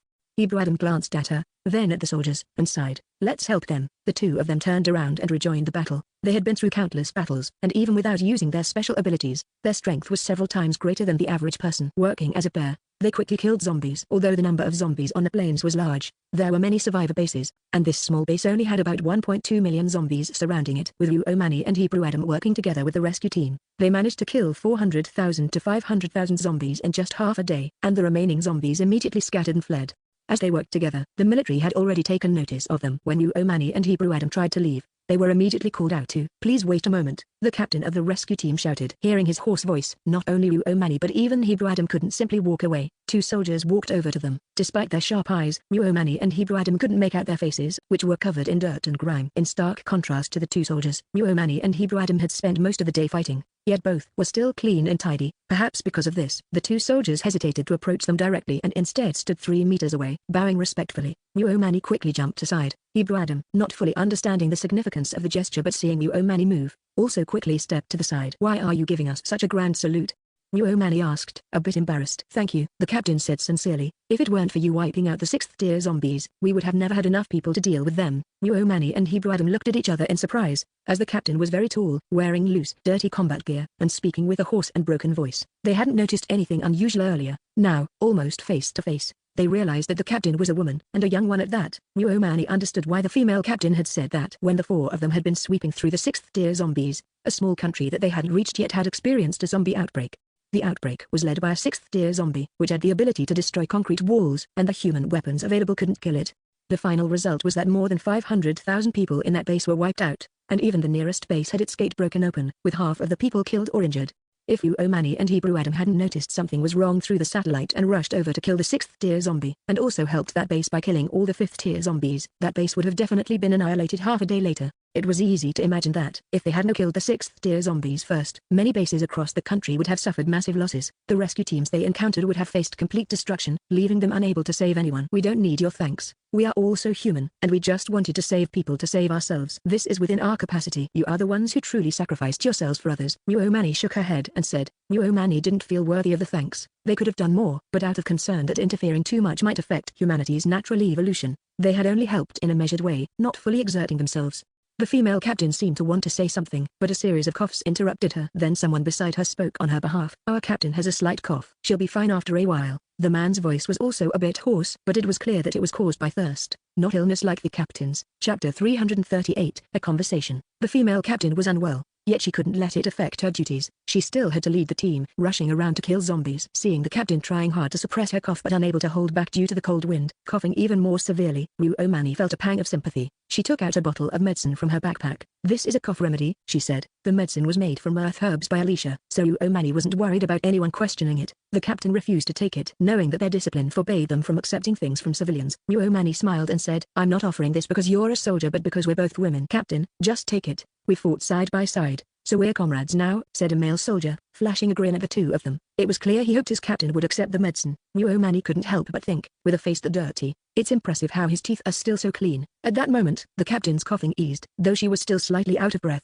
However, the look she gave Muomani made her feel as though the captain was smiling at her. Muomani extended her hand again, and this time, the captain decisively took the medicine and drank it. Her straightforwardness left no room for suspicion or doubt. After she drank the medicine, Muomani pulled out a small bottle of mineral water, which was only 1/3 full. She shook it lightly and asked with a smile, mind that I've drunk from this? Having already accepted the medicine, the captain naturally didn't mind. She took the bottle, opened it, and finished the water without hesitation. Clearing her throat, she said, the medicine has a refreshing and soothing effect. It feels good. Her voice, which had been rough and hoarse, now carried a softer, more feminine tone. Whether it was due to the medicine or the water, even though the captain's face was dirty, Muomani could vaguely see that she was quite young. Somehow, Muomani felt a certain connection with her, as if their energies were aligned. However, they didn't have much time to talk. The zombies had been driven away, and the survivors hiding in the base began pouring out. The rescue team members all looked like they desperately needed rest. Unlike Ryu Mani and Hebrew Adam, who could rest as they pleased, these soldiers likely only had a brief moment to catch their breath before receiving orders to head to the next rescue location. "We were given a special mission before we set out," the female captain said. "Any team that encounters you is to relay an official invitation from the leaders of the capital base. They solemnly invite you to the capital base to discuss an important matter." Despite her voice being so hoarse and raspy, she managed to speak fluently, showing how determined she was to ensure they wouldn't leave without hearing her out. Ryu Mani and Hebrew Adam exchanged glances. Over the past 2 months, the capital base had performed impressively, earning their respect. Moreover, the use of the word invite instead of issuing a command suggested a respectful tone. This approach made it easier for Hebrew Adam and his team to accept the request. Ryu Mani and Hebrew Adam looked at each other again. Given the current situation, humanity's losses in the first wave of the zombie outbreak were not as catastrophic as described in the apocalyptic strategies they had read. Most of the functional military forces had been preserved. In the 2 months of siege and counterattacks, the zombie population had significantly decreased, at least 2/5 fewer than when the outbreak first started. On the other hand, humanity's overall losses amounted to around 1 to 2%. While this percentage might not seem high, the majority of those lost were primate individuals capable of fighting, which meant the losses were still devastating. Humanity had only managed a Pyrrhic victory. However, the situation in China was better than in other countries for 2 main reasons. 1. Ryu Mani had instructed her team to prioritize clearing 6th-tier zombies while also eliminating 5th-tier zombies along the way. As a result, the number of 5th-tier zombies in China was relatively low. 2. In the face of disaster, the spirit of unity among Chinese people came to the forefront. Everyone worked together, pooling their strength, which reduced unnecessary sacrifices. It could be said that, before the next zombie wave, Chinese survivors would not face overwhelming survival pressure. Given this situation, the invitation from the capital base, while polite on the surface, carried an underlying implication. This immediately made Ryu Mani and Hebrew Adam think of the masterminds behind the apocalypse. They speculated that the capital base might have discovered some clues and was now valuing their exceptional combat abilities for whatever lay ahead. They had always intended to deal with those damned aliens who enjoyed invading other planets. If they could establish a good relationship with the capital base, they didn't mind interacting with them. However, since the situation was still unclear, they couldn't agree outright. "We're planning to return to the B-City base. We've been out here for months and need a proper rest. You can contact my brother then, and if everyone can talk peacefully, we can discuss things further," Ryu Mani said. Although she didn't immediately agree, the female captain could tell from her words that Ryu Mani wasn't opposed to contact with the capital base. So, the captain didn't push further. She planned to contact her superiors once they entered the base and see if there were additional instructions from the capital base. Since their ultimate destination was B-City, and they had indeed stayed there for over 6 months, there was no concern about them disappearing far away, making them impossible to find. After completing her task of relaying the message, Ryu Mani and Hebrew Adam prepared to leave. The female captain didn't try to stop them. The rescue team members, who knew that these two had saved 5 bases along the way without ever entering those bases to receive gratitude, didn't attempt to block them either. Instead, each of them saluted the pair with heartfelt gratitude. These soldiers, whose physical strength was already severely depleted from prolonged battles and exposure to the elements, had cracked lips and were utterly exhausted. Yet, they didn't consider their own hardships. Out of respect for the two who had fought alongside them, they offered their salutes. A soldier's salute is the highest form of respect. Ryu Mani and Hebrew Adam, being soldiers themselves, couldn't ignore such gestures of honor due to their upbringing. They return each salute. These 2 young people must have come from the military, and not just briefly. They must have served for at least several years to develop such reflexive responses, someone observed. Coincidentally, on that day, the 3rd-ranking official of the base was reviewing footage of various rescue teams and happened to see this scene. He was so excited that he nearly lunged at the screen, wishing he could pull the 2 into his team through the monitor. The intelligence department chief cast him a disdainful glance and said calmly, "Anyone with decent observational skills could tell. These young people carry the upright posture unique to soldiers without formal and extended military training. It's impossible to develop such bearing." The 3rd-ranking official of the base said angrily, "Do you think I have as much free time as you, watching them all the time? Of course, you'd notice more. I've only seen them twice so far. If you're so capable and these young people are so outstanding, why haven't you brought them in yet?" Having been snapped at and countered with solid reasoning, the intelligence department chief rubbed his nose awkwardly and dared not respond further. Chapter 339, Returning to B-City. Having been snapped at and countered with both a louder voice and solid reasoning, the intelligence department chief rubbed his nose awkwardly and dared not say another word. Admittedly, he had been out of line earlier. The 3rd-ranking official had made the greatest contribution during the zombie wave, spending almost an entire month stationed on the base walls. The stress had visibly aged him by over a decade, leaving him no time to glance at satellite images. As for recruiting these young people into their base, it was easier said than done. Those 4 youngsters roamed the world freely, and they simply didn't have anyone capable of reining them in. Today, they finally had the chance to meet and exchange a few words. But it wasn't the intelligence department's people who managed it. It was this guy's subordinate soldiers. Fortunately, the 3rd-ranking official hadn't realized this point. Otherwise, he would have turned it into a joke at the intelligence chief's expense. Ryu Mani and Hebrew Adam had no idea that their crisp military salutes had led others to further conclude they were from the army. A while ago, their base had connected with several other countries that still retained some strength after the apocalypse's impact. Yet, None of those nations could find any trace of the pair. Even the intelligence chief had no way to uncover their true origins. Young people with such poise and skill couldn't possibly come from some insignificant or untrained background. Didn't you send someone to investigate them? Didn't B-City Base yield any useful information? The B-City Base commander, Lin Ruhai, is not only a soldier himself but comes from a military family. His father is the head of the weapons factory R&D department, and we discovered that his mother, Sujiang Ayu, had some prior interactions with you, Commander, the intelligence chief said matter-of-factly, though secretly amused.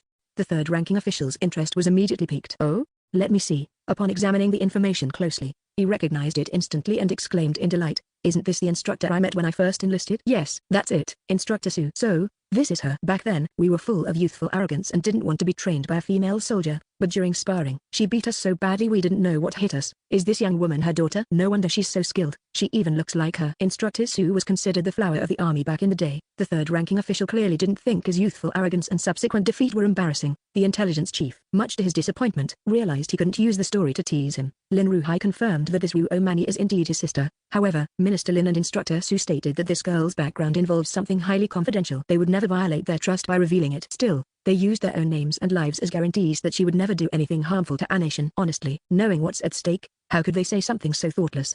The intelligence chief was clearly frustrated. The third-ranking official cast him a sidelong glance. Don't tell me you haven't noticed. That young woman and her companions have extraordinary origins. They've made it clear they have no intention of joining our base. Their focus is on staying at B-City Base. But young people like that, don't you want to keep them around? Of course, I do. But if they're unwilling to reveal their origins, and you insist on digging, they'll only distance themselves further. The contributions of these young people were undeniable and known worldwide. They had shown no interest in fame or fortune. Their actions were purely for saving lives. Whether or not their origins were clear had no bearing on how people viewed them. Even the second-ranking official, known for being the most xenophobic, couldn't bring himself to reject them. In this era, anyone who dared to criticize young people who had made such significant contributions would only reveal their own bad character. Meanwhile, Ruo Mani and Hebrew Adam got into their RV and quickly left without interacting with the survivors at the base. As usual, the soldiers of this country are truly righteous. They are willing to sacrifice themselves for their people. It's admirable. Hebrew Adam couldn't help but say in Earth's language. Ruo Mani nodded in agreement but understood the unspoken part of his sentiment. In the Gus Empire, soldiers also never retreated on the battlefield and faced death without fear. However, sacrificing themselves to save ordinary civilians wasn't something every soldier was willing to do. Their military didn't hold such a principle. Ruo Mani glanced at Hebrew Adam but chose to remain silent. In the Gus Empire, most military officers came from noble families. Asking them to sacrifice themselves for a handful of commoners was simply out of the question. In this country, however, there was no distinction between nobility and commoners. Everyone was equal, and the principle of putting people first wasn't just an empty slogan. It was ingrained in their values. While privilege still existed, it wasn't part of the mainstream, and no one dared openly claim superiority over others. Back when Ruo Mani was still an earthling, she had thought her own country had the least gender discrimination against women. While some traditional attitudes persisted, the oppression of women was minimal. In this country, women could confidently and proudly assert that they were half the sky. After a series of delays, Ruo Mani and Hebrew Adam returned to B-City Base in mid-September. By then, the hottest days of summer had passed, and the temperature had started to noticeably drop. Outside the B-City Base, the surrounding fields were thriving, with crops growing exceptionally well. A bountiful harvest was just around the corner. During the global zombie wave, B-City Base stood out as a beacon of resilience, suffering no losses and instead achieving remarkable gains. It became a model for self-reliance and independence. Blessed with an abundance of talent, B-City Base initially took the initiative to eliminate most of the zombies in its vicinity. When a distant zombie wave eventually approached, the number of zombies barely reached 1 million. To protect the unpolluted, thriving crops from being trampled by the approaching zombies, every able-bodied fighter in B-City Base joined the battle. They worked in shifts around the clock, killing zombies as soon as they approached. As a result, the zombie wave at B-City Base was nothing more than a small ripple, crushed before it could grow into a larger threat. Of course, other bases envying B-City's success realized they would need a similarly large group of skilled fighters to replicate it. Many base leaders couldn't help but feel bitter, wondering what kind of luck B-City had to boast so many skilled combatants. Despite being only a medium-sized base, it had a wealth of talented individuals. The base leader's strong leadership managed to recruit many civilian experts into the base's military. Particularly puzzling to other leaders were the 8 extraordinarily skilled foreign young fighters in B-City Base. No one knew how the base leader managed to convince them to stay and willingly work for the base. As the zombie wave subsided, rumors about a group of mysterious experts at B-City Base began to spread among the other bases. While some bases grew jealous, others schemed about how to lure these fighters to their side. But before they could act, news broke that 4 of the world-famous young fighters, who were known for bypassing bases altogether, had voluntarily entered B-City Base.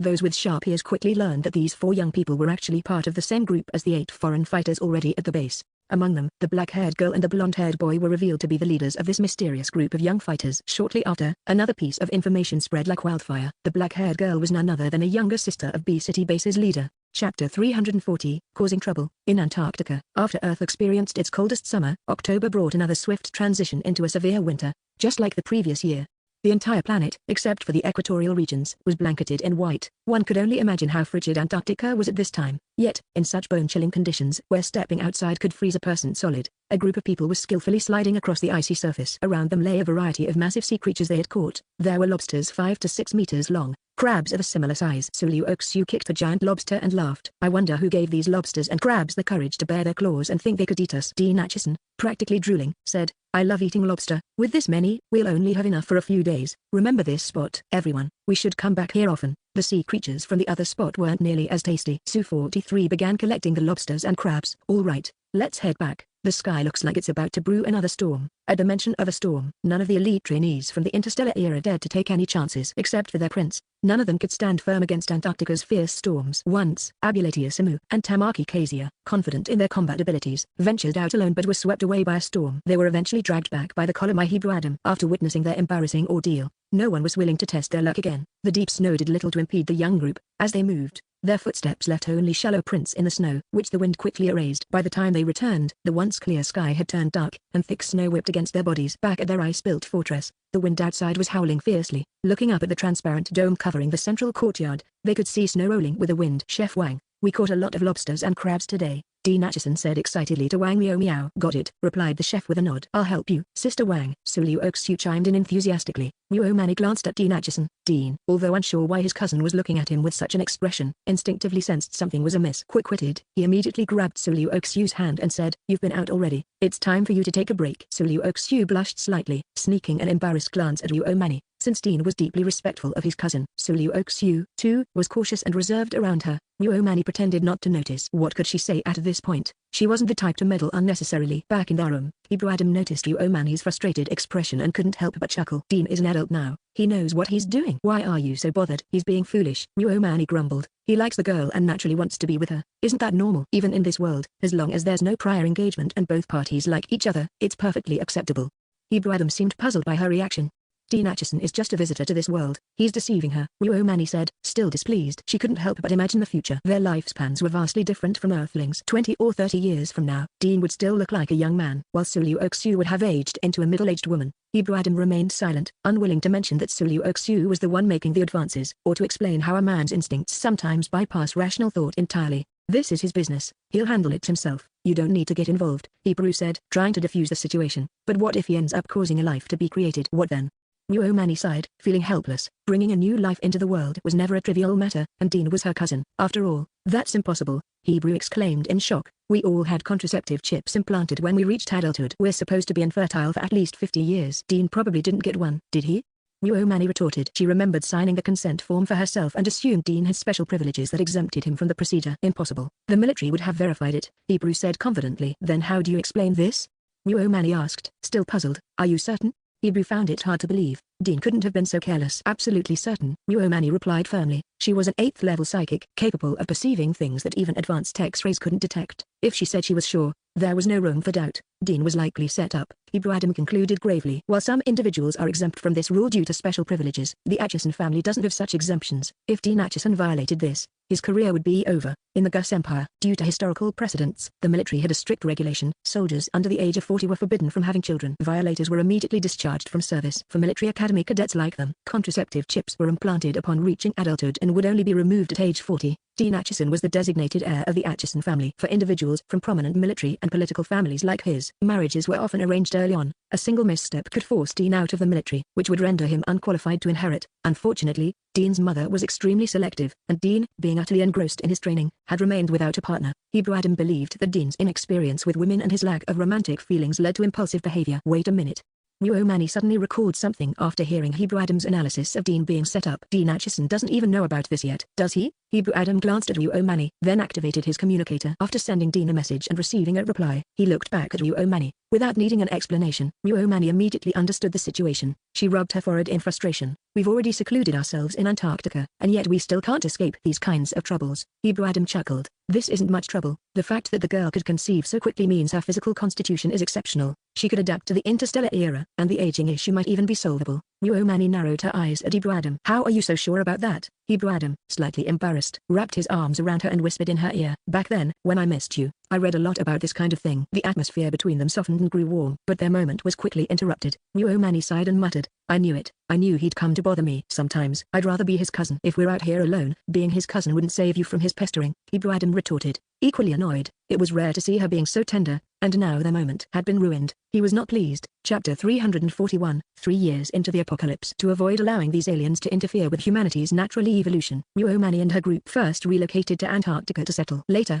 they gradually allowed some Earthlings to come over. The climate in Antarctica became even more terrifying after the apocalypse. Not only was it perpetually icy and snowy, but the sudden storms were something even the powerful Gus Empire couldn't withstand, let alone the relatively fragile humans of Earth. No one dared to venture into this area lightly, making it an ideal location for Muomani and her group to settle. They built a castle-like structure out of ice, but in reality, inside was their small spacecraft. It was cleverly disguised with a holographic illusion of an ice fortress. Even if Earthlings saw it, they would simply believe they were living in an ice castle. Muomani and her group rarely paid attention to the outside world now. They only intervened in crises where a base was at risk of being wiped out or when a level 6 zombie appeared. For other matters, they stayed out of it, and no one could do anything about them. Over the course of a year, it became apparent to people around the world that these 12 young individuals had a very mysterious background. They formed their own faction and were not affiliated with any country. However, they maintained a favorable relationship with the country where they initially stayed, sharing their cultivation techniques. Within just 2 years, that country produced many 4th and 5th tier superhumans. Now, mutated animals and zombies in that nation had almost been completely eliminated.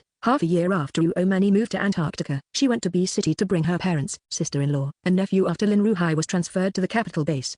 She also brought along Wang Miaomiao, Liu Yang, and Liu Yang's parents. The elite class often reminisced about Wang Miaomiao's cooking skills. As for Alicia, she had decided to stay in China to be with Song Qinglong. Naturally, she didn't join Muomani's group. Alicia had become the most renowned crystal energy expert in the capital base a year ago. Alicia discovered how to harness the energy from crystal cores, providing a clean and sufficient energy source for machinery that had been rendered idle due to the lack of oil. Now, crystal energy was being applied across various fields. With the advent of this new energy, global production resumed. Humanity no longer faced a massive loss of survivors. On the contrary, safety was now assured, and people no longer had to starve. This year alone, many babies were born, bringing a newfound vitality to the world. After developing crystal energy technology, Alicia quickly introduced crystal-powered guns, allowing ordinary people to fight back against zombie hordes by defending walls and killing zombies.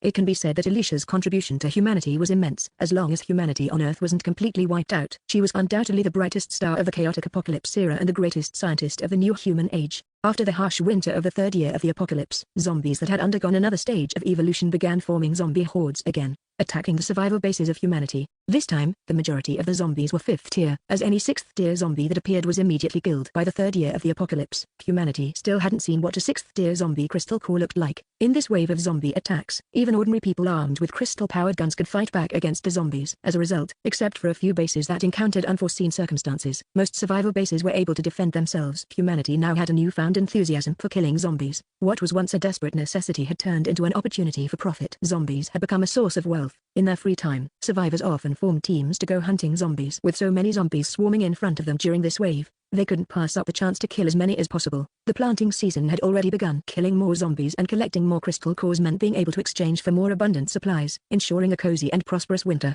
As time continued to pass, by mid-November of the 3rd year of the apocalypse, Muomani remembered from the Rebirther's Apocalypse Survival Guide that a massive explosion was supposed to occur in mid-November of that year. The Rebirther had died in this explosion during their previous life. I told you to ask them to disperse the crowds and keep everyone as low profile as possible. What did they say?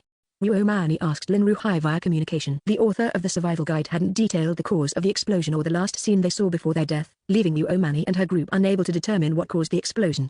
In fact, I didn't even need to submit a report. The capital base began taking action half a year ago. They've been digging numerous underground shelters and plan to evacuate most people into the shelters for the winter as soon as the season starts, Lin Ruhai explained. Both Kexon and I met the Rebirther who wrote the survival guide at the Bureau of Special Abilities. As soon as he posted that information, he was found and taken into custody by those in charge. So, the base has been somewhat prepared for humanity's second potential calamity. Muomani was slightly surprised. No wonder they managed to preserve so many people and resources. That's a good thing. When I arrived at the capital base, I already noticed some differences from what the Rebirther described. The warning time was too short. They didn't have time to fully verify the information. Otherwise, they could have done even more, Lin Ruhai said regretfully. They asked you to meet with him personally. Mani asked thoughtfully. After Lin Ruhai arrived at the capital base, he was indeed highly valued and became the chief instructor of the entire base's military. However, given Lin Ruhai's background and connections, he should have been a mid-to-high-ranking officer, not someone with such high authority. So why did they inexplicably allow him to meet with the rebirther? Yes, it's classified. If they hadn't invited me, I wouldn't have had the clearance to go there, but the rebirther is living very well. He has food and shelter provided and even has dedicated protection. He's healthy, well-fed, and doesn't look like someone living in the apocalypse, Lin Ruhai said with a sigh. Because of his memories from his previous life, he's being given special treatment, but who knows if he'll continue to enjoy these privileges after this harsh winter. He added, they suddenly allowed you and Kexin to meet with the rebirther. Does this have something to do with us? Mani quickly caught onto the key point. Yes, the rebirther said that in his previous life, U-12 didn't exist. During the second year of the apocalypse, when zombies besieged the bases, humanity suffered catastrophic losses, with at least half the survivors perishing. But in this life, thanks to your interventions, the number of casualties among survivors was only about 1/10. In the third year of the apocalypse, during the sweep of the second zombie wave, humanity couldn't handle the sixth-tier zombies. At that time, the total global population of survivors dropped to less than 10 million. But in this life, by the third year of the apocalypse, not only are there many new births, but the number of survivors has clearly exceeded the losses. And did you ask him what his situation was like just before he died? Mani asked. Yes, Lin Ruhai replied. By the third year of the apocalypse, the number of survivors had plummeted sharply. To survive, survivors from different countries worked tirelessly to gather together during the harsh winter, but unexpectedly, they were bombarded with heavy artillery. Artillery? Yes, he said that before this happened, contact was suddenly lost with other bases. Then he heard earth-shattering explosions. After that, he felt intense heat, and in an instant, he lost consciousness. When he woke up, he found himself back 7 days before the apocalypse began. Chapter 342, Alien Spaceship. Lin Ruhai asked Mani if she could infer anything from the rebirther's words. What do you think yourself? Mani responded with a question instead of an answer. In the previous life, it wasn't until mid-October of the third year of the apocalypse that someone discovered the energy and crystal cores and began attempting to develop its use. It wasn't like this life, where it was already being researched by September of the second year. That's because there was no Alicia in the previous life. Humanity was already on the brink of extinction at that time, so those bombs couldn't have been launched by humans on Earth. The siblings fell silent, both aware of the unspoken truth. There was no need to say it explicitly. It was undoubtedly the work of aliens. In the third year of the apocalypse in the previous life, aliens must have sent spaceships to Earth. Upon discovering the presence of intelligent life, they likely decided to eliminate all of it. Now, in this life, with so many intelligent beings still alive on Earth, would these aliens resort to the same direct and ruthless method? Our surveillance satellites haven't detected any signs of aliens so far, Mani said to Lin Ruhai. Hebrew has already deployed monitoring systems throughout the solar system. If any spacecraft appears, we'll know. Just to be safe, always keep your protective suit on. No matter what, Lin Ruhai nodded. His parents, wife, son, and in-laws were all under his sister's protection. With his specialized protective suit, surviving on his own wouldn't be difficult. Take care of yourself. Mom, dad, sister-in-law, and your nephew are all doing well.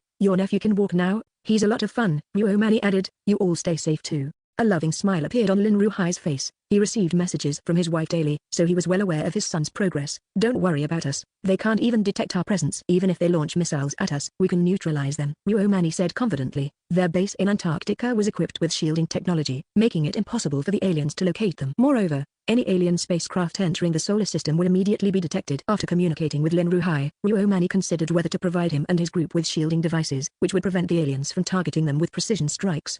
Hebrew Adam, overhearing this, objected. The aliens are already well aware of Earth's current technological capabilities. If they detect something unusual, their main fleet might arrive on Earth ahead of schedule. With Earth's current level of technology, there's no way to resist them. We've already issued warnings. If they don't listen, that's their problem. If we detect any alien spacecraft, we'll intercept them and prevent them from launching missiles at Earth, Mani stated firmly. Yes, intercepting their spaceship will allow us to locate the coordinates of their home planet. We've already discussed this, so there's no need for you to be uneasy, said Hebrew Adam reassuringly. The day after Mani's conversation with Lin Ruhai, the satellite network stationed at the edge of the solar system reported unusual activity. An alien spaceship has arrived, announced the members of the Gus Empire, their eyes gleaming with excitement. After a year of relatively peaceful life, they had grown restless. One by one, they volunteered to intercept the alien spaceship. Based on the satellite scans, Hebrew Adam assessed the alien spaceship's technological level and determined that it was inferior to that of the Gus Empire. Inside the spacecraft were two oddly shaped aliens. Even if they had certain abilities, space combat was determined by the overall performance of starship mechas. The alien civilization's technology was clearly at a lower level, and the Gus Empire's mechas were far superior. After some thought, Hebrew Adam decided to leave Huadeli and Mina Oli behind to guard their base while he and Mani led the other 8 to intercept the spaceship. The 10 of them deployed their mechas, which were equipped with stealth technology, making them invisible to Earth's satellites. Although the alien spaceship was fast, it couldn't match the speed of their mechas. Mani and her team intercepted the ship near Neptune. Once the alien spaceship realized it had been intercepted, it immediately launched an attack. After engaging the aliens, Mani and her team quickly confirmed that this alien civilization's technology was 2 levels behind that of the Gus Empire. To put it into perspective, if the Gus Empire represented a level 5 civilization, this alien technology would be considered level 3, while Earth's current technology barely qualified as level 1. Muomani, wanting to preserve the alien spaceship intact for Alicia to study, instructed the team to cease fire. Instead, she used telekinesis to attack the two aliens directly. It was clear that the aliens had no understanding of mental force attacks. Muomani's strike was successful, and the two aliens immediately fainted in the cockpit. The Gus Empire team forced their way into the spaceship, and the next phase of the mission fell to Dean Acheson and Tamaki Kezia. Their task was to decode the ship's artificial intelligence and extract information about the alien civilization. Faced with a completely unfamiliar alien civilization they have never encountered before, and lacking a solid starting point, the initial decoding work proved challenging for Dean and Kezia. It wasn't until they discovered a translation module in the spaceship's AI, which converted alien language to Earth languages, that they found their breakthrough. From that point, everything progressed smoothly. In less than half a day, they fully decoded and gained control of the spaceship's AI. From the data retrieved, they pieced together a shocking truth. Earth's apocalyptic disaster was not a natural occurrence. It was secretly orchestrated by an interstellar mercenary group. As the Gus Empire team had speculated, their goal was to turn Earth into a crystal core cultivation base. The spaceship itself, from its performance to its construction materials, was far inferior to the technology of the Gus Empire. They had no interest in claiming it. Furthermore, this was a trial meant for Earth's civilization to face. While they had helped Earth overcome this immediate threat, the larger challenge was still ongoing, and Earth would have to handle the rest on its own. Thus, the Gus Empire team piloted the alien spaceship directly to the skies above the capital base of Earth. The sudden appearance of what was unmistakably an alien spaceship caused widespread panic among Earth's inhabitants. By now, many people were beginning to realize that the apocalyptic disaster might have been caused by alien interference. Seeing an alien spaceship hovering over the capital base of X country only heightened their fears. However, the military remained calm because they had received a message just minutes earlier informing them that the aliens on board the spaceship had already been subdued. The spaceship was now under the control of their allies. Sure enough, when the spaceship landed in the capital base, a group of familiar young people disembarked. It was both unexpected and not surprising at all. After all, who else could have captured an alien spaceship? Alicia, who had rushed to the scene upon hearing the news, looked at the alien spaceship with the same fervor as a werewolf spotting a beautiful maiden. "Don't be so eager, we've already fully decoded the alien AI system. Do you want a copy?"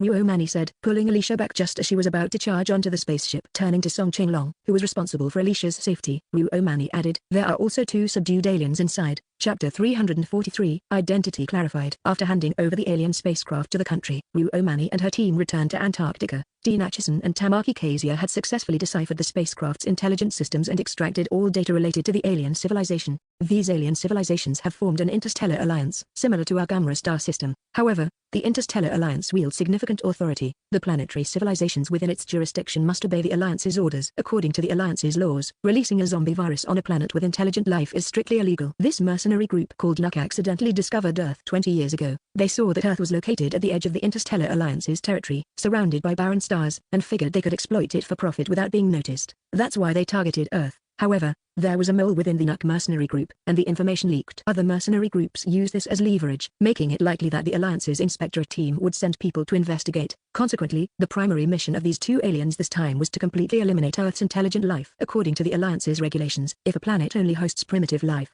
the punishment for the mercenary group is usually just a financial penalty. But if the planet has already developed a level 1 civilization, they face far harsher punishment. For a level 2 civilization, the members of the group could be sentenced to life imprisonment. Muomani organized this information and sent it to Alicia, who had been stationed on the alien spacecraft, refusing to leave until she achieved substantial research results.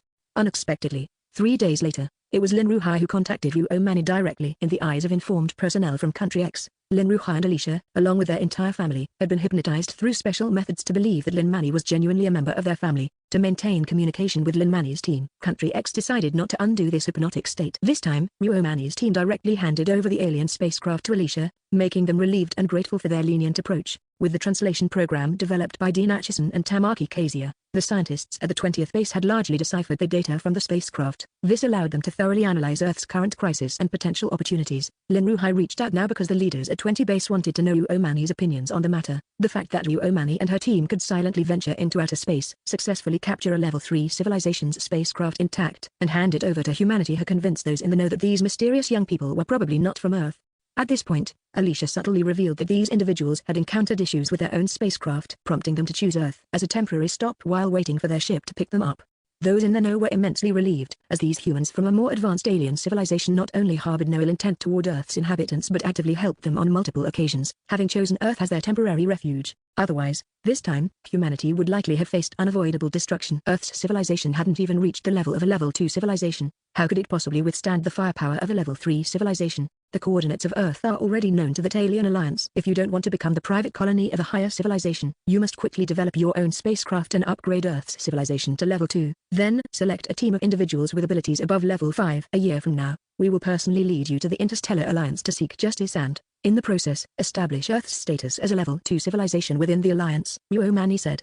Muomani's words were directed at humanity, though Lin Ruhai and Alicia had already understood her plan. Knowing the coordinates of the alien civilizations, they were determined to investigate personally for Earth's inhabitants. Having advanced alien beings guide them was a priceless opportunity, one they couldn't dream of refusing. After noticing that Lin Ruhai had forwarded her message to the leaders of the 20th base, Muomani observed significant action within about half a month. Superpowered individuals across the world began mobilizing, embarking on a frenzy of zombie hunting to resolve the crisis of zombie sieges and obtain more crystal nuclei. Country X exchanged spots in the first batch of Cosmic Warrior recruits for crystal nuclei. Those superpowered individuals who met the conditions for becoming Cosmic Warriors naturally threw themselves into the hunt with fervor. This not only allowed them to obtain more crystal nuclei but also rapidly enhanced their own abilities. Muomani saw this as an excellent selection method. As combat revealed a person's character and capabilities, she took the time to monitor these superpowered individuals, identifying the most suitable candidates and sending their information to Lin Ruhai. Meanwhile, news of the alien spacecraft had shocked the entire world, attracting many scientists to the 20th base. Yet, no matter how prominent the incoming scientists were, none could replace Alicia's unique status. She had invented crystal nucleus energy, developed a new alloy ideal for building spacecraft, and even replicated the alien spacecraft's intelligence system. The most critical problems were solved by Alicia alone, and no one, no matter how talented, could overshadow her. Moreover, Country X firmly supported her leadership. Faced with a crisis threatening humanity's survival, collective action was swift. Under Alicia's guidance, humanity succeeded in constructing its own interstellar spacecraft capable of traversing the galaxy within just 6 months.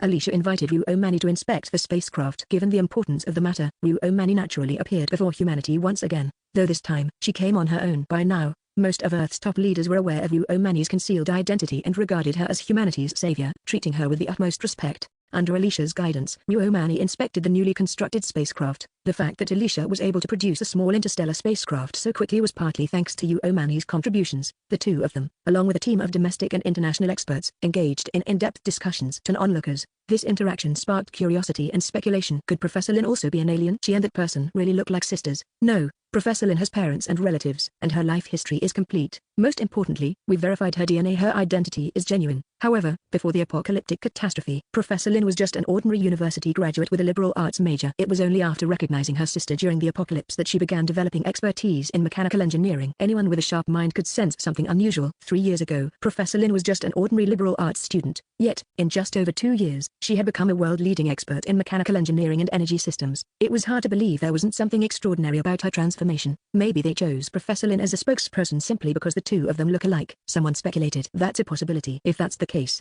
it's a stroke of luck for us. One observer concluded. Let's hope that before they leave, Professor Lin can learn even more. Without Professor Lin, this spacecraft could never have been built so quickly. While Professor Lin might have relied on external knowledge, she personally adapted and transformed it into something suitable for Earth's use, rapidly advancing humanity's technological capabilities. Her contributions were no less significant than those of an original inventor. Chapter 344. A burst of creativity. Muomani made a trip to the 20th base, appearing before everyone and offering valuable guidance. Only the top experts were allowed to approach and listen to her insights. With Alicia, a young woman, already serving as an example, no one underestimated Muomani simply because of her youthful appearance. After hearing her analysis for just a short while, everyone quickly realized that this enigmatic young woman possessed unfathomable knowledge. One of Alicia's assistants, who was also one of the top aerospace experts in Country X, boldly asked a technical question about navigation and positioning once a spacecraft left the solar system. Muomani responded by demonstrating a solution using a universal Earth-based data-to-analysis method. When the experts calculated based on the formula Muomani provided, they found the answers to be entirely correct. Moreover, the formula proved applicable to numerous other scenarios. The experts were astounded and eagerly scrambled to present their own questions related to this field to help Earth's technological civilization make this giant leap forward. Muomani generously spent her time answering every question she could. It was fortunate that Muomani and Alicia had previously extracted a wealth of knowledge from the technology of the Gus Empire, adapting much of it to Earth's current stage of development. Without it, Muomani wouldn't have been able to answer so many complex questions. Alicia, though aware of this advanced knowledge, couldn't reveal it outright due to her identity and status within Earth's scientific community. Additionally, she was mainly interested in mechanical engineering and energy systems, leaving other fields to experts like Muomani. Muomani's explanations left a profound impression on scientists worldwide and significantly accelerated the advancement of aerospace technology. With Ruomani's help, a large spacecraft capable of carrying 3,000 people was successfully built in just over a month. This marked the beginning of a flurry of preparations for subsequent missions. However, the scientific community noticed that Professor Alicia did not personally participate in the follow-up work related to the spacecraft's construction. Rumors circulated that she had gone into seclusion again. Many speculated that she was working on another groundbreaking invention, eagerly anticipating the results. 1 month later, Alicia indeed delivered an astonishing surprise to everyone. Professor Lin developed mechas capable of seamlessly operating in both planetary environments and outer space. Mechas, a dream come true for anyone who has ever fantasized about exploring the universe. This invention rivaled the success of the spacecraft in significance. Superpowered individuals were ecstatic since only they could pilot the mechas. Unfortunately, aside from the Special Forces members of Country X, no one else had seen the mechas in person, only through images. To prevent Alicia from overworking herself, 2 months later, Ruomani quietly visited the 20th base to assist Alicia in using Earth-based materials to manufacture 20 Level 5 interstellar mechas. These mechas allowed Earth's forces to assemble a 50-person mecha team. While these mechas were fragile compared to those of the Gus Empire, they were formidable enough to serve as a deterrent against Level 3 civilizations, equipping Earth with powerful space weaponry. A team with 50 Level 5 mechas was comparable in strength to a mid-sized mercenary group in a Level 3 civilization. The mechas were armed with laser cannons, the most commonly used weapons. The mechas captured from the alien spacecraft were also equipped with such laser cannons. Once preparations were complete, Ruomani's team announced a specific departure date but left the rest of the arrangements to others. Since Ruomani's group had no fixed return date after leaving, the people who had settled in Antarctica with them could not remain there alone. They needed to be relocated. What Ruomani didn't expect was that these people unanimously wanted to join the journey. "I never thought I'd live to see my dream of traveling to an alien planet come true," Lin father said, brimming with excitement. In his youth, he had harbored aspirations of space exploration. "If you 3 siblings, my wife, and grandson are all leaving, what's the point of us staying on Earth?"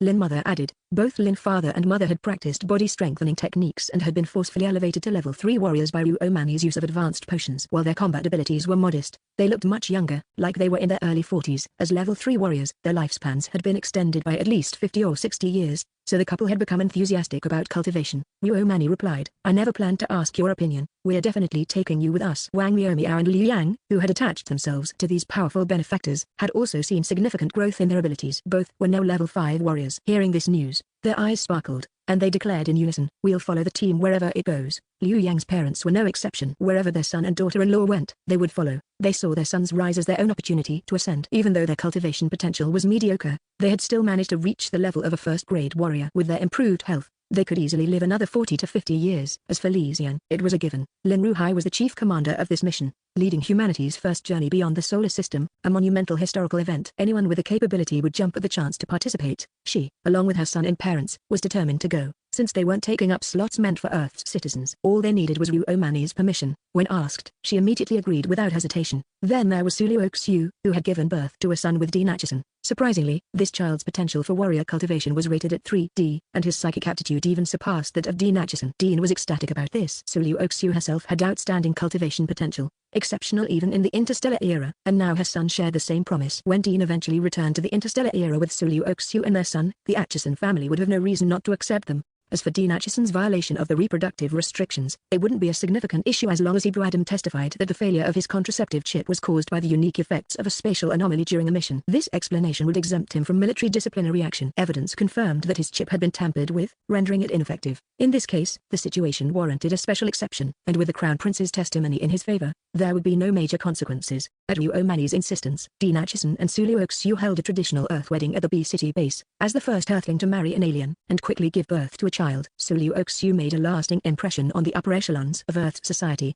This development eased the anxieties of those who had been wary of the visitors from this advanced civilization. Their unease stemmed from not knowing where these people came from. However, this situation led many to conclude that these visitors were of the same species as Earthlings. After all, interbreeding across species is biologically impossible. This led to speculation that Earthlings were themselves advanced beings, potentially sharing a common origin with these visitors. Ruomani noticed the murmurs among Earthlings. The fact that Suluo Xiu and Dean Acheson could have a child together lent some credence to their theories. She herself began to wonder if the current humans of the Gamma star were, in fact, descendants of Earth's emigrants from another time. Otherwise, how could they resemble Earthlings so closely? Even some of their habits and cultural norms seemed to originate from Earth. This sparked another hypothesis. These people might not be aliens at all but instead travelers from Earth's distant future. Chapter 345, From the Future. The fact that Dean Acheson and Suluo Xiu got married and had children led the people of Earth to start doubting whether Ruomani and the others were actually humans from Earth, not from this era, but rather people from the future. People with imaginative minds followed this line of thought and speculated that if it weren't for their help, humanity would have suffered tremendous losses during the zombie siege over the past 2 years. A year ago, Many people would have been killed by the cannonballs from the Star Alliance civilization. This was probably not even the worst case. If Earth's civilization didn't ascend to a level 2 civilization, there was a chance it could be reduced to a private planet of some faction within the Star Alliance civilization. Just thinking about these possibilities, everyone couldn't help but feel sorrow for their generation and the fate of the next one. The people from the future, in order to change the long period of suffering for Earth's ancestors, came back from the distant future after acquiring the ability to travel through time and space to help their ancestors. This version of the theory felt closer to the truth and gave the people of Earth more peace of mind. After all, as the saying goes, aliens always have different hearts.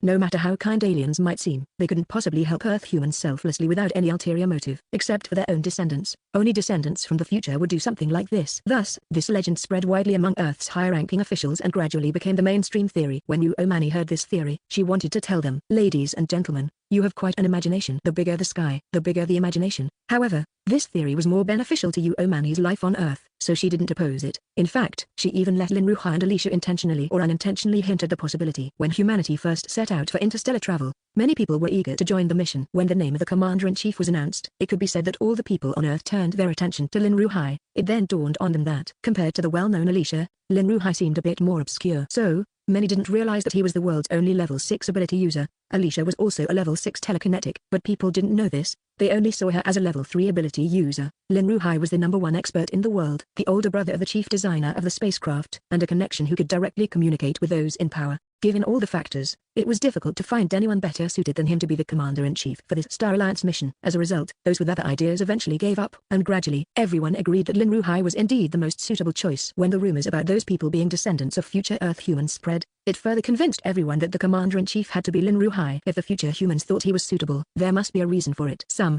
upon realizing this, considered another possibility. When the 12 future people first appeared in this world, they appeared in the southern part of Country X. After their arrival, they headed directly toward the B City survivor base, where they sought out Lin Ruhai and his sister Alicia. Because Lin Uomani and Alicia looked so alike, some people speculated that Lin Uomani was probably a descendant of Lin Ruhai, which would explain how they knew about Lin Ruhai and Alicia's existence and where they lived. However, many opposed this theory because, based on Earth's current technology, it would take thousands of years of development to achieve time travel. Over such a long period, even direct descendants would have a very diluted bloodline connection to their ancestors, making physical resemblance unreliable.